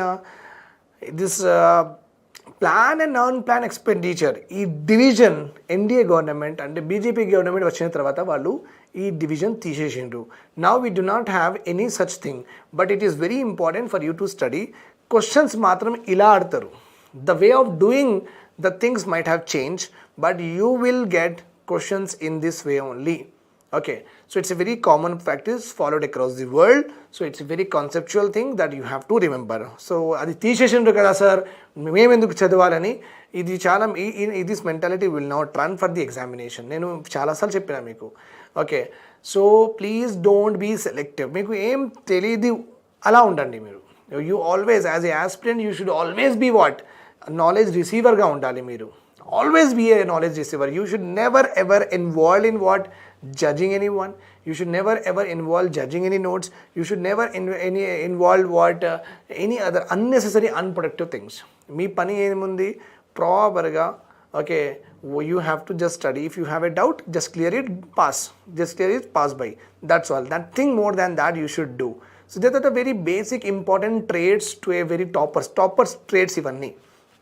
Right. So whatever we are saying here, okay, as experienced faculties, whatever we are saying, please stick to that. Okay, we all want you to get successful, that is what our intention is. So plan and non plan expenditure లేదు, కానీ అది మనం conceptual ఉంది కాబట్టి తెలవాలి. Okay, now I will tell you one important thing అండి. Father దగ్గర 10,000 rupees income ఉంది. ఆల్రెడీ ఆ 10,000 రూపీస్లో ప్లాన్డ్ అయినవి చాలా యాక్టివిటీస్ ఉన్నాయి. సడన్గా రిలేటివ్స్ వచ్చేసిండ్రు. ఓకే, దెన్ అప్పుడు ఏమైందంటే నాన్ ప్లాన్ ఎక్స్పెండిచర్ అయిపోయింది. Plan expenditure was already there. Plan అంటే రెంట్ ఇంత ఇవ్వాలి ఆల్రెడీ తెలుసు, ఎడ్యుకేషన్ ఫీజు పిల్లలది ఇంత కట్టాలి ఆల్రెడీ తెలుసు, ఎలక్ట్రిసిటీ బిల్ ఆన్ ఎంత కొంత వస్తుంది యావరేజ్గా మీకు తెలుసు. These are all about plan expenditure. Anything which is not planned in your income, that is called as non-plan expenditure. In the same way, Congress government unnappudu from 1951 when the first plan was started till 2017 where the 12th 5-year plan was ended. Okay, in all these 12 5-year plans, government used to actually specify that these are the objectives we want to achieve, these are the percentage of growth we want to achieve in so and so sectors, right or wrong, ఇలా వాళ్ళు ఇస్తూ ఉంటారు. ఇంకా ఏం చేస్తారంటే మేము ఈ ప్లాన్లో అగ్రికల్చర్ మీద కాన్సన్ట్రేట్ చేస్తాం, ఈ ప్లాన్లో ఇండస్ట్రీ మీద కాన్సన్ట్రేట్ చేస్తాం, ఈ ప్లాన్లో ట్రాన్స్పోర్ట్ అండ్ కమ్యూనికేషన్ మీద కాన్సన్ట్రేట్ చేస్తాం, ఈ ప్లాన్లో సోషల్ వెల్ఫేర్ గురించి కాన్సన్ట్రేట్ చేస్తాం, ఈ ప్లాన్లో ఉమెన్కి ఎక్కువ కాన్సన్ట్రేట్ చేస్తాం, అట్లా ఉమెన్ డెవలప్మెంట్కి ఎక్కువ కాన్సన్ట్రేట్ చేస్తాం, అట్లా అనమాట. ఓకే, సో ఆల్రెడీ ఇంత ఇవ్వాలి, అగ్రికల్చర్లో ఇంత డ్యామ్స్ కట్టాలి, అచ్చా ఇంత డ్యామ్స్కి ఒక 100 crores అవుతుంది, మరి అగ్రికల్చర్లో సబ్సిడీ ఇవ్వాలి, సబ్సిడీలో ఎన్ని క్రోర్స్ అవుతాయి, మళ్ళీ అగ్రికల్చర్కి ట్రాక్టర్స్ ఇవ్వాలి ఫార్మర్స్కి, దానిలో ఎన్ని క్రోర్స్ అవుతుంది, ఒక ప్రాపర్గా ప్లానింగ్గా ఉంటుంది వాళ్ళకి. ఇంత గ్రోత్ కావాలంటే ఇంత ఎక్స్పెండిచర్ చేయాలి. That all comes under plan expenditure. ఎందుకంటే plans state governments, union territories వాళ్ళందరూ ఏం చేస్తారంటే 5-year plans కదా మన కంట్రీలో నడిచేది ఒకప్పుడు. Okay, so we use to have a 5-year plan. Okay, the very best model of development is 5-year plan ఉంది అండి. కానీ BJP government will never implement the what Congress government has implemented. That is why they are hanging around 3 year, 1 year, 15 years. These all plans never has worked across the world itself. This is a very important aspect one should understand. Okay, just వీళ్ళకి ego ఉంది కాబట్టి వాళ్ళు Congress government 5 years plan start చేసింది కాబట్టి వీళ్ళు చేయట్లేదు. But across the world Russia has develop on the 5-year model only. So first of all these people have to understand that it is not a Congress government plan, it is a plan which is normally followed across the nation. So now BJP, if they takes a stand by initiating 5-year plan, that is not wrong, that's not a taboo at all, right? అది తప్పే. అసలు ఎట్లా అవుతుంది ఒక development గురించి, ఒక Indian development, national development గురించి మనం ఒక ప్రాపర్ బెస్ట్ మోడల్ ఉన్న మోడల్ మనం అడాప్ట్ చేస్తున్నప్పుడు అది how can it be a some copying aspect, right? As a government what is best you should implement it. There is nothing like you have done, we will not do, ilanti em undadu. You can do repeatedly also, that's not an issue. Ultimately you have to cater to the citizen, that is more important. Okay, అందరికీ మంచి జరగాలి, ఇది objective ఉండాలి. That objective వాళ్ళు చేసిండు మనం చేయలేదు, ఇలాంటి ఆబ్జెక్టివ్స్ ఉంటే that is how the economy will go down. Okay, but the important thing is the Nirmala madam should understand that this 5-year plan is not a plan related to Congress government. It is a plan of what the world plan. Okay, so then that is what about us. Okay, so as because you know that 5-year plans unnai మన దగ్గర. So state governments, union territory governments వాళ్ళందరూ central గవర్నమెంట్కి మాకు this is hour 5-year plan, మేము మా స్టేట్స్కి ఇలా develop చేయాలనుకుంటున్నాం, మేము ఎన్ని డ్యామ్స్ కావాలి, మాకు అగ్రికల్చర్ ఇండస్ట్రీస్ ఎన్ని ఇండస్ట్రీస్కి ఎంత డబ్బులు కావాలి, ఓకే ఎలక్ట్రిసిటీ ఇంత ఇవ్వడానికి మాకు ఎన్ని ఎనర్జీ అంటే కోల్ థర్మల్ ప్లాంట్స్ అవన్నీ కావాలి అని మనం మొత్తం ఎవ్రీ స్టేట్ ఏం చేస్తుందంటే వాళ్ళు వాళ్ళ ప్లాన్ 5-yearలో వాళ్ళు ఏమేమి చేయాలనుకుంటున్నారు, ఏమేమి ప్రామిస్ చేసిండ్రు సిటిజన్స్కి, అవన్నీ ఎలా అచీవ్ చేయాలి, ఆబ్జెక్టివ్స్ ఎలా అచీవ్ చేయాలి, మళ్ళీ దానికి ఏమేమి రిసోర్సెస్ గవర్నమెంట్ నుంచి కావాలి, మొత్తం ప్లాన్ ప్రిపేర్ చేసేసి all the 29 states will prepare A plan and was giving to what planning కమిషన్కి ఇచ్చేవాళ్ళు వాళ్ళు. ఓకే, మళ్ళీ ప్లానింగ్ కమిషన్ ఇవన్నీ ప్లాన్స్కి ఒక అలైన్ చేస్తుంది అంటే it will try to bring out A one national developmental plan. Okay, అన్నిటికంటే ఇంపార్టెంట్ ఏమేమి ఉన్నాయి ఇండియాకి ఆ ఆబ్జెక్టివ్స్కి స్టేట్స్ ప్లాన్కి అలా అలైన్ చేసేసి ఒక proper plan will be given to the government, on that budget will be prepared, On that, budget will be prepared. Okay, so obviously we have to trust Planning Commission, we have to trust Niti Aayog, endukante both are not political bodies. That is we are very happy about it. Both are executive bodies. Executive bodies ante chala manchi bureaucrats కూర్చుంటారు అందులో, experts of various domains will be there. So we don't need to worry about our Niti Aayog and Planning Commission. Both the bodies you don't see with the party orientation, political party orientation. You see as an institute of excellence for planning of our country. If you see in this direction, no, you'll get respect for Planning Commission also. You'll get respect for Niti Aayog also. That's not an issue at all. Okay, see in that way you will always be a good person. Fine. అందుకే central plan, central government ఒక plan prepare చేసుకుంటుంది, state government will prepare A plan, union territory will prepare A plan, union territory will prepare A plan. Remember this point here. So this all the plans prepared by central, state and union territory, all the plans prepared by them, all of them comes under what? Planned expenditure. Non plan అంటే defence. ఎప్పుడైనా మనకు పాకిస్తాన్ నుంచి ఏదైనా danger ఉంటే, లేకపోతే China నుంచి ఏదైనా danger ఉంటే, ఏదైనా మనం అప్పటికప్పుడే మనకు మిజైల్స్ కావాలి, రఫేల్ కావాలి, ఇవన్నీ ఉంటాయి కదా అండి. సో డిఫెన్స్ రిక్వైర్మెంట్స్ ఎప్పుడైనా రావచ్చు మన కంట్రీకి. అందుకే అది ప్లాన్గా ఉండవు.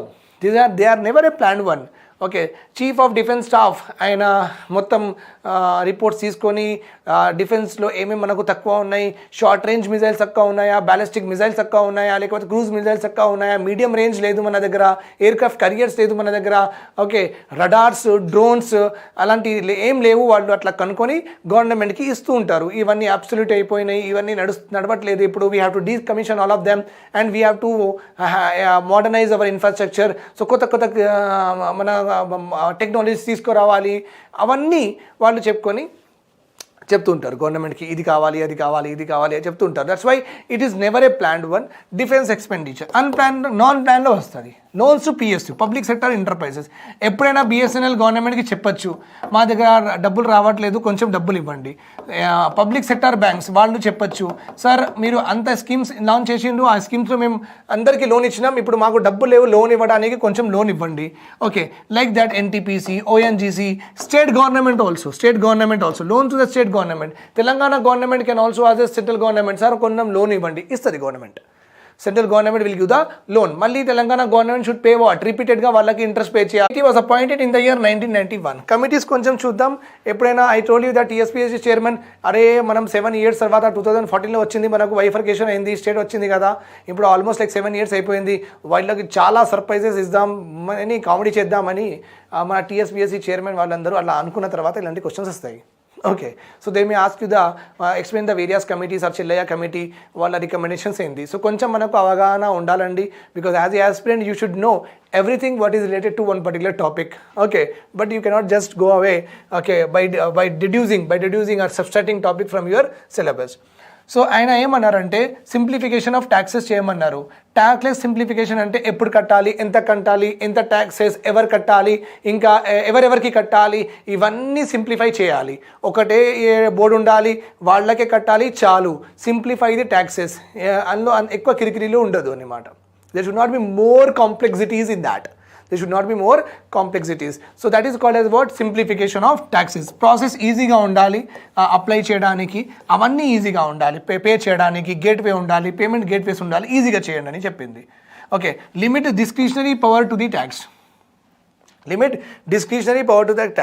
ఎంత ట్యాక్స్కి విపరీతంగా ఇంక్రీజ్ చేస్తూ పోవద్దు, కొంచెం ట్యాక్సెస్ రిలేటెడ్ కూడా కొంచెం చూసుకొని మనం ఇంక్రీజ్ చేయాలని చెప్పిండు ఆయన. ఓకే, లిమిట్ డిస్క్రిషన్ మీద discretionary power should not be use to taxes. Okay, for interpreting the tax. Lowering of income tax తక్కువ చేయమన్నారు. ఇన్కమ్ ట్యాక్స్ తక్కువ చేస్తే మన దగ్గర డబ్బులు ఎక్కువ ఉంటాయి. సో 10,000 రూపీస్ ఉంది అండి నా దగ్గర, 10,000 రూపీస్ ఉంది. 10,000 రూపీస్లో గవర్నమెంట్ 10% ట్యాక్స్ కలెక్ట్ చేసింది. 10% గవర్నమెంట్ ట్యాక్స్ కలెక్ట్ చేస్తే నా దగ్గర ఎంత ఉన్నింది? 9,000 rupees. 9,000 is nothing but my personal disposable income అంటారు. పర్సనల్ అంటే నాకు డిస్పోజబుల్ ఉన్నాయి, డిస్పోజ్ చేయొచ్చు. నేను ఎంత డిస్పోజ్ చేయొచ్చు? 9,000. So ultimately I earn how much? నేను ఎంత ఎర్న్ చేసిన? 10,000 crores. But how much I am able to spend? 9,000 crores. ఎందుకు? 10% of my 10,000 is taken in the form of what? Tax. Okay, so I'm having 9,000. 9,000లో నేను 900 కుర్కురేస్ కొన్నాను. Let us suppose 900 Kurkures కొన్నాను. Okay, 900 Kurkures చేయడానికి 4 companies ఉన్నాయి. 900 కుర్కురేస్ చేయడానికి 9 కంపెనీస్ ఆర్ దేర్. 9 కంపెనీస్లో 9 members work చేస్తున్నారు. 9 కంపెనీస్లో 9 members, let's assume it. Okay, so what happened, 9,000 రూపీస్లో 900 కుర్కురేస్ కొన్నాను. 900 Kurkures are manufactured by 9 companies. 9 కంపెనీస్లో 9 మెంబర్స్ పనిచేస్తున్నారు. సపోజ్ గవర్నమెంట్ ట్యాక్స్ 0 చేసింది అనుకోండి. Okay, so what happen, tax government 0 చేసింది. So instead of 9,000 Kurkure I will buy how much, okay, instead of 900 Kurkure I will buy how much, 1,000 Kurkure. 1,000 Kurkure కొనడానికి 1,000 ఇక్కడ 900 కుర్కురేస్కి 9 companies, 1,000 కుర్కురేస్కి 10 companies. Okay, 9 కంపెనీస్లో 9 members పనిచేస్తున్నారు.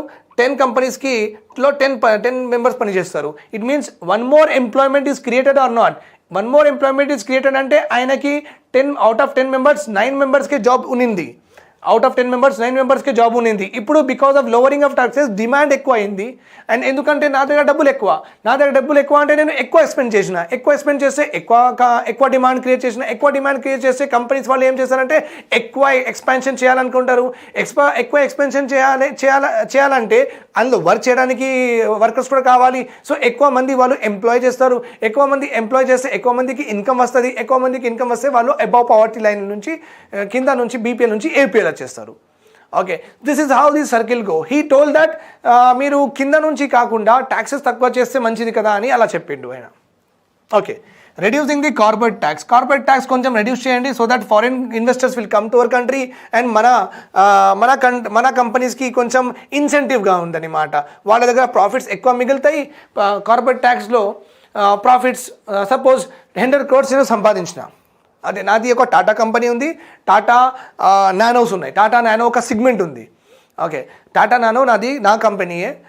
Tata company నాది. అందులో నానో ఈజ్ ఒక కార్, ఒక సిగ్మెంట్ వేరు. ఈ సిగ్మెంట్తో నాకు వచ్చినాయి 100 crores వచ్చినాయి. కార్పొరేట్ ట్యాక్స్ గవర్నమెంట్ ఏం చెప్పిందంటే, అవును టాటా మీకు 100 crores వచ్చినాయి కదా, మరి కార్పొరేట్ ట్యాక్స్ కట్టారా అంటే నేనేమన్నా ఎంత మేడం అని చెప్పిన. 30% అన్నారు. 100 crores నుంచి 30% అంటే 30 crores గవర్నమెంట్ తీసుకున్నది. నా దగ్గర 70 crores మిగిలింది. రైట్, సో 70 crores నేను 7 కంపెనీస్ ఎస్టాబ్లిష్ చేసిన. 70 crores నేను 7 కంపెనీస్ ఎస్టాబ్లిష్ చేసిన. అదే గవర్నమెంట్ కార్పొరేట్ ట్యాక్స్ తక్కువ చేస్తే నా దగ్గర ప్రాఫిట్స్ ఎక్కువ మిగులుతాయి కదా. ఇన్స్టెడ్ ఆఫ్ 30%, ఇక Nirmala madam tells me that sir మీరు ఒక 10% sir corporate tax. How many I will be left with 90 crores. 90 crores-కి 9 companies కదా నేను ఎస్టాబ్లిష్ చేస్తా. Right, okay, so you understand the main intention of Chellaya committee is to promote what, is to give stimulus to what, production, is to increase what, production capacities. Okay, reduce the tax rate for the foreign companies to attract more foreign companies. Okay, rationalization of taxation system. Rationalization నేను చాలాసార్లు చెప్పినా అండి. Rationalization అంటే waste expenditure చేయొద్దు. 5 members ఉన్నారు, ఒక family pack biryani తీసుకుంటే చాలు, మళ్ళీ జంబో తీసుకురావద్దు, వేస్ట్ అవుతుంది. టీవీ ఎవరు చూడట్లేదు, ఆఫ్ చేయాలి. Okay, so we are going to what, పిల్లలకి ఎంటర్టైన్మెంట్కి మీరు జూకి కూడా తీసుకెళ్ళచ్చు, ఎగ్జిబిషన్కి కూడా తీసుకెళ్ళచ్చు, సరిపోతుంది. Because they are very young, వాళ్ళకి మూవీస్ ఇవన్నీ అవసరం లేదు. కానీ మీరు మూవీస్కి తీసుకెళ్తున్నారు, వేస్ట్ఫుల్ ఎక్స్పెండిచర్. బికాజ్ వాళ్ళకి అర్థం కూడా అవ్వలేదు, ఇంకా they cannot do that. Okay, so it's a waste of money. So where actually the money ఎక్కడ ఎక్స్పెండిచర్ చేయాలి అక్కడ చేయాలి, ఎంత చేయాలి అంతే చేయాలి. That is called as rationalisation. That is called as what, rationalization. Remember this point, rationalization of taxation system.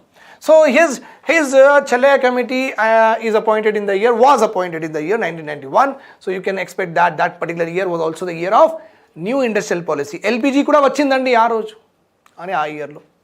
Okay, so many of his recommendations నాకు ఇప్పుడు కూడా కనెక్ట్ అవుతాయి. ఇవన్నీ ఇప్పుడు కూడా జరుగుతున్నవి.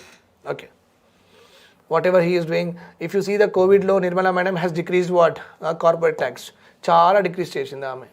సింప్లిఫికేషన్ ఆఫ్ ట్యాక్సెస్ అయిపోయింది in the form of GST. Limiting discretionary power to the officials, boards ఉన్నాయి, income tax appellate tribunal. Okay, చాలా బోర్డ్స్ ఉన్నాయి. reducing tax rate for foreign companies same to same. Rationalization of taxation system again come for simplification only. ఇది ఒకటే కానీ వేరే విధంగా రాసిండ్రు. Okay GST. Okay almost simplification of taxes అంటే ఇది వేరే డెఫినెట్గా I have explain both of them, కానీ ఉల్టా కూడా మనం అర్థం చేసుకోవచ్చు. That's not an issue. As a general లాంగ్వేజ్లో రెండు ఒకటే కనిపిస్తాయి, రెండు వేరు. Now Kelkar committee have come in the year 2002. Right to education act 2009 కదా, 2002లో something has come. I guess 2002లో Article 21A was inserted in our constitution. 86 Amendment Act of 2002. Yes, 86 Amendment Act of 2002, where the children in the age group of 6 to 14 years should be provided with free and compulsory education. Fine. So ఇలా relate చేసుకుంటూ ఉండాలి, so that your mind will develop. And polity economic relation, economic ఎన్విరాన్మెంట్కి relation, ఇలా మీకు inter disciplinary knowledge develop అయిపోతుంది. That is what I have told you in the introduction also, that నేను ఇలా compare చేసుకుంటాను so that you can easily correlate many things and you can keep in your mind for ever. Okay అండి. So Kelkar committee ఏం చెప్పిందంటే ease of collection ఉండాలని చెప్పింది. What they told, ease of collection. Okay, ease of collection is nothing but the way of collection. అంటే ఎలా collect చేయాలి, ఏ form fill up చేయాలి కన్జ్యూమర్ నుంచి, ఏ ఫామ్ ఫిలప్ చేయాలి కంపెనీస్ నుంచి. సో ఈజీగా వాళ్ళు మనకు చెప్పాలి, మనం ఈజీగా కలెక్ట్ చేయాలి. So this committee, Kelkar committee అంటే ఆన్లైన్ పోర్టల్, డైరెక్ట్గా మీరు ఎంత ఉంది అది పే చేసేయండి, అట్లా online portal. One of the way of what, ease of collection. Equity, అందరికీ ప్రాపర్గా సమానంగా కలెక్ట్ చేయాలి. Equity, they should be equity is there. Fostering efficiency, తక్కువ టైంలో ఎక్కువ ట్యాక్స్ రెవెన్యూస్ రావడానికి ట్రై చేయాలి. Lower rate of taxation, same like Chelliah committee. Broad base అంటే నేను ఆల్రెడీ బేస్ గురించి మాట్లాడేసిన, income tax payers are only 5 to 7% of the total country. So ఈ బేస్ పెరగాలి. Okay, minimum tax exemptions and incentives, ఎక్కువ tax exemptions, tax deductions ఇవ్వద్దు అని చెప్పారు ఎవరు, Kelkar. So regarding tax exemptions and deductions, we have dealt in detail in our previous classes. Those who are watching my videos for the very first time and directly watching these videos, మీరు ఆ videos చూడాలండి. పాత videos చూస్తేనే ఇవన్నీ అర్థమవుతుంది. we have gone too long into the subject, ఇప్పుడు మీకు అర్థం కాదు. ఓకే, దెన్ నో సర్చార్జెస్ పెట్టకండి. Okay, surcharges, don't put the surcharge. That is anyhow debatable. Okay, right. I was talking about some deficits. Now it is very important time that you should know the what are deficit. Budget deficit, మొత్తం deficits అంటే revenue expenditure మధ్యలో ఉన్న డిఫరెన్స్కి budget deficit అంటారు. గవర్నమెంట్కి ఎంత డబ్బులు వచ్చినాయి, government ఎంత డబ్బులు ఎక్స్పెండిచర్ చేయాలనుకుంటుంది, what are the requirements of government expenditure and how much government has got revenues. Okay, income in and out going మధ్యలో ఒకవేళ మనకు తక్కువ పడితే, గవర్నమెంట్కి తక్కువ పడితే it is called as deficit. Okay, 100 rupees is government revenues, 120 rupees are expenditure. So government is having 20 rupees short, right or wrong? Government got only 100 rupees వచ్చినాయి, గవర్నమెంట్కి ఎక్స్పెండిచర్స్ ఎంత ఉన్నాయండి, 120 rupees. So government is short of ఎంత, 20 rupees. It is called as deficit. అదే ఒకవేళ government దగ్గర 120 rupees revenues are there, కానీ గవర్నమెంట్కి 100 rupees expenditures are there. Revenues ఎంత, 120 rupees ఆర్ దేర్, ఎక్స్పెండిచర్స్ ఎంత, 100 only. So government is in plus or minus? Yes sir, government is in plus. Okay, plus 20. This is called as surplus. Surplus budgets ఉండవు, వరల్డ్లో surplus budgets ఉండవు, very hard. ఈక్వల్గా ఉంటాయి కానీ surplus ఉండవు. Okay, so budget deficit is nothing but the difference between the total expenditure minus total receipt. Expenditure ఎందుకు ఇక్కడ రాసినామంటే మళ్ళీ మైనస్లో వస్తాయి. ఎక్స్పెండిచర్ ఎలాగైనా ఎక్కువ ఉంటాయి కాబట్టి 120 minus 100 అని మనకు ఇట్లా 20 వస్తుంది plus. So we have return what, expenditure before. ఈ మైనస్ కన్ఫ్యూజన్ ఉండదని, ఎందుకంటే at the end that is the what means, అది అన్ని లాస్ట్కి అదే వచ్చేది కదా మనకు. రెవెన్యూ డెఫిసిట్ అంటే as I have told you బడ్జెట్లో కాంపోనెంట్స్ ఉంటాయి, రెవెన్యూ అండ్ క్యాపిటల్. ఈ revenue receipts and revenue expenditure దీని మధ్యలో what is the difference between this two only. Budget deficit అంటే మొత్తం ఎక్స్పెండిచర్లో, మొత్తం బడ్జెట్లో revenues and expenditure difference is budget deficit or fiscal deficit. But here revenue కాంపోనెంట్లో మనం ఎక్కువ తక్కువ చూసుకుంటున్నప్పుడు this is called as what, revenue deficit అంటారండి. This called as revenue deficit. Then fiscal deficit is nothing but except borrowings తీసేయాలి. ఓకే, total expenditure minus total receipt. Total expenditure minus total receipt except borrowings తీసిన తర్వాత మళ్ళీ మీరు expenditure అంటే మనం ఎంత డిపెండ్ అయ్యి ఉన్నాం వేరే కంట్రీస్ మీద with regard to fulfil our budget deficit. It is very important or not. ఇక్కడ ఏముందంటే బడ్జెట్ డెఫిసిట్ అంటే ఎంత గవర్నమెంట్కి వస్తుంది, ఎంత కావాలి. ఓకే, సో గవర్నమెంట్ ఇలానే చూసుకుంటుందన్నమాట. Okay, here except borrowings should not be taken into revenue. Capital రెవెన్యూస్లో క్యాపిటల్ రిసిప్ట్స్లో బారోయింగ్ తీసుకోవద్దు, ఆ కాంపోనెంట్ తీసేయాలి. Okay, then you see that what is actually your position ఎలా ఉంది. ఎవరి దగ్గర నుంచి డబ్బులు తీసుకోకుండా అసలు మీకు ఎంత వస్తున్నాయి, ఎంత పోతున్నాయి, ఇది మాత్రం మనకు తెలవాలి కదా. సో దట్ మనకు బారోయింగ్స్ ఇంక్రీజ్ అవుతున్నాయా లేకపోతే డిక్రీజ్ అవుతున్నాయా అవన్నీ తెలుస్తాయి, right. That is why another concept called as fiscal deficit. Then primary deficit. Fiscal deficit నుంచి ఇంట్రెస్ట్ పేమెంట్ తీసేయాలి.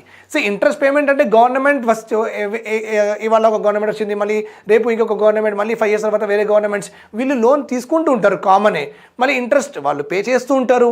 సో ఈ ఇంట్రెస్ట్ పేమెంట్ ఎందుకు, ఎలాగైనా it is a expenditure that is anyhow చేయాల్సిందే. సో దీనికి ఎందుకు మనం పెట్టుకోవాలి, ఈ ఎక్స్పెండిచర్ తీసేద్దామన్నమాట. Interest payments minus interest payments. Okay, then monetize deficit. ఇది లాస్ట్ సోర్స్ అండి, లాస్ట్ సోర్స్. ఓకే, ఒకవేళ డెఫిసిట్ రిక్వైర్మెంట్ ఫుల్ఫిల్ చేయడానికి ఒకవేళ ఆర్బీఐకి గవర్నమెంట్ డబ్బులు అంటే కరెన్సీ ప్రింట్ చేయమని చెప్తే, to print money to fulfil it's budget requirements, deficit requirements, then that is called as monetized deficit. Then that is called as what?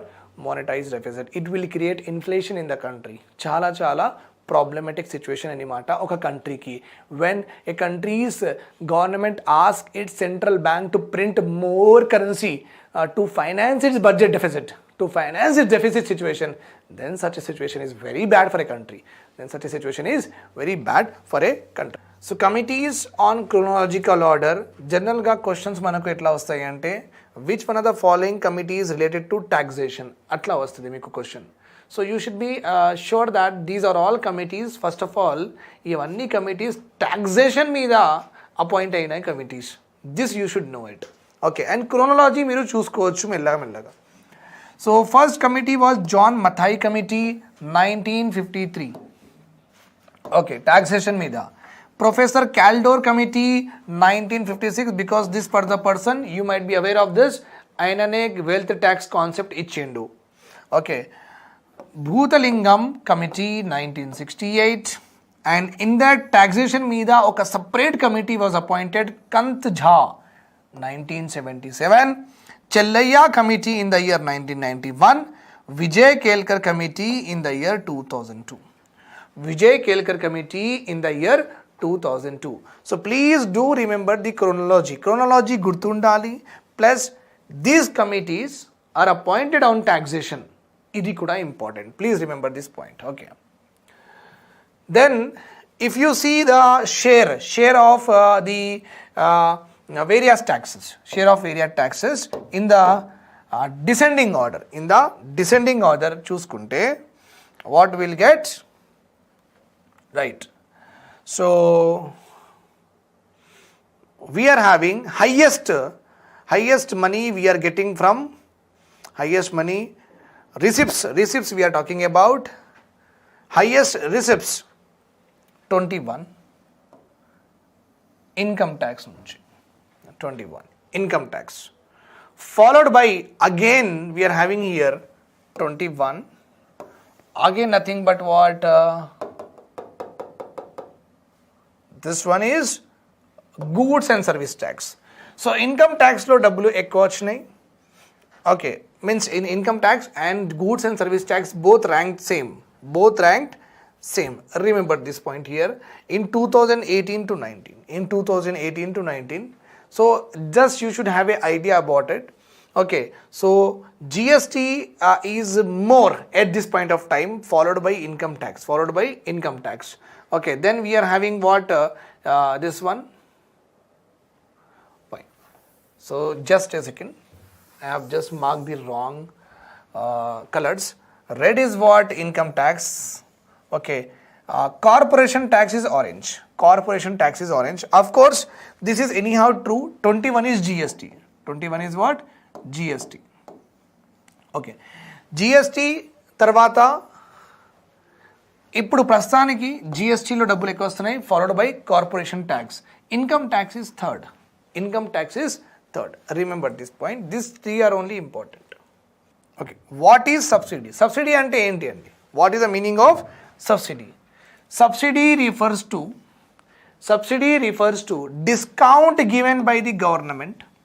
Discount అంటే LPG ఎంత? 900, 800 మధ్యలో ఉంది ఎల్పిజి. మనకు ఎంత దొరుకుతుంది? 600. సో డిస్కౌంట్లో వచ్చిందా లేదా? Yes. Discount given by the government to make available the essential items to the public at affordable prices. Okay. So జనరల్గా ఆల్వేస్ రిమెంబర్, ఎసెన్షియల్ ఐటమ్స్ మీదనే సబ్సిడీ దొరుకుతుంది.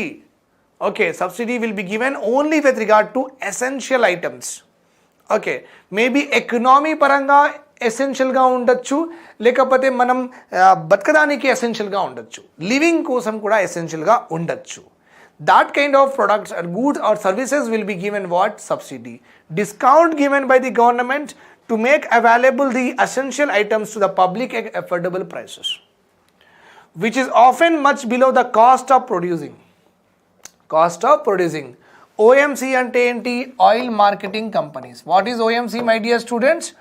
Oil marketing companies. One thing you should understand, oil marketing companies ante mana petroleum sector is deregulated. అంటే government petroleum సెక్టార్కి price regulate చేయట్లేదు. Just like agriculture క్రాప్స్కి government MSP చెప్తుంది కదా, దీనికంటే తక్కువ కొనద్దు, ఈ ప్రైస్లోనే కొనాలని గవర్నమెంట్ ఎట్లా చెప్తుంది, అట్లానే in the same way OMC oil marketing companies, ఈ Bharat petroleum, Hindustan petroleum, Reliance petroleum ఇవన్నీ ఉన్నాయి కదా ఆయిల్ మార్కెటింగ్ కంపెనీస్, వీళ్ళకు కూడా గవర్నమెంట్ వదిలేసింది. మీ ఇష్టం ఎంతైనా పెట్టుకోండి prices, we are not concern about it, we don't regulate your prices. మీకు ఎంత ప్రైస్ పెట్టుకుంటే ఒక లీటర్ మీద పెట్టుకోండి అని వదిలేసింది government. That's why the pricing mechanism of the oil marketing companies has been deregulated from the government. అందుకే వాళ్ళు 900లో అమ్మితే మనకు 600లో ఎట్లా దొరుకుతుందంటే గవర్నమెంట్ వాళ్ళకు పే చేస్తుంది ఆ డిఫరెన్స్. 600 మనకు, వాళ్ళు 900లో వాళ్ళు ఏమంటున్నారు, 900 మా కాస్ట్ ఆఫ్ ప్రొడక్షన్ అంటున్నారు. సో గవర్నమెంట్ ఏం చెప్పింది, 900 అంటే మా దగ్గర అంత పూర్ పీపుల్ ఉన్నారండి, అట్లా నడవదు, 600లో ఇవ్వండి. సరే, వాళ్ళు 600లో ఇస్తారు, గవర్నమెంట్ వాళ్ళకు 400 రూపీస్ ఇచ్చేస్తుంది అనమాట, 500, 300 రూపీస్ ఇచ్చేస్తుంది. Understood my point? That is called as subsidy. Essential items మీద with regard to the population, with regard to the economy, subsidy is given, my dear students. Specific entities or individuals can receive these subsidies. Specific entities అంటే MSME companies అట్లా. You can consider it as a tax rebate కూడా చెప్పొచ్చు మీరు, or a cash payment. Okay, it can be given in the form of tax rebate. Tax rebate అంటే 10% tax ఉంటే మీరు 9% కట్టాలి. This is called as rebate. Cash payment is nothing but directly LPG subsidy is a cash payment, మీకు డబ్బులే direct government transfer చేసేస్తుంది, right. This helps to keep the essential items such as food, fuel, fertilisers with in the reach of poor people. Okay, this helps to keep the essential item like food, fuel, fertilisers okay with in the reach of poor people. ఒక urea bag కూడా 1000 rupees, but మార్కెట్లో 500 రూపీస్లో దొరుకుతుంది. ఎందుకు? 500 rupees government సబ్సిడీలు ఇస్తుంది. Government is giving subsidy for 500 rupees of urea bag. Okay, so this is a very perfect definition. Okay, what is the purpose? The purpose of this subsidy is why? What is the purpose of this subsidy? क्यों चाहिए? Okay, because it is very important, because lot of the people in our state and also in the country are what? Below poverty line మీద ఉన్నారు. అందుకే మనకు subsidy చాలా important. Nearly about 21.9% of the population, that comes to around 36 crores of the population is living below poverty line. That's why subsidy is very important. Okay, now another question. This is one of the comedian, or you can say the villain, or a very very famous actor in Bollywood. Okay, plays very comedian roles, very villain type of roles. He was like questioning, okay, will you give these to all sectors? Will you give the to all sectors? Subsidy అన్ని సెక్టార్స్కి ఇస్తారా అంటే depends on the government. Like petrol మీద ఇస్తారు, fertiliser మీద ఇస్తారు. So all sectors, multiple sector మీద ఇవ్వచ్చు. దట్స్ నాట్ ఎన్ ఇష్యూ, ఇస్తారు. ఓకే, ఇంకా subsidy is given to only BPL, అట్లా కూడా క్వశ్చన్ రావచ్చు. Subsidy given to only BPL population, poor పాపులేషన్కి ఇస్తారా? The answer is no. It again depends. ఎందుకంటే LPG subsidy we don't come in to below poverty line అండి. We don't come in to below poverty line, we're not having ration card etcetera so and so forth. By the way we're OC. Okay, so but still మాకు government LPG subsidy ఇస్తుంది. So subsidy ఒక సెక్షన్కి ఇస్తారా అంటే అట్లా కాదు. It depends. Subsidy అందరికీ కూడా రావచ్చు, పూర్ పీపుల్ కూడా రావచ్చు, middle class, upper middle class ఎవరికైనా రావచ్చు. So it depends on the government. Okay, government దగ్గర అన్ని సబ్సిడీస్లో, okay, if you see the decreasing order, ఎక్కువ డబ్బులు ఫుడ్ మీద వెళ్తున్నాయి. ఫుడ్ సబ్సిడీలో వెళ్తున్న డబ్బులు చాలా ఎక్కువ, followed by fertiliser, followed by fuel. These are the three major subsidy expenditure of the government. Okay, like food, fertilizer and fuel. Okay, right, wealth tax is all over done. It's done by wealth tax. Just we have already seen about it. That's not an issue. Now very important aspect, and we can finish off this chapter also. GST గురించి చదువుకుందామండి మనం.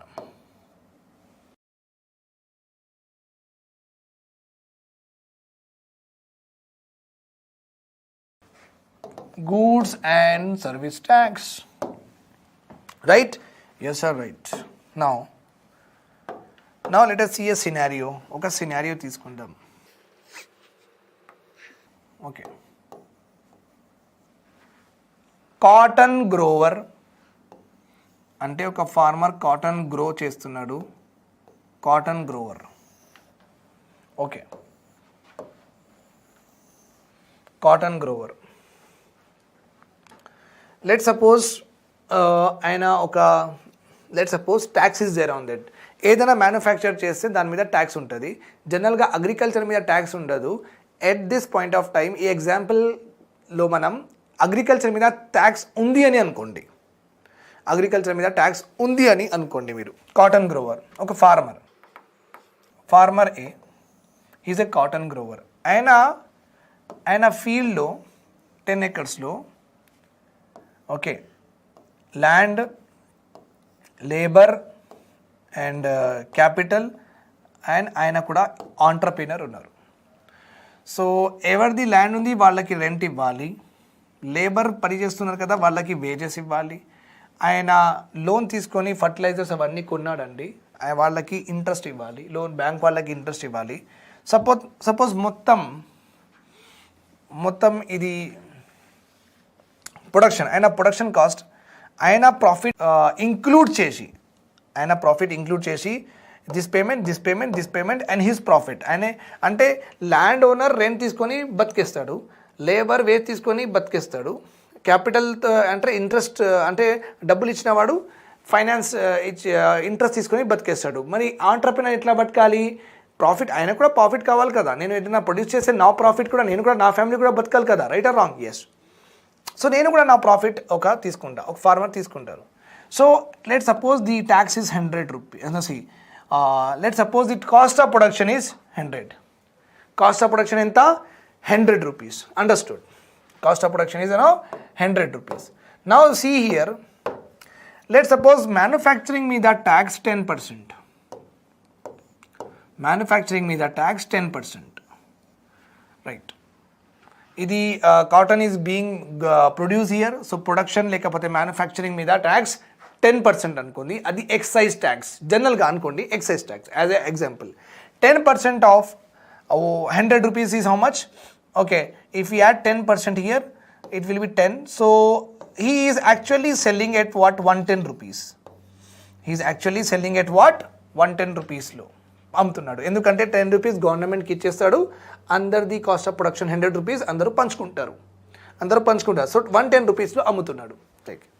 This cotton is taken by cotton miller. కాటన్కి ఆయన పెద్ద పెద్ద thread లాగా చేస్తాడు cotton. So this raw material cotton మిల్లర్కి raw material ఎంతలో వచ్చింది? 110 రూపీస్లో రా మెటీరియల్ వచ్చింది కాటన్ మిల్లర్కి 110 రూపీస్లో. మళ్ళీ కాటన్ మిల్లర్ ఏం చేస్తున్నాడంటే ఈ కాటన్ స్పిన్నింగ్ వీవింగ్ చేసి ఇది పెద్ద మంచి థ్రెడ్ చేసుకుంటున్నాడు, మంచి థ్రెడ్. ఇది మళ్ళీ బండల్ చేసేసి వీవర్స్కి వాళ్ళకి ఇస్తాడు. ఓకే, వాళ్ళు బట్టలు చేస్తారు అనమాట. ఆ ప్రాసెస్కి మనం చూస్తున్నాం ఇక్కడ. సో ఆయన కూడా 110 రూపీస్లో రా మెటీరియల్ కొన్న తర్వాత ఆయనకు కూడా ఒక ఫ్యాక్టరీ ఉంది. ఇక్కడ ల్యాండ్కి రెంట్ ఇవ్వాలి, లేబర్కి వేజెస్ ఇవ్వాలి, క్యాపిటల్ డబ్బులు తీసుకున్న వాళ్ళకి ఇంట్రెస్ట్ ఇవ్వాలి, ఇంకా వాళ్ళ ప్రాఫిట్.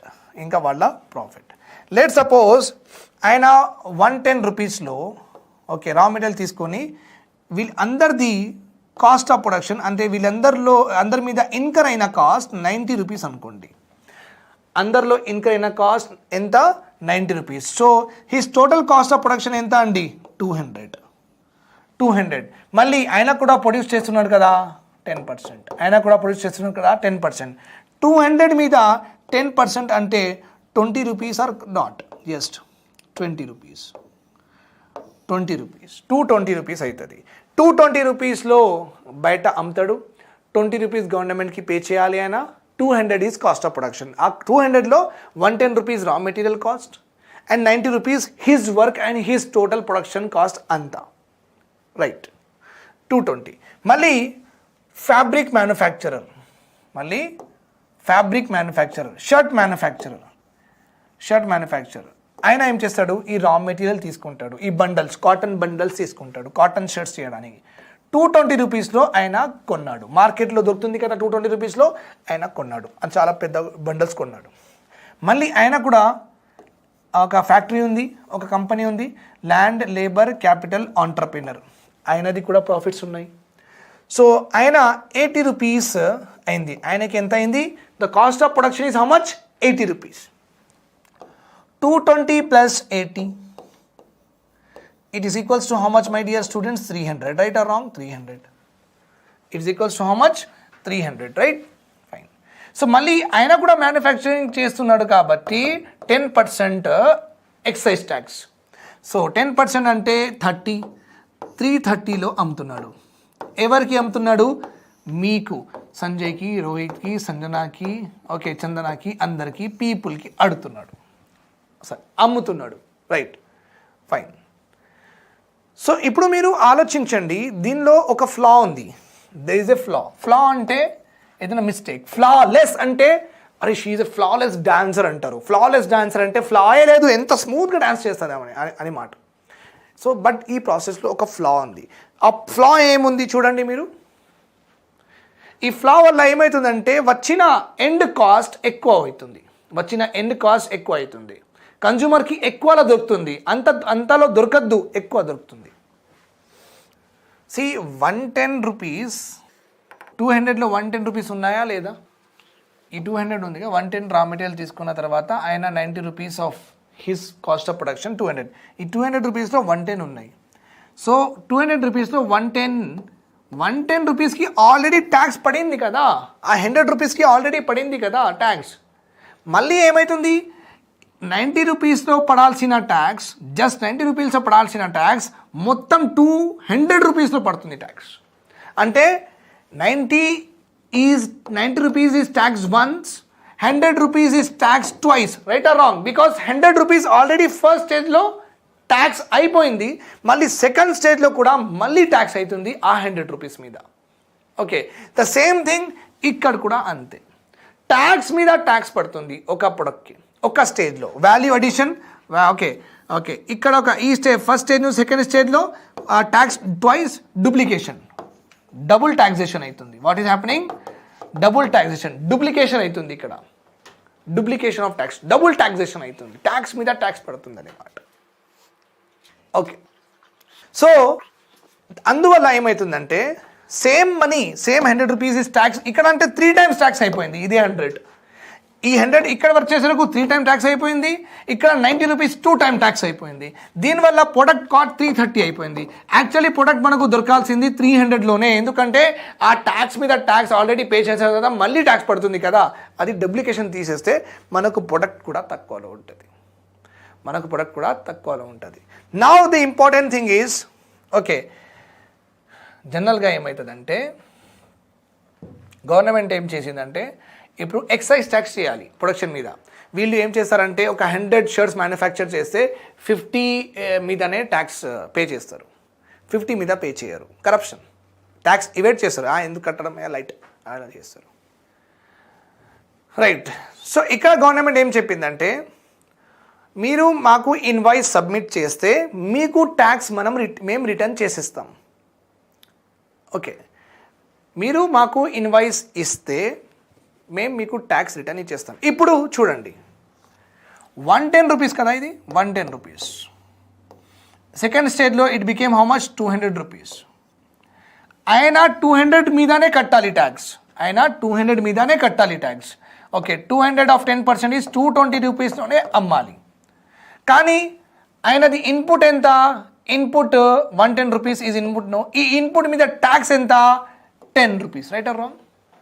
ఆయన రా మెటీరియల్ ఎంత, 100%, ఆయనది ఇన్పుట్ ఎంత, 100 రూపీస్. ఆ ఇన్పుట్ మీద ట్యాక్స్ ఎంత పడింది, 10 రూపీస్ పడింది. ఈ ఇన్పుట్ ట్యాక్స్, ఇన్పుట్లో ఆయన రా మెటీరియల్లో పడిన ట్యాక్స్ గవర్నమెంట్ ఏం చెప్పిందంటే మేము మీకు క్రెడిట్ చేసేస్తాం. That is called as input tax credit అంటారండి. ఇన్పుట్ ట్యాక్స్ క్రెడిట్ అంటారు. That is called as input tax credit. Okay, అంటే ఆయన పే చేయలేదంటే ఆయన సబ్మిట్ చేయలేడు.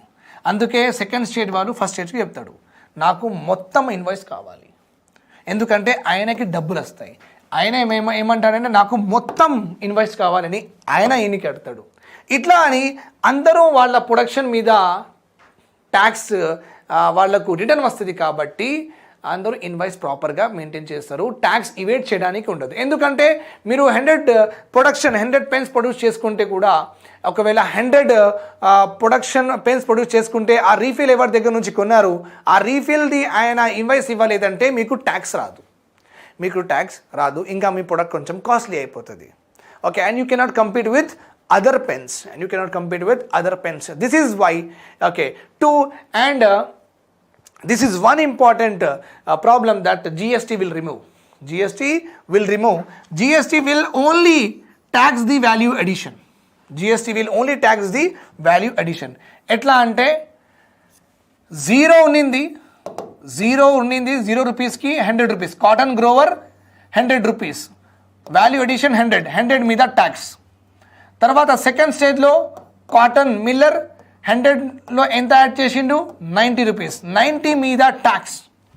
థర్డ్ స్టేజ్లో he added how much, 80 rupees, 80 మీద ట్యాక్స్. అంతే, 80 అంటే వాల్యూ, అంటే ఒక్కొక్క స్టేజ్ వాల్యూ యాడ్ అయితేనే ట్యాక్స్, వాల్యూ అడిషన్ మీద tax. That's why it is called as value added tax. ఏమంటారు, value added tax.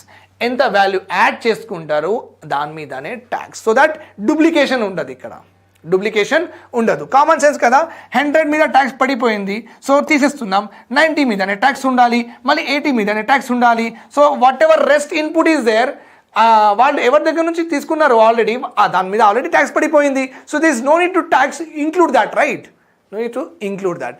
So this is what value addition tax అండి. This is called as what? Value addition tax. Remember this, student.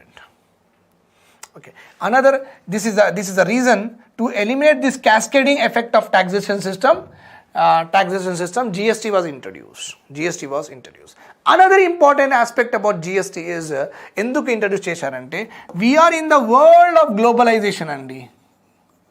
దీనికి మనం ప్రాపర్గా తర్వాత discuss చేసుకుందాం. we are in the world of globalization. Okay, so ఇప్పుడు bill gates ఇక్కడ ఒక ఆయన గూడ్స్ ఇక్కడ ఢిల్లీలో ప్రొడ్యూస్ చేయాలనుకుంటున్నాడు. ఇక్కడ ప్రొడ్యూస్ చేసిన తర్వాత ఆయన డెఫినెట్గా ఇక్కడ here, here, here. He will sell his good in all the part of the state kada. He will sell his goods in all the part of the states, all the part of the country, right or wrong? Yes. ఆయన ఒక good produce చేసి అన్ని స్టేట్స్లో ఆయన good produce చేసిన goods తిరగాలి, అందరూ తీసుకోవాలి, right or wrong? So he will sell the goods in every part of the country or not. ఇప్పుడు ఏముందంటే అస్సాంలో చూసుకుంటే వేరే ట్యాక్సేషన్ సిస్టమ్ ఉంది, తెలంగాణలో చూసుకుంటే వీళ్ళు వేరే ట్యాక్స్ రేట్స్ పెట్టుకున్నారు. వీళ్ళు ఏమన్నారంటే సెంట్రల్ సేల్స్ ట్యాక్స్, వీళ్ళు sales tax, state sales tax వీళ్ళు 10% పెట్టారు, వీళ్ళు 8% పెట్టారు. వీళ్ళు ఆక్ట్రై 4% పెట్టారు, వీళ్ళు ఆక్ట్రై 2% పెట్టారు. అట్లనే గుజరాత్ వేరే ట్యాక్స్ ఉంది, ఇక్కడ వేరే ట్యాక్స్, ఇక్కడ వేరే ట్యాక్స్, ఇక్కడ వేరే ట్యాక్స్. అంటే ఒక కంపెనీ ఇండియాలో వచ్చిన తర్వాత ఇంత ట్యాక్సేషన్ సిస్టమా? అంటే ఎవ్రీ స్టేట్లో మనం అమ్ముతున్నప్పుడు ఆ స్టేట్ డాక్యుమెంట్స్ మనం మెయింటైన్ చేయాలి, ఆ స్టేట్లో ఎలాంటి ట్యాక్సెస్ వాళ్ళు ఇంపోజ్ చేస్తున్నారు అది మనకు నాలెడ్జ్ ఉండాలి. అక్కడొక ఆఫీస్, అక్కడొక ఆఫీస్, అంటే 30 స్టేట్స్ 30 ఆఫీస్ పెట్టి, ఇన్వెంటరీ పెట్టి, వర్క్ ఫోర్స్ పెట్టి, మ్యాన్ పవర్ పెట్టి అందరికీ పెడితే మళ్ళీ cost of good will be increase or not? ఎందుకంటే nobody will sell your product, nobody will sell product at losses. So మొత్తం కాస్ట్ కవర్ అయిన తర్వాతనే ఎవరైనా అమ్ముతాడు, ప్రాఫిట్ మీదనే అమ్ముతాడు. సో ఆయన మొత్తం స్టేట్స్లో ఎంత వాళ్ళకి ఎక్స్పెండిచర్స్ అవుతున్నాయి, ఆ మొత్తం ఎక్స్పెండిచర్స్ వాళ్ళ గూడ్లో యాడ్ చేసుకుంటూ అమ్మడం స్టార్ట్ చేస్తారు, right or wrong? So understood my point here. సెంట్రల్ది సరిపోతుంది ఒకటే ట్యాక్సేషన్, కానీ స్టేట్లో కూడా కాన్స్టిట్యూషన్ ఇచ్చింది కదా ఓకే ట్యాక్సేషన్ చేసుకోమని. సో వాళ్ళు ఇష్టం వచ్చినగా వేరేగా స్టాండర్డ్ రేట్స్ ఉన్నాయి okay with regard to state taxes. Okay value added tax వేరంట, ఇది వేరు అది వేరు. సో అందుకే జిఎస్టీ వచ్చింది. జిఎస్టీ అంటే ఒకటే tax all through the country, only indirect tax గురించి. Okay, GST has nothing to do with direct taxes, income tax, corporation tax, wealth tax, Gst tax, security transaction tax, okay, dividend distribution tax, alanti taxation em ledu ikkada. Only indirect, GST is concerned with only indirect taxes. Indirect taxes of both states, indirect taxes of both union, all of them will be covered. All of them will be covered. Okay, so GST, goods and service tax, it tried to establish a unified, what it tried to establish? A unified taxation system. Unified taxation system. Okay, across the length and breadth of the country. Across the length and breadth of the country. And one more, almost all అని చెప్పచ్చు. Some custom duties are excluded, that's why. Almost all central plus state government taxes are clubbed under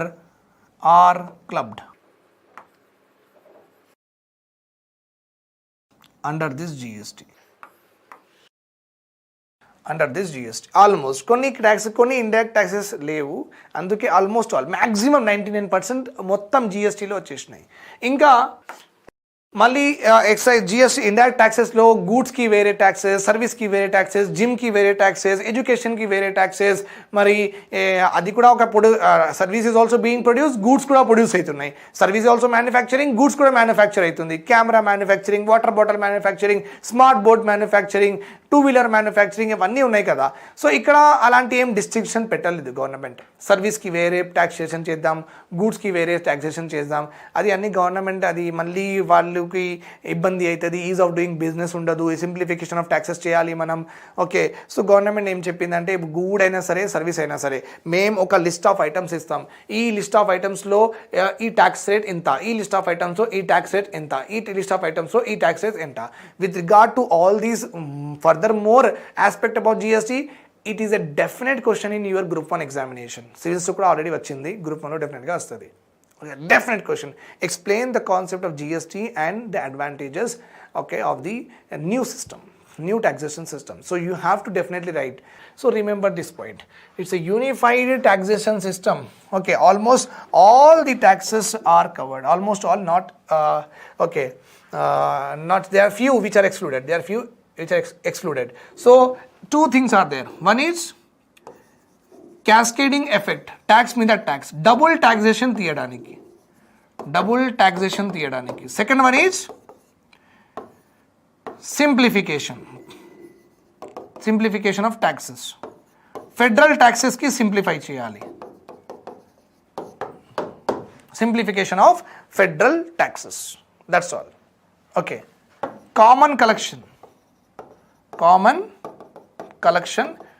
Okay, with respect to both goods and service. Okay, so this is called as the concept of GST. We have seen about GST concept. Okay, overall concept we have learned. Why GST was introduced, అది కూడా మనం చూసేసినాం. Main important reason ఏముంది? First is duplication of taxes. Tax మీద tax పడుతుంది కాబట్టి అది ఒక ఇష్యూకి తీసేయాలి, అది ఒక ఎర్రర్కి తీసేయడం. Okay, with the help of our GST. Okay, ఈ ట్యాక్స్ మీద ట్యాక్స్ పడడం వల్ల what was happening? Okay, consumer దగ్గర వచ్చే వరకు గూడ్ చాలా హై ప్రైసెస్లో దొరుకుతుంది కన్జ్యూమర్కి. So that they wanted to remove. Another significant reason for the introduction of GST is multiplicity of taxes. Gujarat government tax rates different ga untai, Telangana government tax rates different ga untai. Vallu sales tax 10% pettukunte manam sales tax 5% pettukuntunnam. Okay, malli Maharashtra vallu vere tax rates pettukuntunnaru.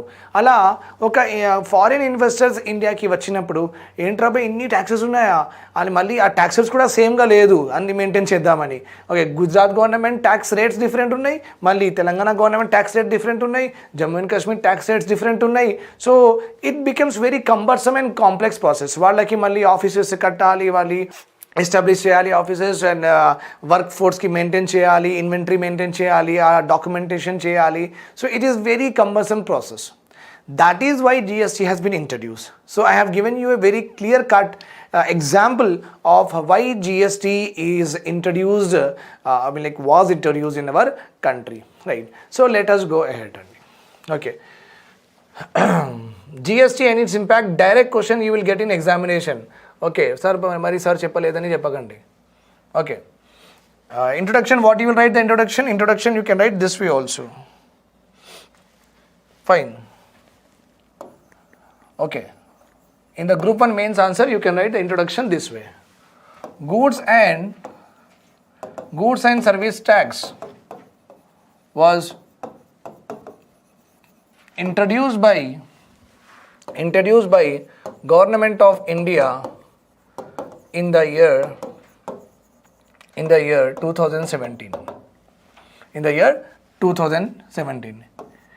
It is a unified, అంటే అన్ని స్టేట్స్కి కలిసిన తర్వాత వాళ్ళ taxes మొత్తం కలిపిన తర్వాత ఒక ట్యాక్స్ అన్నమాట. It is a unified taxation system,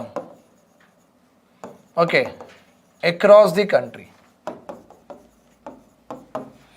Okay, GST, goods and service tax, will subsume, okay, you can say will is over, no, has subsumed most of the indirect taxes of central and state governments. Central and state governments. Okay, so under this GST regime, okay, tax slabs were imposed on various goods and services produced in the country.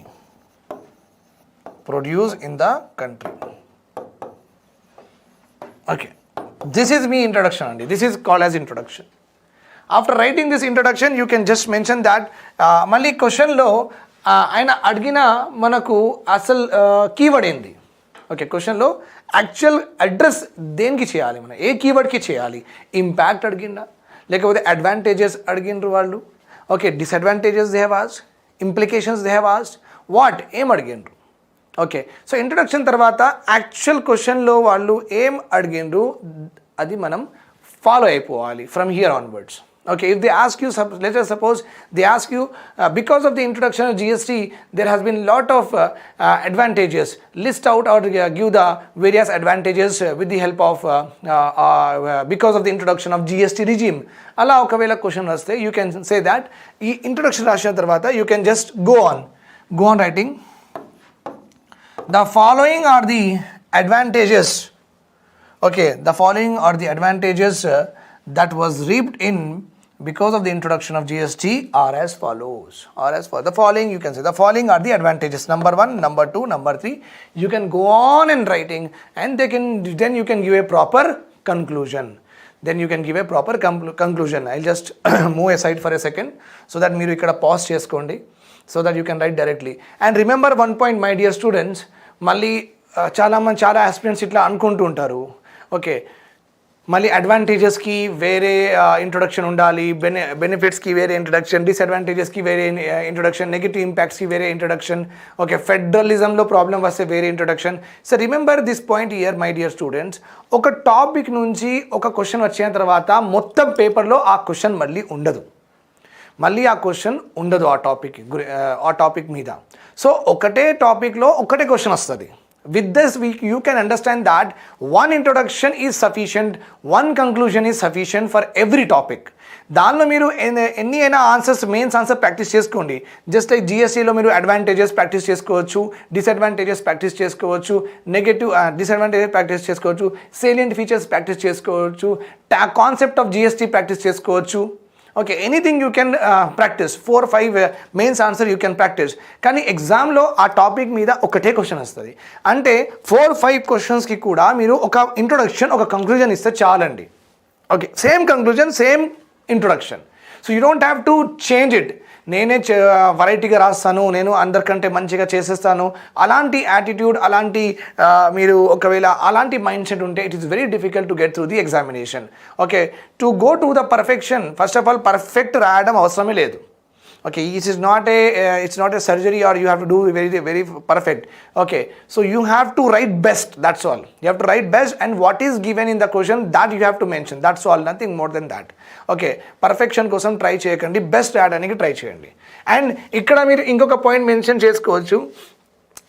GST was introduced to remove the cascading effect of taxes and also to make the taxation system simplified in order to attract lot of foreign direct investment. That is one of the advantages lo azam anukunna nenu. Many of the aspirants who are listening to me, they may be thinking that are sir actual ga aa point mention cheyaledu, cascading enduku introduce ayindi. So that I want to write in the features. Okay, that is my way of approaching the answer. You approach in any way. First of all ఎట్లా అయినా approach అవ్వండి మీరు mains ఆన్సర్కి, but the thing is ఆ క్వశ్చన్కి మాత్రం address చేయాలి. Okay, don't just revolve or around the bush దగ్గర ఇక్కడ అదే ఒక కాన్సెప్ట్ తీసుకొని దానికి చాలా ఎక్స్ప్లెయిన్ చేసి అసలు టైం వేస్ట్ చేయకండి. ఓకే, ఒక పాయింట్ రాసిన తర్వాత వెళ్ళిపోవాలి అంతే. Okay, don't over explain thing, don't try to explain the same thing again and again. ఒక సెంటెన్స్ రాసిన తర్వాత మళ్ళీ దాని గురించి ఇంకొక సెంటెన్స్ అవసరం లేదు, because content you have to build. Content అంటే ఏంటి? వేరియస్ డైమెన్షన్స్ అనమాట. Content means what? చాలా డైమెన్షన్స్ ఇవ్వాలి, చాలా బెనిఫిట్స్ మనం డిస్కస్ చేయాలి. ఓకే, ఆల్ యాంగిల్స్లో మనం క్వశ్చన్కి కవర్ చేయాలి. That is called yes content. Okay, if you become more repetitive content, you will lose the content. Okay, then examiner will think that మీరు మంచిగా చదవలేదని అనుకుంటాడు ఆయన, అండ్ ఒక యావరేజ్ మార్క్స్ ఇద్దామని 4-5 మార్క్స్ ఇచ్చేస్తాడు. Okay, but content is nothing but more dimensions you have to cover. Right, so I have told you this is very important thing that you have to understand. నేను ఆ concept మొత్తం అయిపోయింది, ఇప్పుడు మనం చూసేద్దాం. డైరెక్ట్గా ఇది కూడా మీరు ఇంట్రొడక్షన్లో రాసుకోవచ్చు అండి. డైరెక్ట్గా ఇది కూడా మీరు ఇంట్రొడక్షన్లో రాసుకోవచ్చు ఇన్ యువర్ మెయిన్స్ ఆన్సర్. నేను కూడా ఇచ్చిన, because I want you to practice how it is. Okay, what is GST? GST is a single tax on the supply of goods and services. Single tax on the supply of goods and services, right from the manufacturer to the consumer, right, from the manufacturer to the consumer. Very very important thing I have mention here. Okay, consumer అయినా సరే manufacturer అయినా సరే ఒకటే tax. Okay, ఒకవేళ GST on cigarettes 28%, 28 మ్యానుఫ్యాక్చర్కి కూడా 28% pay చేయాలి, and అదే 28% కన్స్యూమర్కి కూడా వస్తుంది. సేమ్ 28% కన్స్యూమర్కి కూడా సేమ్ ఉంటుంది, ఎందుకంటే ఆయన అదే 28% మన మీద షిఫ్ట్ చేసేస్తాడు. Because GST is nothing but what, indirect tax. GST is nothing but what, indirect tax. So ఆయన మీద ఎంత ట్యాక్స్ పడుతుంది, ఆ ట్యాక్స్ మన మీద ఎలాగైనా కన్స్యూమర్ మీద షిఫ్ట్ చేసేస్తాడు ఆయన ఎలాగైనా. సో వాళ్ళ మీద అయినా సరే మన మీద అయినా సరే ట్యాక్స్ అంటే ఒకటే ఉంది. It is a single tax. There won't be duplication అట్లా ఉండదు. Remember this point. Okay, it's a unified indirect taxation regime. I have told you current system is nothing but tax is levied. అంటే దీనికంటే ముందు ఉన్న system which we have already learned. Okay, each stage is separately taxed by the union government and the state government at varying rates. Chudandi, at varying rates on the full value of the goods. On the full value of the goods మీద tax వేస్తే ఏమవుతుంది, మళ్ళీ already tax కట్టిన component ఉంటుంది కదా, దాని మీద మళ్ళీ ట్యాక్స్ పడుతుంది. Yesterday we have seen that 100 rupees 10% excise duty on 100 rupees అంటే 110 యాజ్ ఎ రా మెటీరియల్ తీసుకున్న తర్వాత 90 రూపీస్ వాల్యూ అడిషన్ చేస్తే 200 మీద మళ్ళీ ట్యాక్స్ పడుతుంది. 200 మీద మళ్ళీ ట్యాక్స్ పడుతుందంటే ఆల్రెడీ అందులో 100 రూపీస్ ఉన్నాయి కదా, 100 రూపీస్లో ఆల్రెడీ ట్యాక్స్ పడిపోయింది. సో మళ్ళీ ఆ 100 రూపీస్లో ఇక్కడ కూడా ట్యాక్స్ పడుతుంది, రైట్. ఓకే, ఇంకా ఈ ట్యాక్సెస్ ఎట్లా ఉన్నాయి అంటే సెంట్రల్ గవర్నమెంట్ కూడా వ్యాట్ కలెక్ట్ చేసి సెన్వాట్ అంటారు, central government VAT, CENVAT, central value added tax. మళ్ళీ స్టేట్ వ్యాట్ కూడా ఉంది, స్టేట్ వాల్యూ యాడెడ్ ట్యాక్స్. వాళ్ళు వేరే రేట్లో లైక్ 10%, మనం 5%.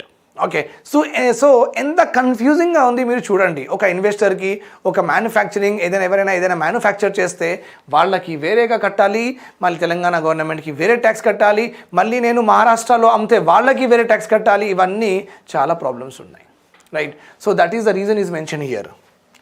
Current system tax is levied at each state separately by the union government and the states at varying rates on the full value of the goods, on the full value of the goods. But under the new system of GST, tax will be levied only on the value added at each stage. I have told you very clearly now what is the procedure we are following for the taxing of goods and services. Okay, every స్టేజ్కి ఎంత value addition అవుతుంది, ఆ value addition మీద tax చేస్తున్నాం మనం. Okay, with in the GST. It is a single tax, తెలుసు మీకు కూడా. Collected and multiple points with a full set of for taxes paid earlier in the value chain. కొంచెం terminology hard ఉంది, కానీ దానికి అర్థం okay, the meaning of that particular sentences input tax credit అయిపోతుందండి. Every స్టేజ్లో ఫుల్ ట్యాక్స్ చేస్తారు, కానీ next స్టేజ్లో ఉన్న వాళ్ళకి ఫస్ట్ స్టేజ్లో కట్టిన ట్యాక్సెస్ రిటర్న్గా వచ్చేస్తాయి. ఓకే, నెక్స్ట్ స్టేజ్లో ఉన్న వాళ్ళకి ఫస్ట్ స్టేజ్ వాళ్ళు కట్టిన ట్యాక్స్ వాళ్ళకి ఇచ్చేస్తారు, రైట్. అంటే డూప్లికేషన్ తీస్తున్నాం అన్నమాట. ఓకే, సో సెట్ ఆఫ్ అంటే మీరు డబుల్గా కడుతున్నారు కదా, నెక్స్ట్ స్టేజ్ వాళ్ళు డబుల్గా కడుతున్నారు కదా, అది సెట్ ఆఫ్ చేయాలి. ఎట్లా సెట్ ఆఫ్ చేస్తాం అంటే అది బ్యాలెన్స్ ఎట్లా చేస్తాం, ముందు ఉన్న స్టేజ్లో కట్టిన ట్యాక్స్ ఆయనకి రిటర్న్ ఇచ్చేయాలి. సో సింగిల్ ట్యాక్స్ అవుతుంది. మళ్ళీ ఏమవుతుంది, ఆయన సింగిల్ ట్యాక్స్ కట్టిండు, డబుల్ ట్యాక్స్ కట్టలేదు అనమాట. Okay, terminology is difficult, but that is how English medium student and Telugu medium student should write. Whoever are listening to me, రాయడం మాత్రం మంచిగా రాయాలి. Okay, grammar, vocabulary plays a very important role. Okay, fine. So it's a single tax with a full set off of the taxes paid. Taxes already చైన్లో pay చేసిన వాళ్ళు ఉన్నారు కదా, అవన్నీ ట్యాక్సెస్ రిటర్న్గా వచ్చేస్తాయి ద ఫాలోయింగ్ స్టేజ్ వాళ్ళకి, next stage వాళ్ళకి. ఫాలోయింగ్ అంటే నెక్స్ట్ స్టేజ్ వాళ్ళకి. Thus, the final consumer will bear only the GST charged by the last dealer in the supply chain. Very right. అంటే ఫైనల్ స్టేజ్లోనే పడుతున్న ట్యాక్స్ మీద మనకు ట్యాక్స్ పడుతుంది. Okay, that's why we will get the products at cheaper cost. Products at the cheaper cost. Yesterday I have also, while explaining also, I have told you. So beautiful introduction. Idi raskoali. This is a concept. Okay, from idi rendu, this one, this 2 lines, and lekapothe idi. These slide or these 2 lines both means the same. ఇక్కడ కొంచెం data ఎక్కువ ఉంది. So ఇది introduction తీసుకోవచ్చు. ఇక్కడ మీరు concept అని ఎగ్జామ్లో ఎక్స్ప్లెయిన్ చేయొచ్చు. This is what concept. Okay, currently అట్లా చెప్పచ్చు. ఓకే, ఏమవుతుంది అసలు జిఎస్టీలో ఏమవుతుంది మొత్తం స్టెప్ బై స్టెప్ ఉంది ఇక్కడ.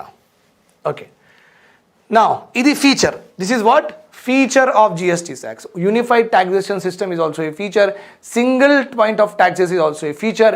Value addition మీద tax పడుతుంది కదా, that is also a feature. It is a unified indirect tax of across all the country, that is also a feature. It is a single tax for both goods and services, it is also a feature andi. Okay, so another one is it is a destination based tax. Destination based tax అంటే తెలంగాణలో ఒక good produce అయితే ఇక్కడ tax పడదు, ఎక్కడ అమ్ముతున్నారు అక్కడ tax పడుతుంది. ఓకే, అక్కడ ట్యాక్స్ పడుతుంది. Remember this point here.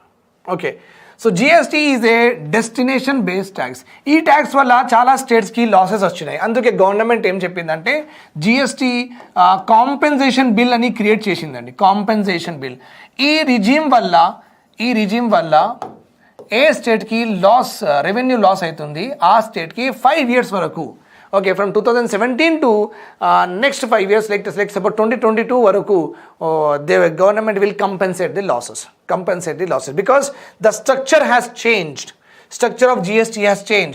ఒక ముందు ఒరిజిన్ బేస్డ్ ట్యాక్స్ ఉండింది. తెలంగాణలో ప్రొడ్యూస్ అయితే తెలంగాణ వాళ్ళు ట్యాక్స్ చేసేవాళ్ళు. ఇప్పుడు అట్లా కాదు, తెలంగాణలో ప్రొడ్యూస్ అయితే పర్వాలేదు, ఎక్కడ అమ్ముతున్నారు that is important. Okay, destination based tax. Okay, this means already nenu slide rasesina. This means proceeds from the tax collection are appropriated by the state in which the final sale is made, irrespective of the state which the product is manufactured or originated. Slides lo ekkuva content enduku pedta ante meeru screenshot teesukovali. Okay, because it's not that I don't know anything, I know everything, but the only thing is that you as a YouTuber, you have to be like taking the screenshot and you have to simplify it, right? So whatever I have told, that is what is there in the slide. Remember this destination based tax. Already ikkada ilanti things మీరు మీ బుక్లో note down చేసుకోవాలి. అవును, next is GST మనమే చేస్తున్నామా? ఇది ఒక practice of taxation మనమే follow అవుతున్నామా, లేకపోతే వరల్డ్లో కూడా ఇలాంటి జిఎస్టీ నడుస్తుంది? The answer for this is yes. GST is considered, ఇలాంటి taxation system is considered as the best taxation system అండి. This kind of taxation system is considered as what? Best taxation system. Okay, so GST was first, the France was the first country to introduce GST in 1954. మనకు independence వచ్చినప్పుడే వాళ్ళు అంత దూరం వెళ్ళిపోయాడు development. GST introduced France. So remember this point. This can come in the examination. Which one of the following country the GST was first introduce? Means France. ఇంటర్వ్యూలో కూడా question అడగచ్చు వాళ్ళు. Remember this. Worldwide, almost 150 countries have introduced GST. Almost 193 countries ఉన్నాయి మన యుఎన్ఓలో, United Nation Organisations. 193 country, United Nations, అన్ని nations together యునైటెడ్గా ఉన్నారనమాట. డిసిజన్ తీసుకుంటారు క్లైమేట్కి ఎట్లా ప్రొటెక్ట్ చేసుకోవాలి. దానిలో ఇంకా వేరియస్ వింగ్స్ ఉన్నాయి, WHO etcetera. 150 countries have introduced GST in one or the other form. Okay, ఎప్పటి నుంచి?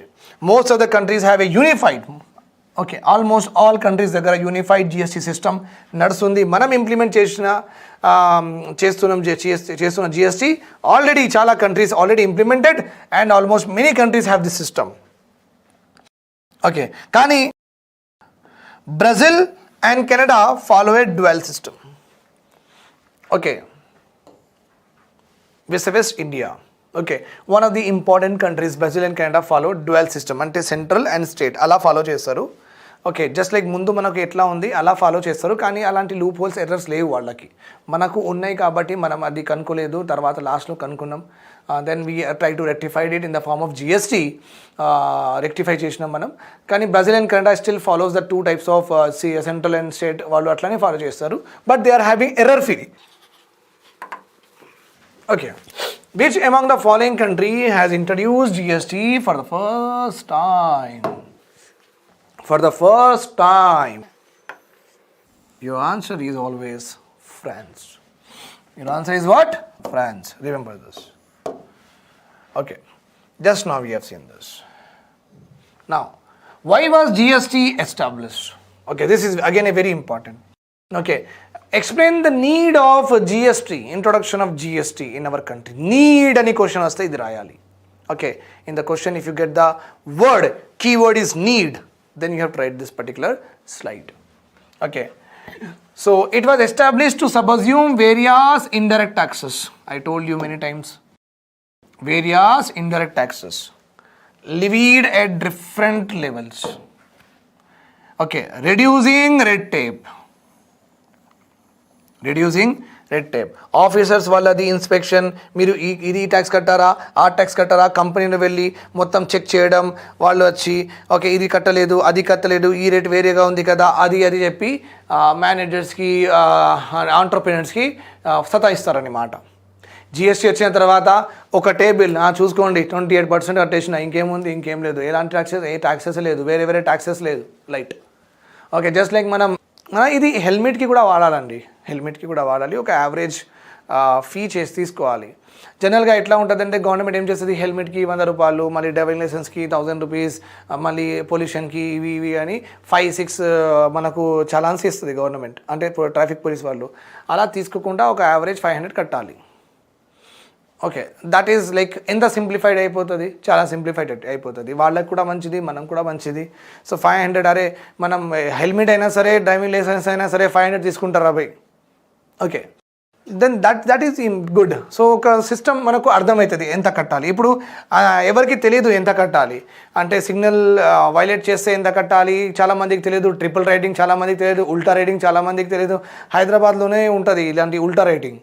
Okay, so signal right side ఉంటే ఆయన లెఫ్ట్ సైడ్ నుంచి వస్తాడు, అదే సేమ్ లేన్లో యూ విల్ సీ 1 వే కాదు 2 వే చేసేస్తారు మనం. Okay, that is called as ఉల్టా రైడింగ్. సో దానికి కూడా డబ్బులు కట్టాలి, మళ్ళీ ఆర్సీ వేరేది మనం యూజ్ చేస్తున్నామంటే దానికి కూడా కట్టాలి. Plugging leakages. ఓకే, ట్యాక్సెస్ చాలామంది కడుతున్నారు, కొన్ని ట్యాక్సెస్ కట్టట్లేదు. సో అలాంటి చాలా లీకేజెస్ వల్ల గవర్నమెంట్కి రెవెన్యూస్ కూడా తక్కువ వస్తున్నాయి. సో ఒకటే సింగిల్ జిఎస్టీ ట్యాక్సేషన్ సిస్టమ్ ఉంటే ఒకటే ట్యాక్స్ కట్టాలి, ఈజీగా అర్థమైపోతుంది, రెవెన్యూ లాస్ అవ్వదు. Okay, paying the way for a transparent indirect tax regime. Obviously ట్రాన్స్పరెంట్గా ఉంటుంది. నా దగ్గర కంపెనీ ఉంది, ఎంత కట్టాలి, ఎప్పుడు కట్టాలి, అవన్నీ నాకు ప్రాపర్గా తెలిసి ఉంటుంది. ఓకే, ఎంత రేట్ కట్టాలి, రైట్. సో ఒక transparent system will be establish, that is the need of GST. So ఇది కూడా నేను ఆల్రెడీ ఎక్స్ప్లెయిన్ చేసేసిన మీకు. ఇండియాలో చాలా states has different tax codes, that is discouraging what, doing business across state borders. Okay, so తెలంగాణలో నేను ఏదైనా పిక్కల్ ప్రొడ్యూస్ చేసిన, ఆ పిక్కల్కి నేను బెంగాల్లో, మళ్ళీ ఢిల్లీలో, మళ్ళీ మహారాష్ట్రలో ఇలా అమ్దాం అనుకున్నా. Okay, I want to cell in different state, కానీ అక్కడ ట్యాక్స్ కట్టాలి వేరేగా, ఇక్కడ ట్యాక్స్ కట్టాలి వేరేగా, ఇక్కడ ట్యాక్స్ కట్టాలి వేరేగా. ఇది నాకు చాలా డిస్కరేజ్ చేసిన తర్వాత నేనేం చేసిన అంటే, షుజాత్ పిక్కల్స్ ఓన్లీ తెలంగాణలోనే అమ్ముతున్నా, వేరే స్టేట్కి పంపించడానికి నాకు ప్రాబ్లం ఉంది. ఎందుకు, మళ్ళీ ఏంటంటే వాళ్ళకు వేరే ట్యాక్సెస్ కట్టాల్సి వస్తుంది.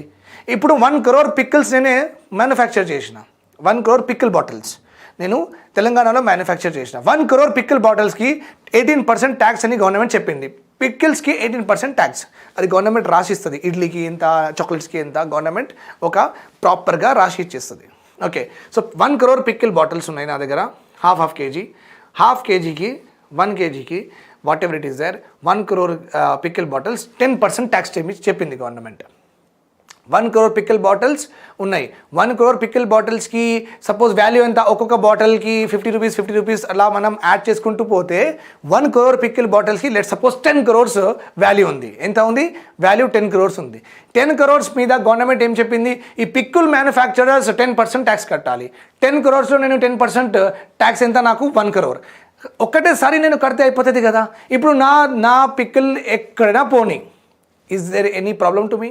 సో నాది మార్కెట్ పెరిగింది కదా, నేను ఇప్పుడు మహారాష్ట్రలో కూడా అమ్ముకోవచ్చు, నేను ఇక్కడ గుజరాత్లో కూడా అమ్ముకోవచ్చు, నేను జమ్మూ అండ్ కాశ్మీర్లో కూడా అమ్ముకోవచ్చు, in Lakshadweep, in Andaman. Do I have to pay any other tax? No. ఎందుకంటే ఆల్రెడీ కట్టేసిన. అంటే ఒకటే దగ్గర అన్ని కట్టేస్తా నేను, కిరికిరిపోతుంది నాకు. Right or wrong? So this is what this system encourages. This system encourages cross border మన గూడ్స్ వెళ్ళాలి, వాళ్ళ గూడ్స్ కూడా ఇక్కడ రావాలి, మన గూడ్స్ కూడా అక్కడ వెళ్ళాలి. విత్ దట్ వాట్ హ్యాపెన్, వాళ్ళ దగ్గర ఉన్న బెస్ట్ థింగ్స్ మన దగ్గర వస్తాయి, మన దగ్గర ఉన్న బెస్ట్ థింగ్స్ వాళ్ళ దగ్గర వెళ్తాయి. సో డెవలప్మెంట్ అవుతుంది, న్యూ థింగ్స్ వస్తాయి, న్యూ కల్చర్స్ వస్తుంది, new way of living also we will understand, new clothing, okay, new sweets will come in to the states. Generally it's happen, sweets will come. Okay, the GST is widely viewed as a breakthrough that will allow authorities to confront the problem.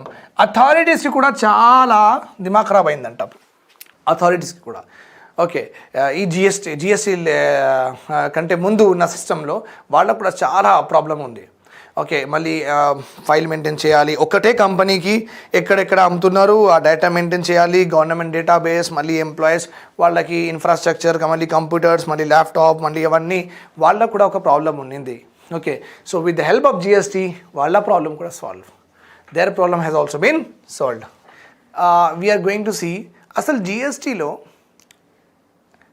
What all taxes of state and central government subsume అంటే లోపల వెళ్ళిపోయినాయి అన్నమాట. GST వల్ల చాలా taxes లోపల వెళ్ళిపోయినాయి. Okay, so we have to know that because MCQ పరంగా కూడా చాలా ఇంపార్టెంట్. అండ్ మెయిన్ ఆన్సర్లో డెఫినెట్గా మెన్షన్ చేయాలి. ఒకవేళ జనరల్ ఎస్సే వస్తే ఇంకా మంచిది, 50 marks. So you can write very very very very big answer with the given information that whatever I'm giving to you. So let us go ahead. Taxes subsume అండి, central taxes. అందుకే మనం taxation chapter first చదువుకున్నాం, GSTలో చాలా help అవుతుంది కాబట్టి. Central taxes, central excise duty వెళ్ళిపోయిందండి. Okay, GSTలో additional excise duty went. Okay, service tax completely went. Additional custom duty vent.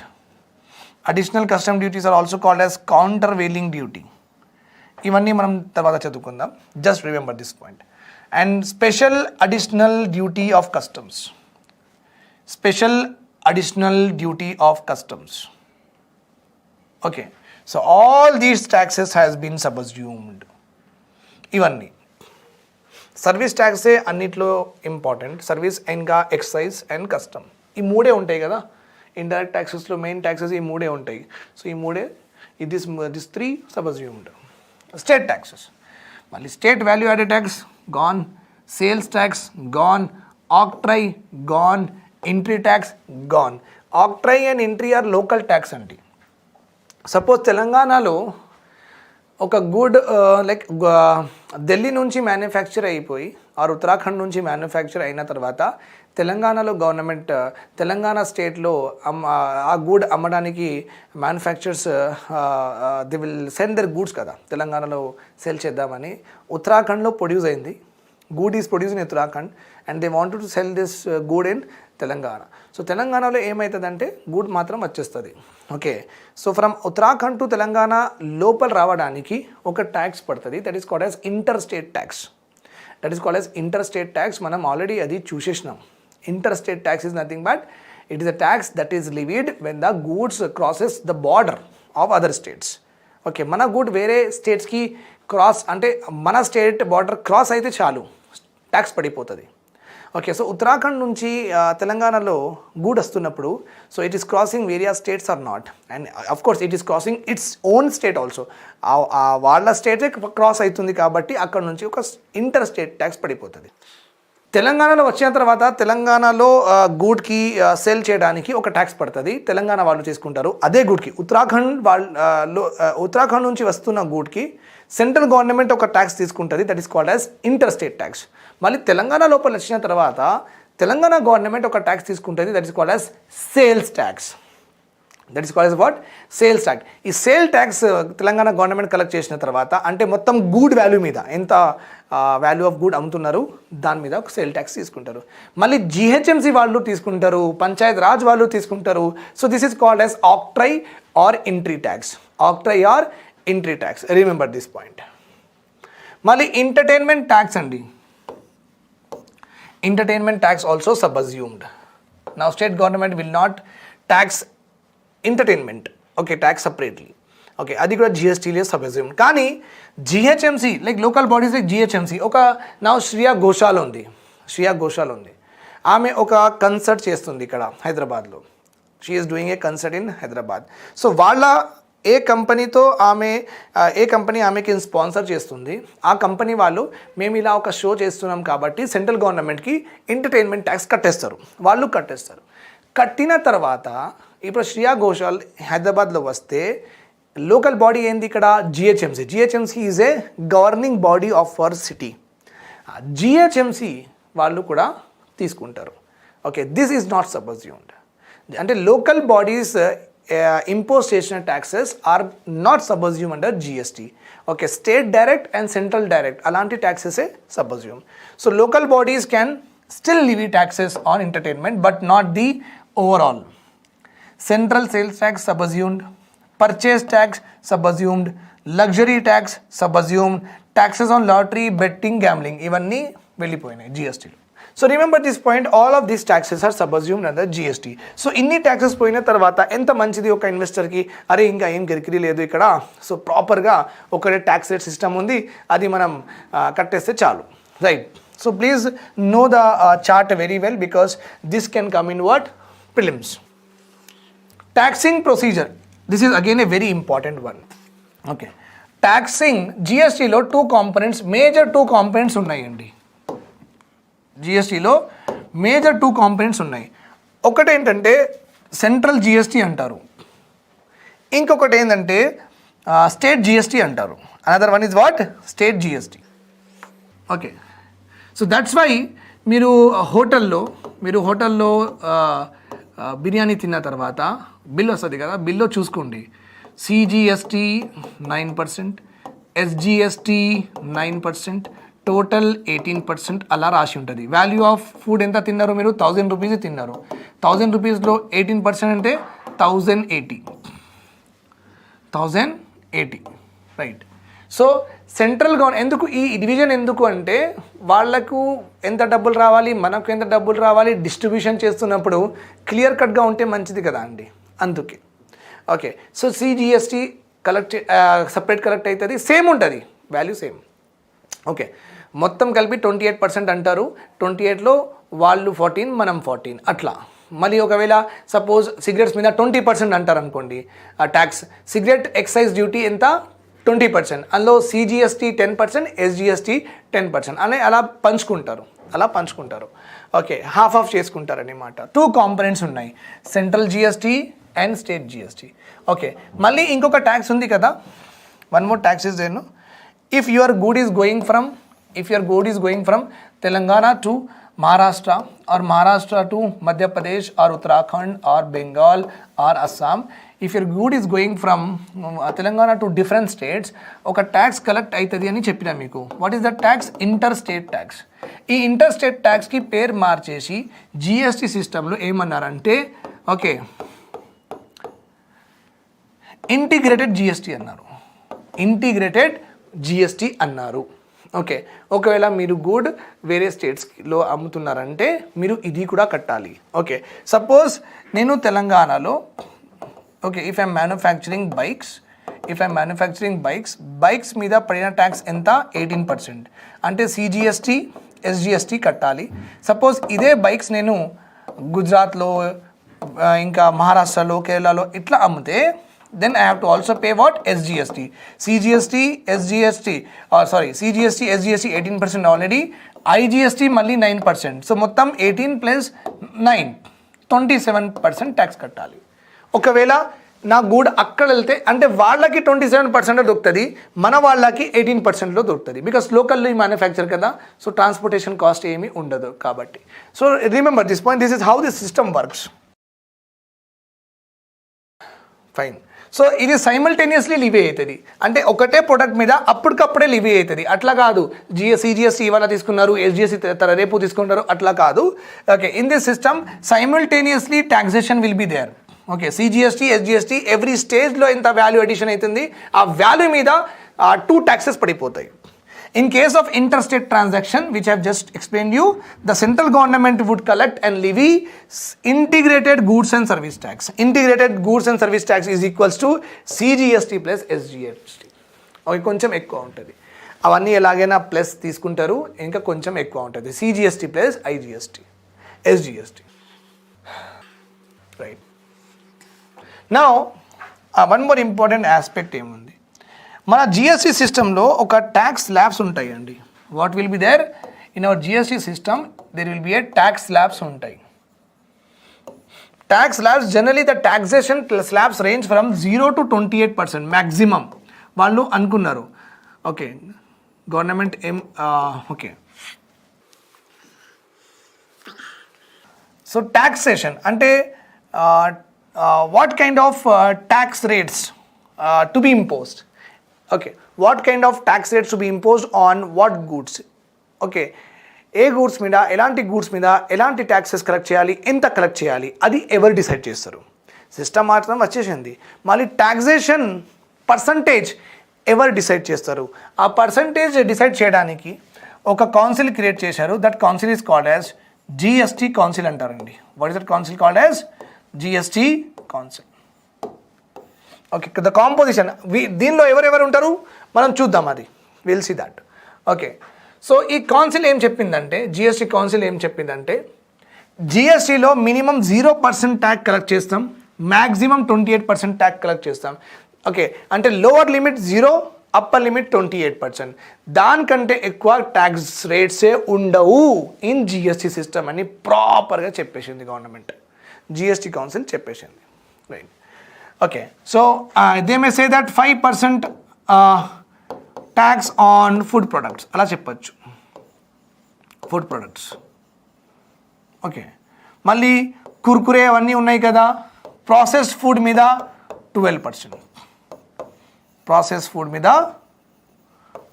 Foods మీద 12%.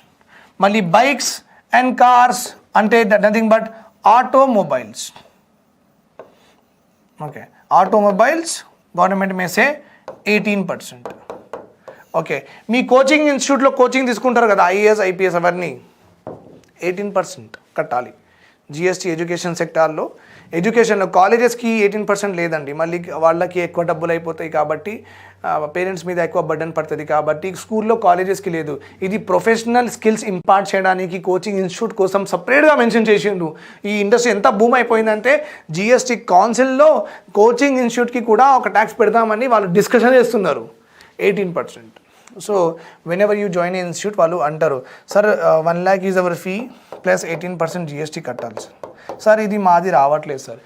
ఒకవేళ మీరు ఇది if you are not interested to pay, మీరు ఇంట్రెస్ట్ లేదు ఇది 18% పే చేయడానికి అంటే ఈ 1 lakh మాకు హ్యాండ్ క్యాష్ ఇచ్చేయండి సార్, 50,000 హ్యాండ్ క్యాష్ ఇచ్చేయండి, 50,000 మీరు 50,000లో 18% చాలా తక్కువ కదా, అలా అయినా కట్టండి అని. అలా బ్లాక్ మనీ జనరేట్ అవుతుందండి. This is how the black money is generated. ఇది ఇలా జరుగుతుంది, ఇలా అడుగుతారు, మీరు కూడా ఎక్స్పీరియన్స్ చేస్తారు, చూసుకోండి. This is only called as corruption. This is actually tax evasion. ఇది ఒకవేళ గవర్నమెంట్ తెలిస్తే ఇది illegal activity, direct criminal case book అవుతుంది, పెనల్ ప్రొవిజన్స్ ఇంప్లిమెంట్ అయిపోతుంది. ఓకే, క్రైమ్ ఇది, ట్యాక్స్ ఇవేజన్. ఇది ట్యాక్స్ అవాయిడెన్స్ కాదు. మనం నేర్చుకున్నాం already tax evasion and tax avoidance మధ్యలో డిఫరెన్స్ చాలా మంచిగా నేర్చుకున్నాం. ఒక very big table I have given you in my previous classes. So those are watching me for the very first time, వాళ్ళు ఆ వీడియోస్ కూడా ముందు వీడియోస్ కూడా వాచ్ చేసుకుంటే you will develop the overall concept. లేకపోతే కష్టం డైరెక్ట్గా. Okay fine. సో ఈ జిఎస్టీ కౌన్సిల్ కాంపోజిషన్ ఎలా ఉందండి, ఇంపార్టెంట్. జిఎస్టీ కౌన్సిల్ కాంపోజిషన్ చూద్దాం. First important point here is okay the chairman of GST council ఎవరు అంటే ఎవరైనా ఉండాలి కదా మధ్యలో, ఆయనకి అడ్రస్ చేస్తాం మనం, ఆయనతో ఇష్యూ చెప్తాం, ఆయన ఒక మెయింటైన్ చేస్తారు మీటింగ్కి ప్రాపర్గా మెయింటైన్ చేయాలి. మీరు చెప్పండి somebody should be there to address and should be presiding that particular meeting. No, that's why the chairman of GST council will always be what, union finance minister. He will be the chairperson. Okay, he is followed by vice chairperson. He is followed by vice chairperson. Okay. Then all union minister of states, they can be revenue ministers or finance minister. అంటే Telangana revenue minister వెళ్ళొచ్చు, Telangana finance minister వెళ్ళొచ్చు, are తెలంగాణలో CM designate చేసిన ఎవరైనా GST కౌన్సిల్లో వెళ్ళొచ్చు. Every CM of the state, every CM of union territory అందరూ వెళ్ళాలి. ఓకే, ఎందుకంటే స్టేట్ ట్యాక్సెస్ కూడా ఉన్నాయి. సో అందరిది డిసిజన్ ఇంపార్టెంట్ ఇక్కడ. Only central government cannot take the decision. No, GST has actually broken the federalism, federal స్ట్రక్చర్కి break చేసింది GST. Okay, కాన్స్టిట్యూషన్లో ఏమన్నారంటే మీ ట్యాక్సెస్ మీరు కలెక్ట్ చేయండి అన్నారు. కానీ జిఎస్టీ వల్ల ఏమైంది, we have broken the one of the federal feature. But for the common good and they are also part of it, that's why we have no worries. Good థింగ్కి ఏముందండి, ఇలా all state CMs, all CMs of UTs, anyhow 2 CMs are only there, Puducherry and Delhi CMs of UTs కూర్చొని లిక్కర్కి ఎంత, అచ్చా liquor cover అవ్వదు ఇక్కడ. Okay, why because liquor is ban in some state, not ban in some state. మళ్ళీ జిఎస్టీలో collect చేసిన తర్వాత distribute చేయడానికి ప్రాబ్లం అవుతుంది. కాబట్టి మీరు పెట్టుకున్నారు కదా ఆల్కహాల్, మీరు అలౌ చేసినారు కదా, మీరే కలెక్ట్ చేసుకోండి, మీరే దాని మీద ట్యాక్స్ వేసుకోండి, మేము ఏమన్నామని సెంట్రల్ గవర్నమెంట్ పక్కకి జరిగిపోయింది. Okay, that is a common thing from the very beginning. Right. Then chairman of central board of excise and customs. Okay, and government may also invite some extra official members, permanent invitees. 3 or 4 will be invited by the government. Generally, Amit Shah and all, they will be a part of this. Okay, very, very important. ఎప్పుడు వచ్చింది ఇది? July 1st, 2017. The historic GST legislation came in which year? It has come in July 1st, 2017. Okay, GST was implemented in the country on, very, very important. Please pause it and just do this particular MCQs. As I promised in my introduction that I will be giving you what I say is live MCQs. This is what is live MCQs. You can do this. So answer is very, very clear, my dear student. It is July 2017 law implement ayindi. Now, how it will affect the common man? Okay, GST వచ్చిన తర్వాత అది common మ్యాన్కి ఎలా effect అవుతుంది? మంచిది అవుతుందా లేకపోతే ప్రాబ్లమెటిక్గా అవుతుందా? What is the problem, what is the actual issue, what could, how it will help us or how it will harm us? Okay, కానీ depends on the item in question.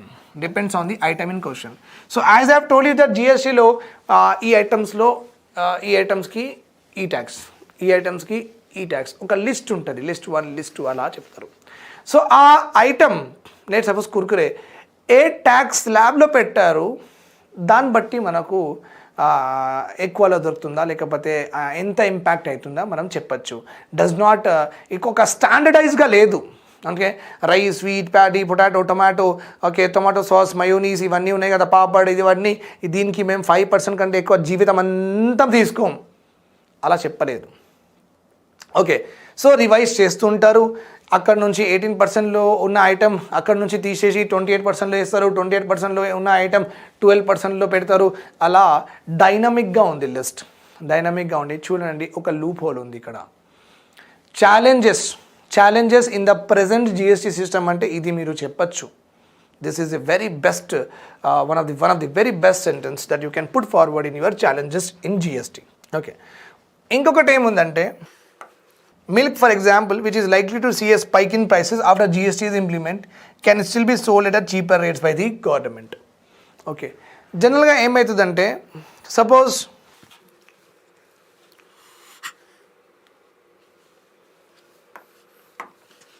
కేరళలో literacy highest ఉంది, right or wrong? Yes. బీహార్లో lowest ఉంది, right. Let's suppose education మీద tax, okay. Kerala government, Telangana government, Maharashtra government, Odisha government, Tamil Nadu government 1 2 3 and Delhi government, Uttarakhand government 1 2 3 4 5 6 స్టేట్లో literacy super ఉంది, 90% above ఉంది. వీళ్ళందరూ ఏమన్నారంటే ఎడ్యుకేషన్ ట్యాక్స్ 18% పెడదామన్నారు. ఎడ్యుకేషన్ అంటే స్కూల్లో కాలేజెస్లో పిల్లల దగ్గర నుంచి 18% తీసుకుందామని చెప్పారు. ఎందుకంటే వాళ్ళ దగ్గర ఫుల్ లిటరసీ ఉంది. సో కట్టిన వాళ్ళు ఉన్నారు. Develop states, all of these are develop states. వాళ్ళ దగ్గర పర్ క్యాపిటల్ ఇన్కమ్ కూడా మంచిగా ఉంది, వాళ్ళు పే చేయగలరు, రైట్. కానీ బీహార్లో, ఉత్తరప్రదేశ్లో, ఒడిస్సాలో, రాజస్థాన్లో లిటరసీ 60% కంటే తక్కువ ఉంది. వీళ్ళు ఏమంటారంటే సార్ 18% పెడితే మరి మా దగ్గర ఆల్రెడీ లిటరసీ అంత తక్కువ ఉంది, సో వాళ్ళ పూర్ పీపుల్ ఉన్నారు, మాది పర్ క్యాపిటల్ ఇన్కమ్ తక్కువ ఉంది ఇంకా వేరే స్టేట్స్ కంటే, సో అంత డబ్బులు పే అంటే 18% ఎడ్యుకేషన్ అంటే వాళ్ళు మళ్ళీ చాలా బర్డన్ అయిపోతుంది పూర్ పీపుల్కి. వాళ్ళ దగ్గర ఉన్న ఆ డబ్బుల్లో మళ్ళీ వాళ్ళు బతకాలి, వాళ్ళు కూడా బేసిక్ నీడ్స్ ఉన్నాయి, వాటర్ ఫెసిలిటీస్, ఎలక్ట్రిసిటీ బిల్స్ ఇవన్నీ ఉన్నాయి వాళ్ళకి. So we will not propose it to 5%, మాకు 5% ఉంటే చాలు అని వాళ్ళు అన్నారు. ఒక డెడ్ లాక్ అయిపోయింది. దెన్ ఓటింగ్ జరుగుతుంది. ఓటింగ్లో లెట్ సపోజ్ ఇది పాస్ అయిపోయింది. 28 స్టేట్స్ అంటే 14 states, more than 14 states yes అని చెప్పింది అనుకోండి. 15 స్టేట్స్ సైడ్ ఎస్ 18% పెడదామని. 15 స్టేట్స్ సైడ్ ఎస్ 18% పెడదామని. అంటే వీళ్ళందరికీ లాస్ కదా, లాస్. వీళ్ళు ఏం చేస్తారంటే సరే మేము సబ్సిడీ ఇచ్చుకుంటాం అంటే ఫీ రీంబర్స్మెంట్లో, ఓకే, లేకపోతే financial assistant in education, okay, half fees మేము కట్టేస్తాం అలా చెప్తారు. సో పబ్లిక్ ఎక్స్పెండిచర్ ఎక్కువ అయిపోతుంది, అనవసరంగా పబ్లిక్ ఎక్స్పెండిచర్. ఓకే, గవర్నమెంట్ అంటే ఇలాంటి బీహార్, యూపీ, రాజస్థాన్ అలాంటి గవర్నమెంట్ ఎక్స్పెండిచర్స్ ఎక్కువ అయిపోతుంది. That is the problem. So subsidies ఎక్కువ ఇవ్వడం స్టార్ట్ అయిపోతుంది అని చెప్తున్నారు ఇక్కడ. Okay, if the state governments offers at subsidy, if there is a problem is there, the state governments can offer it subsidy. Understood students? Right, fine, very very important andi. Okay, impact on tax to GDP. General ga taxation system improve aitunda leda adi kanukovalante, generally to see the taxation system is improving or not. Taxation system is improving or not.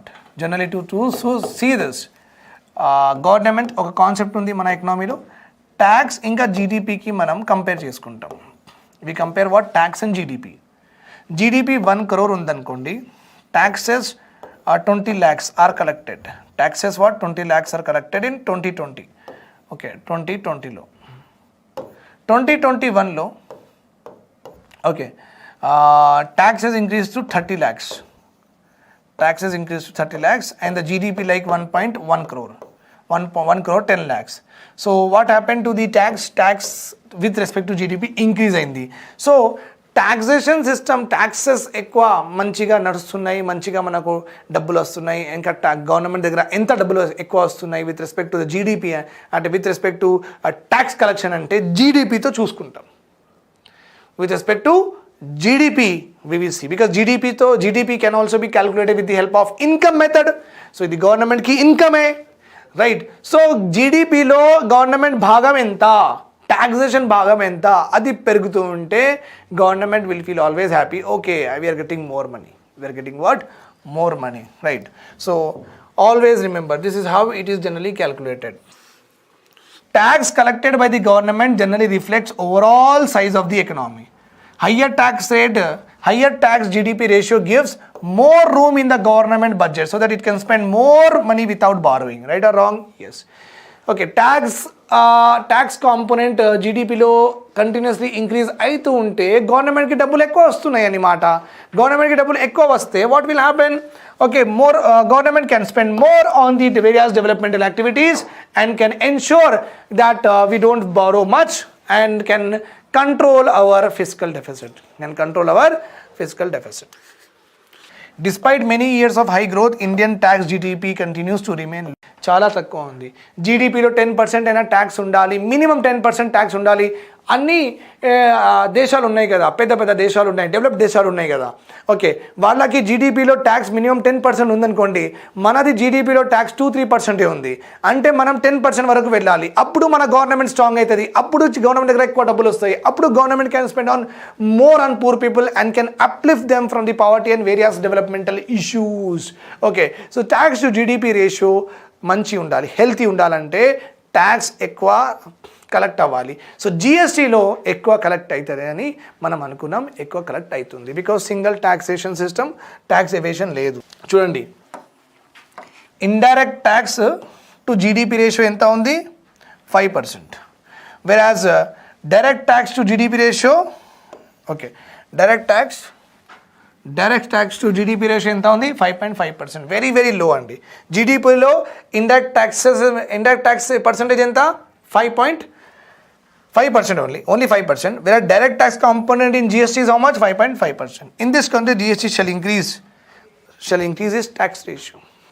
GST మీద మనం చాలా నమ్ముతున్నాం. GST ఈ tax ratio కొంచెం increase చేస్తుందని మనం నమ్ముతున్నాం. Remember this point here. As a consequence, with the help of GST regime, we can improve our fiscal health. Fiscal health అంటే revenues less than expenditure. So 3 times less అనుకోండి. GST వచ్చిన తర్వాత ఆ gap decrease అవుతుంది. మళ్ళీ revenues will equal to expenditure. వేరే వాళ్ళ దగ్గర నుంచి డబ్బులు తీసుకోవడం అవసరం లేదు, మనం ఇంట్రెస్ట్ పే చేయాల్సిన అవసరం లేదు. And we can be a self reliant economy and we can be we will not బో down to the terms and conditions of the foreign investors to invest in our country. వాళ్ళ కోసం మనం perks privileges ఇవ్వడం stop చేస్తాం, వాళ్ళే వచ్చి చేసుకుంటారు. So we will not allow it. But this is a far ambition, చాలా పెద్ద అంబిషన్, అది కష్టం. And because of Covid this is all gone. Another important impact will be on ease of doing business అండి. ఇంకా ఇంత మంచి advantage ఉంది చూడండి. Many times I have told you, because of GST system what will happen?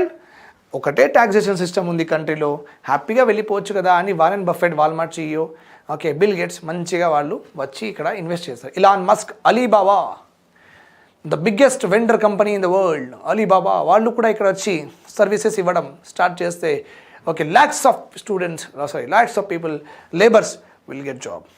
Okay, unskilled వాళ్ళకి చాలామందికి job దొరుకుతుందండి. లాజిస్టిక్స్లో కూడా చాలా ఇంపాక్ట్ అవుతుంది అని అన్నారు. లాజిస్టిక్స్లో కూడా ఇప్పుడు తెలంగాణ నుంచి గూడ్ వెళ్తుంది వెస్ట్ బెంగాల్కి, మధ్యప్రదేశ్కి, ఉత్తరాఖండ్కి, మహారాష్ట్రకి. ఈ హైవేస్ మీద ఎవరుంటారు? మోటార్ వెహికల్ ఇన్స్పెక్టర్ ఉంటాడు. మోటార్ వెహికల్ చూపించండి, కట్టిందా లేదా చూస్తాడు. మళ్ళీ చూపించండి, ఈ పేపర్ లేదు, ఆ పేపర్ లేదు, ఈ పేపర్ లేదు అంటే ఎట్లా ఉందంటే ఆన్ అన్ యావరేజ్ ఇండియాలో హైవే మీద ఇలాంటి consignments, okay, the goods carriers, అలాంటి పెద్ద carriers, okay, which has lot number of 50 tyres ఉంటాయి కదా, అలాంటి పెద్ద carriers, they are spending 3-4 days and in a queue to get the clearance from the tolls దగ్గర నుంచి ఆగి మంచిగా వాళ్ళు అక్కడ నిద్రపోతున్నారు. 2 days they are wasting time. Supply తక్కువ అవుతుంది, సప్లై ప్రాంప్ట్గా రీచ్ అవ్వట్లేదు అని సపోజ్ నా దగ్గర ఒక జిలేబీ మేకింగ్ కంపెనీ ఉందనుకోండి, ఆట రాలేదు, నేను ప్రొడక్షన్ ఎక్కువ చేయాలి, 2 days నేను ఖాళీగా కూర్చున్నా, ఇక 2 days rent, 2 days employee work, అన్ని 2 daysలో ఏమేమి ఎక్స్పెన్సెస్ అన్నీ వేస్టే కదా. ఆ 2 daysలో నాకు ఆట ఇచ్చేసి నేను జిలేబీ చేసేవాడిని కదా, మళ్ళీ అది అమ్మేవాడిని, and I use to cover my cost. So because of the national హైవేస్లో చాలా డిలే అవుతుంది. సో ఇప్పుడు విత్ హెల్ప్ ఆఫ్ జిఎస్టీ అవసరమే లేదు, ఒక్కటే పేపర్, పూరా వైపు ఏంది ఏముంది దీనిలో చెక్ చేసి ఓకే పో, అది అయిపోతుంది, ఈజీగా అయిపోతుంది, ప్రాబ్లం లేదు. ఇంకా వెతకడం ఈ ట్యాక్స్ ఆ ట్యాక్స్ ప్రాబ్లం అన్నీ తీసేసింది GST. That's why logistic sector మీద చాలా పెద్ద చేంజెస్ వస్తాయి, which will reduce the cost of transportation కూడా and also increase in the competitiveness. So red label already మార్కెట్లో ఉంది. Okay, Taj Mahal tea powder consignment ఇంకా రాలేదు. సో పిల్లలు అంటే కన్స్యూమర్స్ ఏం చేస్తున్నారు, అది తాజ్ మహల్ తాగేవాళ్ళు అరే Taj Mahal out of stock ఉంది కదా అంటే రెడ్ రోజెస్ తాగేస్తున్నారు, రెడ్ రోజెస్ టీ పౌడర్తో టీ తాగేస్తున్నారు. సో ఇక్కడ వీళ్ళకి చాయిస్ తగ్గింది కదా, చాయిస్ తగ్గింది. ఇంకా సపోజ్ తాజ్ మహల్ 10 రూపీస్లో ఉందనుకోండి, ఈ రెడ్ రోజెస్ 15 రూపీస్లో ఉందనుకోండి. సో తాజ్ మహల్ లేకపోతే, ఆ టీ పౌడర్ లేకపోతే నేను రెడ్ రోజెసే తీసుకోవాల్సి వచ్చింది కదా. సో కాంపిటీషన్ లేదు కదా ఇక్కడ. Because of the no competition here I have to buy what, red roses only. Okay, నా డబ్బులు ఎక్కకపోతున్నాయి కదా అట్లా, right. Understood my point here my dear students. These are all very important concepts, చాలా important concepts ఇవి. Another important aspect about GST, let us see that also. Okay, we were actually here, right? Logistics sector was over. Then I have told you that because of GST system, tax evasion చాలా కష్టం అండి. Tax evasion చాలా కష్టం because the next stage వాళ్ళకి input tax credit కావాలి కదా. ఇప్పుడు నేను మీ దగ్గర నుంచి క్లాత్ తీసుకున్నా షర్ట్ మేక్ చేయడానికి. సో నేను గవర్నమెంట్కి ఏం చెప్పాలి, నాకు ట్యాక్స్ క్రెడిట్ ఇచ్చేయండి, అయినా కట్టిన ట్యాక్స్ నాకు కావాలి కదా. ఓకే, సో మీరు కట్టిన ట్యాక్స్ నాకు కావాలి. సో గవర్నమెంట్కి నేను ఎన్ని పీసెస్కి ట్యాక్స్ కావాలి అది చూపించాలా లేదా. సో సార్ 10 పీసెస్ నేను మీ దగ్గర నుంచి తీసుకుంటే ఈ 10 పీసెస్ మీద మీకు పడిన ట్యాక్స్ నాకు ఇచ్చేయాలి government. That is only called as what, input tax credits. మనం నిన్న చూసేసినాం. ఓకే, సపోజ్ మీరు నాకు ఇన్వాయిస్ ఇవ్వలేదనుకోండి, గవర్నమెంట్ నాకు ఆ 10 పీసెస్ మీద ఇన్పుట్ ట్యాక్స్ క్రెడిట్ చేయదు. ఓకే, అందువల్ల ఏమవుతుందంటే నెక్స్ట్ స్టేజ్లో ఉన్న వాళ్ళు ఎంత కొన్నారు రా మెటీరియల్, ఆ మొత్తం రా మెటీరియల్కి ఇన్వాయిస్ పక్కా అడుగుతారు. So there is no chance of tax evasion. Okay, ఆ ఇన్వాయిస్ ఇస్తే నేను ఆ ఇన్వాయిస్ గవర్నమెంట్కి సబ్మిట్ చేస్తే నాకు ఆ ఇన్వాయిస్ మీద డబ్బులు వస్తాయి కాబట్టి సో నేను డెఫినెట్గా మీకు అడుగుతూ ఉంటా, నా ఇన్వాయిస్ ఇవ్వండి అని అడుగుతా. So there is no chance that మీరు ట్యాక్స్ కట్టకుండా ఉండలేరు, నేను మీకు అడగకుండా ఉండలేను ఇన్వాయిస్. సో ఎందుకంటే మీరు నాకు రా మెటీరియల్ సప్లై చేసిండ్రు కాబట్టి మీరు నాకు డెఫినెట్గా ఇన్వాయిస్ ఇవ్వాలి. ఎందుకంటే మీరు ఎంత వాల్యూది నాకు ఇన్వాయిస్ ఇస్తే అదే వాల్యూ మీద నాకు ఎంత ట్యాక్స్ రావాలి అది గవర్నమెంట్ ఇస్తుంది. సో మీరు ఎవేట్ చేస్తే నేను కూడా ఎవేట్ చేసినట్లుగా అవుతుంది, నాకు టక్క డబ్బులు వస్తాయి, right. So this is the reason tax evasion is impossible in this system. Tax evasion is impossible. Okay, fine. Many businesses deflate the value of profit to attract less income tax liability. అంతే, 10 మీద మీరు ఏం చేస్తారంటే suppose 10 goods ఉన్నాయి నా దగ్గర. 10 goods ఉంటే నేను 5 గూడ్స్ మీదనే ట్యాక్స్ పే చేస్తాను, 5 గూడ్స్ మీద ట్యాక్స్ పే చేయను.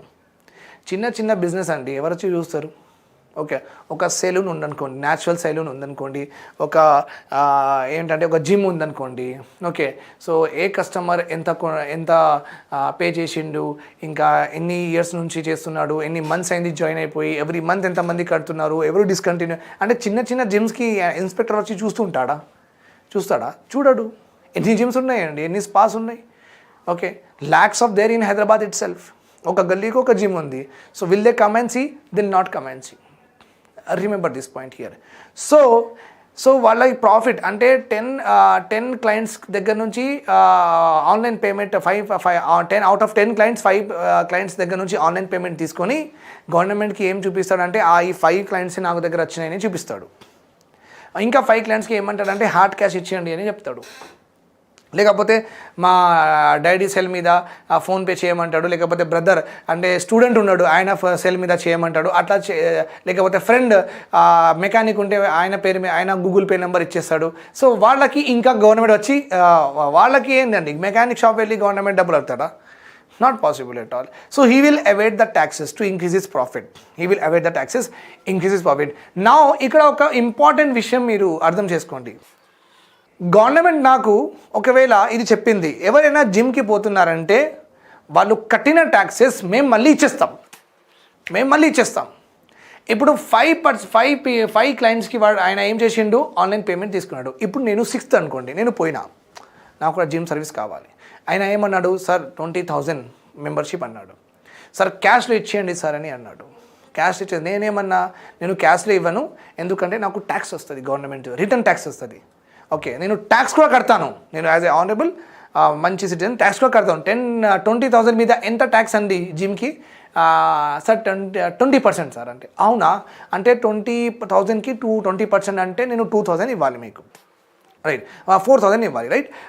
24,000 కడతాను. 24,000 కట్టిన తర్వాత ఆ 24,000 బిల్ నేను గవర్నమెంట్కి సబ్మిట్ చేస్తే గవర్నమెంట్ నాకు 4,000 ఇచ్చేస్తుంది, రైట్ ఆర్ రాంగ్? సో ఆయన నాకు ఇన్వాయిస్ ఇవ్వాలా లేదా? ఆయన నాకు బిల్ ఇవ్వాలా లేదా? కంప్యూటర్ జనరేటెడ్ బిల్ ఇవ్వాలి. అప్పుడే నేను అది ట్యాక్స్ ఇన్పుట్లో, అంటే నేను జాయిన్ అవుతున్నప్పుడు ట్యాక్స్ ఎంత నాకు పడింది, ఆ ట్యాక్స్ నాకు గవర్నమెంట్ ఇస్తుందా లేదా? ఇస్తుంది. This is what government has done in the manufacturing sector also in the same way. Okay, next స్టేజ్లో ఉన్న వాళ్ళు ఫస్ట్ స్టేజ్ దగ్గర నుంచి ఏమేమి తీసుకున్నారు, ఇన్వాయిస్ డెఫినెట్గా అడుగుతారు, ఎందుకంటే వీళ్ళకి ఇక్కడ ట్యాక్స్ క్రెడిట్ వస్తుంది. ఓకే, సపోజ్ ఇట్లా కూడా ఉండొచ్చు. ఎట్లా అంటే, మీరు నాకు సప్లయర్ అనుకోండి, మీరు ఏమన్నారంటే, సార్ 50 యూనిట్స్ అన్నారు, 25 మీద నేను ట్యాక్స్ కట్టినా, మీరు కూడా కట్టకండి, ఏముంది? ఓకే, నేను అర్థమైపోయింది ఇది నాకు. But what happen, someone who is very genuine,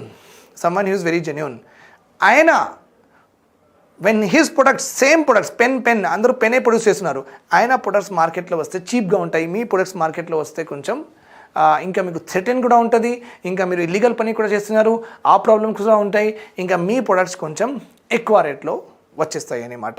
okay, with that what happens is you can compare and you can be booked. So it's a very complicated procedure. I hope that you got this. If you even didn't get this, that is not important for our examination, but I have just given you very real scenarios how this works. Okay, tax evasion will not be there. Okay, tax liability escape అయినారు చాలామంది, tax evaders అయిపోయినారు అప్పుడు. But such actions are not possible now. Such actions were possible before, but this is not possible. Under the new tax regime of GSTIN, it will be single repository of all taxes. ఒకటే దగ్గర ఒకటే పాయింట్లో taxes collect చేస్తాం. In this way, we can improve the direct taxes to the GDP also over a period of time. Income tax department will have the access to data, thus they have a clear picture of the total sales and purchases and eventually the overall profitability of the every business. Overall profit. So indirect tax లో గవర్నమెంట్కి ఎంత డబ్బులు వస్తున్నాయి. Okay, ఒక company suppose indirect taxes ఎక్కువ కడుతుంది అనుకోండి, ఒక కంపెనీ, ఇది కూడా ప్రాపర్గా చెప్తా వినండి, as a civils concept. So I don't want to go in to the details of it, but still some people may be curious to know, that's why I'm saying this. GST.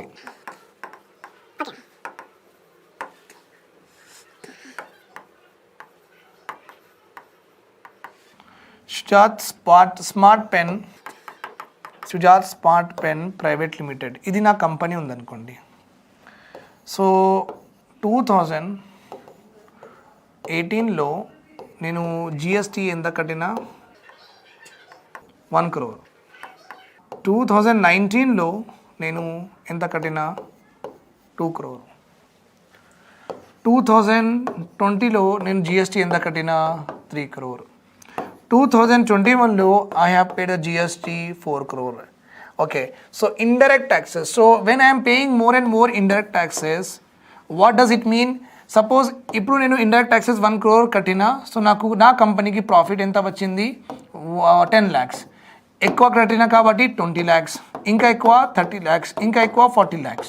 Right? So when I am paying more and more indirect taxes, more and more GST, అంటే ఏంటి, I am doing more and more sales or not? I am doing more and more sales. More GST కడుతున్నానంటే more sales అవుతున్నాయి అన్నమాట. More sales అయితే more profit I'm able to get or not. Every sale మీద నాకు profit ఉంది, every pen మీద నాకు profit ఉంది, ఎంత యూనిట్స్ అమ్మితే అంత యూనిట్స్ మీద ప్రాఫిట్ ఉంది. So when I'm paying more and more in that taxes, it means what? I am selling more and more that particular smart pens. Okay, more and more smart pens sell cheste, it means what? I am earning more and more profit. When I am earning more and more profit, the government direct tax board they will know okay, ee company inta indirect taxes ఎక్కువ pay చేస్తుంది, so వీళ్ళది profitability ఎక్కువ అవుతుంది కానీ వీళ్ళు తక్కువ pay చేస్తున్నారని వాళ్ళకు అర్థమైపోతుంది, and they will be booking and they will be coming and raiding that particular company. Right, so this is how this system will help in the augmentation of revenues of direct taxes. Example here is I'm talking about corporate tax. I'm talking about here corporate tax. This is also one of the important aspect. Under the GST law, every sales invoice will get uploaded on the goods and service portal. So in the new regime, it is very tough to evade the tax. Advantages and even the advantages. Thus, it is likely to improve the overall compliance rate and would also reduce the size of black economy. Very, very important aspect about GST is it will reduce the black economy. Black money generation takkuva chestadi idi. Okay, remember this point here. Compliance rate, comply అంటే ఎంత units మీరు produce చేస్తున్నారు అంత యూనిట్స్కి మీరు డబ్బులు కట్టాలి. That is called as compliance rate. That is called as what? Compliance rate. So ముందున్న stage వాళ్ళ దగ్గర నుంచి మనం మొత్తం నేను 10 యూనిట్స్ మీ దగ్గర నుంచి కొంటే 10 యూనిట్స్ ఇన్వాయిస్ నేను మీ దగ్గర నుంచి అడుగుతా, ఎందుకంటే మీరు కంప్లై చేయాలి. మీరు నాకు కంప్లై చేస్తే నాకు 10 యూనిట్స్ ఇన్వాయిస్ ఇస్తే నేను ఆ 10 యూనిట్స్ మీద పడిన ట్యాక్స్ వేరే వాళ్ళ దగ్గర నుంచి గవర్నమెంట్ దగ్గర నుంచి కలెక్ట్ చేసుకుంటా. So compliance is nothing but when you follow the procedural legal aspects and report it to the government how much sales you have done, that is called as compliance. Comply చేయాలి. Okay then because of GST government అంటే state government the revenues expenditure కూడా, revenues expenditure మధ్యలో difference ఉంది కదా, ఇంత పెద్ద difference ఉంటుంది ఎప్పుడైనా, అది తక్కువ అవుతుందంట. Okay, how? Okay, because of the introduction of GST, states will also get benefited. Etla state will reduce, this GST will reduce the administrative cost for the collection of tax revenue. అంతే కదా అండి. ఇప్పుడు Telangana state ఇవన్నీ taxes collect చేస్తుంది, manufacturing మీద, service మీద, gyms మీద, స్పాస్ మీద, గూడ్స్ మీద. తెలంగాణ స్టేట్ కొన్ని ట్యాక్సెస్ లివీ చేస్తుంది on goods and services. Central government కూడా ట్యాక్సెస్ లివీ చేస్తుంది ఆన్ గూడ్స్ అండ్ సర్వీసెస్. ఇది ముందున్న సిస్టమ్. సో తెలంగాణ గవర్నమెంట్ ఇవన్నీ ట్యాక్సెస్ కలెక్ట్ చేస్తుందంటే తెలంగాణ గవర్నమెంట్కి ఒక ట్యాక్స్ డిపార్ట్మెంట్ ఉండాలి, కమర్షియల్ ట్యాక్స్ ఆఫీసర్కి రిక్రూట్మెంట్ చేయాలి, మళ్ళీ సిటిఓస్ రిక్రూట్మెంట్ చేయాలి, మళ్ళీ ఒక ఇన్ఫ్రాస్ట్రక్చర్ ఉండాలి, అన్ని కంపెనీస్ డేటా ఉండాలి, వాళ్ళు ఎప్పుడు పే చేసారు, ఎంత పే చేసారు, ఎంత పెండింగ్ ఉంది, దానికి అన్ని మేనేజ్ చేయడానికి ఒక పెద్ద వర్క్ ఫోర్స్ కావాలి, ఐటీ కావాలి, ఈమెయిల్ కావాలి, మళ్ళీ ఈ ట్యాక్స్ డిపార్ట్మెంట్ మ్యానుఫ్యాక్చరింగ్ డిపార్ట్మెంట్కి మెయిల్ రాయాలి, ఎంత ప్రొడ్యూస్ అయిందా లేదా వాళ్ళ దగ్గర నుంచి డేటా తీసుకోవాలి. సో ఒక బిగ్ ఎలాబరేట్ సిస్టమ్ ఎస్టాబ్లిష్ చేయాలి కదా. స్టేట్ గవర్నమెంట్ కలెక్ట్ చేస్తున్నప్పుడు స్టేటే చేసుకోవాలి కదా అన్నీ, రైట్? సో జిఎస్టీలో ఇట్లా కాదు కదా, central government will collect everything, ఇంకా వాళ్ళు మనకు డిస్ట్రిబ్యూట్ చేసేస్తారు. సో మొత్తం ట్యాక్స్ బర్డన్ స్టేట్ గవర్నమెంట్ నుంచి వెళ్ళిపోయిందా లేదా? వెళ్ళిపోయింది. It's gone. Okay, so that is how. So revenue expenditure ఏదైతే జరుగుతుంది on the rent of the particular department, on the man force, on the salaries, okay, electricity bill మీద మొత్తం డబ్బులు ఎంత వస్తు వెళ్తున్నాయి, అది ఏం ఇంకా వెళ్ళదు. సో గ్యాప్ కొంచెం తక్కువ. Improve revenue efficiency.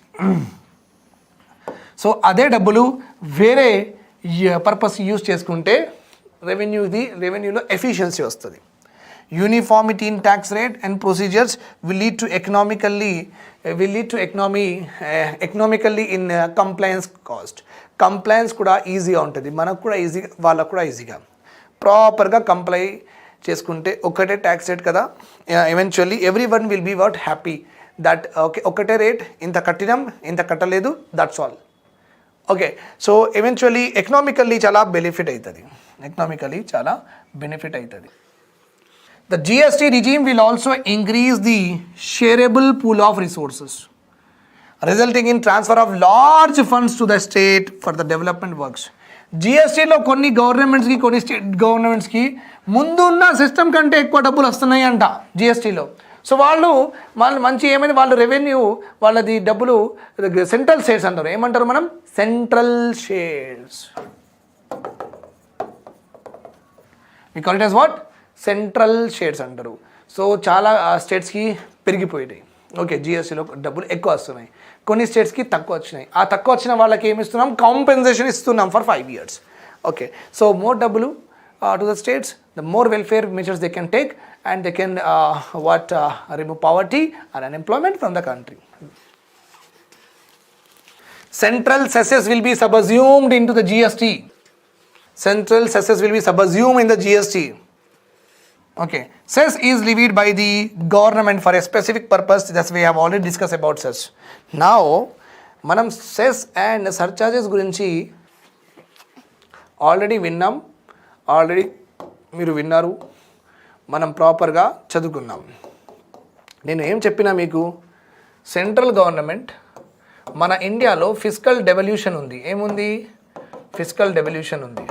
అంటే సెంట్రల్ గవర్నమెంట్ కలెక్ట్ చేసిన మొత్తం ట్యాక్సెస్ స్టేట్ గవర్నమెంట్కి కొంచెం పర్సంటేజ్ ఇచ్చేయాలి, according to the percentage prescribed by finance commission under article 280 mentioned in the constitution it self. It's a constitutional body, right?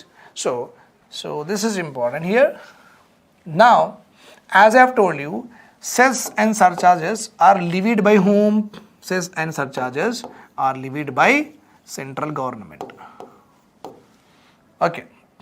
And I have told you in my previous discussion that this cess and surcharges are not shared by central government to the states. They are not shared by central government to the states. Remember this point here. Understood? Remember this point here. Okay. Now statistical method. ఇది మీకు అర్థమైంది. ఇప్పుడు చూడండి, central government has got 100 crores వచ్చినాయండి. Central గవర్నమెంట్కి 100 crores వచ్చినాయి. Sir ఎక్కడి నుంచి వచ్చినాయి అంటే ట్యాక్స్ రెవెన్యూస్ నుంచి వచ్చినాయి. సార్ ట్యాక్స్ రెవెన్యూస్ నుంచి ఎక్కడి నుంచి వచ్చినాయి అంటే direct tax revenues, indirect tax revenues. Okay, direct tax revenues, indirect tax revenues.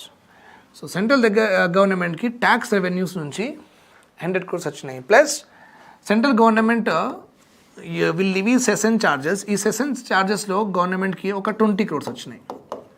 Okay, according to our constitution, according to the general customary principle, that central government is bound to share only this part with the states, not this part. Central government, okay, when they levy cess and surcharges, they will not share this cess and surcharges to the states. That's why according to our constitution, they have to share only this part, not this part. Okay, so that's what it is. But in GST regime, suppose ఈ 100 crores లో తెలంగాణకి 20 crores, sorry, it is very high. Okay, 4 crores, మహారాష్ట్రకి 5 crores, ఢిల్లీకి 10 crores అట్లా వచ్చినాయి. Okay, GST సిస్టంలో ఈ cesses surcharges ఉన్నాయి కదా, all cesses are subsumed under GST. All cesses are subsumed under GST. Okay, then it becomes how much? 100 plus 20, 120 crores అయిపోతుంది. ఎందుకంటే all cesses and surcharges are subsumed under GST. Okay, so now divisible pool అంటారు. ఇది pool, this is pool అంటే total revenue. ఈ పూల్కి divide చేయాలి అన్ని స్టేట్స్లో. That is called as what? Divisible pool అంటారు. ఏమంటారు? Divisible pool. సో ఇప్పుడు ముందు 100 crores was only divisible among the state, and because of the introduction of GST, cesses are also subsumed. The revenue, the divisible pool instead of 100 became how much? 120 crore. So Telangana ki plus 1, they plus 2, plus 3, like that they will get. Very, very important. Very, very important thing I have told you. So under GST, central cesses will be subsumed into the GST, and with the help of this cesses included, okay, it increases the divisible pool of the resources, which is to help the states more. State ki advantage అయిపోయింది. స్టేట్స్కి advantage అయిపోయింది, because central will not share the cesses and surcharges వాళ్ళు ఇంకా తీసుకుంటారు, cess only subsume. Okay the cesses proceeds generally go to the central government, but these cesses are now subsumed under what? GST. Okay, and state will also get the increase there. Similarly, revenue of the states will also increase, and earlier excise duty on production and service tax on services were assigned to the central, but in the GST on the production and services will go to the states too. Okay, so very very important point is written here. Okay, revenue of the states will also increase as earlier mundu excise duty on production and services, excise duty on production and service tax on services were assigned to the center, but now on the GST production now in the GST regime, production and services will go to the states too. You have learned already that central government will levy service tax, ante service meeda mottam tax collected whatever are there will go to the central government, and excise duty levied by the center will also go to the central government. Mundu ivanni vallaki iche vallu kaadu, they don't used to give it.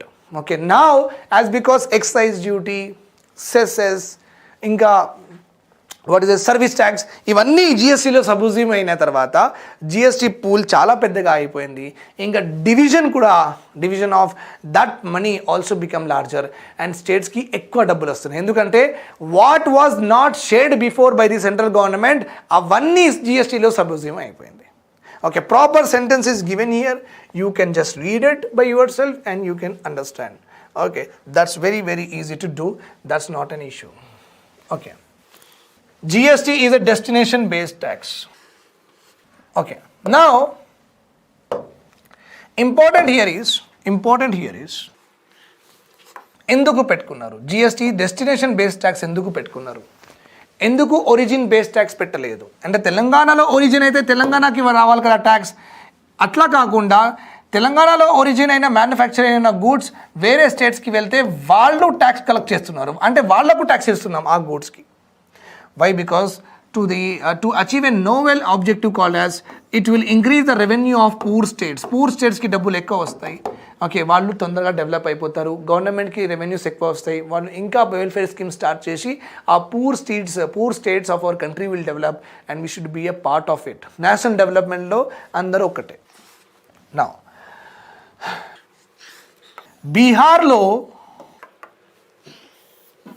బీహార్లో మీకు తెలుసు already, బీహార్లో, యూపీలో, ఒడిస్సాలో, ఛత్తీస్గఢ్లో, రాజస్థాన్లో ఇలాంటి ఈ స్టేట్స్లో ఇండస్ట్రియలైజేషన్ ఉండదండి. అంత పెద్ద ఇండస్ట్రీస్ ఉండదు, మ్యానుఫ్యాక్చరింగ్ ఏం ఎక్కువ జరగదు, లేబర్ వర్కే ఎక్కువ ఉంటుంది. లేబర్కే వాళ్ళకి దగ్గర జాబ్స్ లేవు, అందుకే వాళ్ళు పంజాబ్, హర్యానా, ఇక్కడ మన హైదరాబాద్కి వచ్చి పని చేసుకుంటున్నారు, లేబర్ వర్క్ కన్స్ట్రక్షన్లో పని చేసుకుంటున్నారు. ఓకే, సో వాళ్ళ దగ్గర ఇండస్ట్రియలైజేషనే ఉండదు. సో మరి వాళ్ళకు కూడా కావాలి కదా, కెమెరాస్ కావాలి, స్మార్ట్ పెన్స్ కావాలి, ఓకే వాళ్ళకు కూడా ఆల్ గెజెట్స్ కావాలి కదా, మైక్రోవేవ్స్ అక్కడ కూడా సప్లై చేయాలి కదా, మనం అక్కడ కూడా వాళ్ళకు కూడా ఇవన్నీ కావాలి. కాబట్టి మనం వేరే స్టేట్స్ నుంచి మ్యానుఫ్యాక్చర్ అయిపోయి వాళ్ళ దగ్గర వెళ్తుంది. So with that what is happening, తెలంగాణలో సపోజ్ ఇండస్ట్రియలైజేషన్ ఉంది, మహారాష్ట్రలో ఉంది, తమిళనాడులో ఉంది, వీళ్ళు ఇక్కడ సప్లై చేస్తున్నారు, చాలా యూనిట్ సప్లై చేస్తున్నారు. ఇంకా వీళ్ళు కొని వీళ్ళకి మళ్ళీ డబ్బులు మళ్ళీ బ్యాక్ ఇక్కడ వచ్చి ఇదే స్టేట్స్ పెద్దగా మంచి ఇంకా ఎక్కువ డెవలప్ అవుతున్నాయి, అక్కడ డెవలప్ అవ్వట్లేదు. వాళ్ళది పర్ క్యాపిటల్ ఇన్కమ్, వాళ్ళ డబ్బులు ఇంకా ఇక్కడ వచ్చిన తర్వాత ఇక్కడ ఇన్వెస్ట్మెంట్ ఏం మిగులుతుంది అండి? వాళ్ళ స్టేట్స్లో ఇన్వెస్ట్మెంటే మిగిలదు, వాళ్ళ దగ్గర డబ్బులే ఉండదు. అందుకే జిఎస్టీలో డెస్టినేషన్ బీహార్లో మనం అమ్మితే ఆ స్టేట్స్కి ఎన్ని యూనిట్స్ అమ్మితే ఆ స్టేట్స్కి జిఎస్టీ గవర్నమెంట్ ఇస్తుంది. Central government will give GST to them, ఎందుకంటే వాళ్ళ డబ్బులు వాళ్ళ దగ్గర ఉంటాయి, ఆ స్టేట్స్ డెవలప్ అవ్వచ్చు. So very very novel idea, very very awesome, very good idea. This is okay to develop the poor states, I hope the lecture is very clear to you. Do subscribe to the Telugu One channel and share the videos as much as you can so that all the students will get the benefit of it. Thank you so much. Signing off, Sayyid Shujatullah. All the best.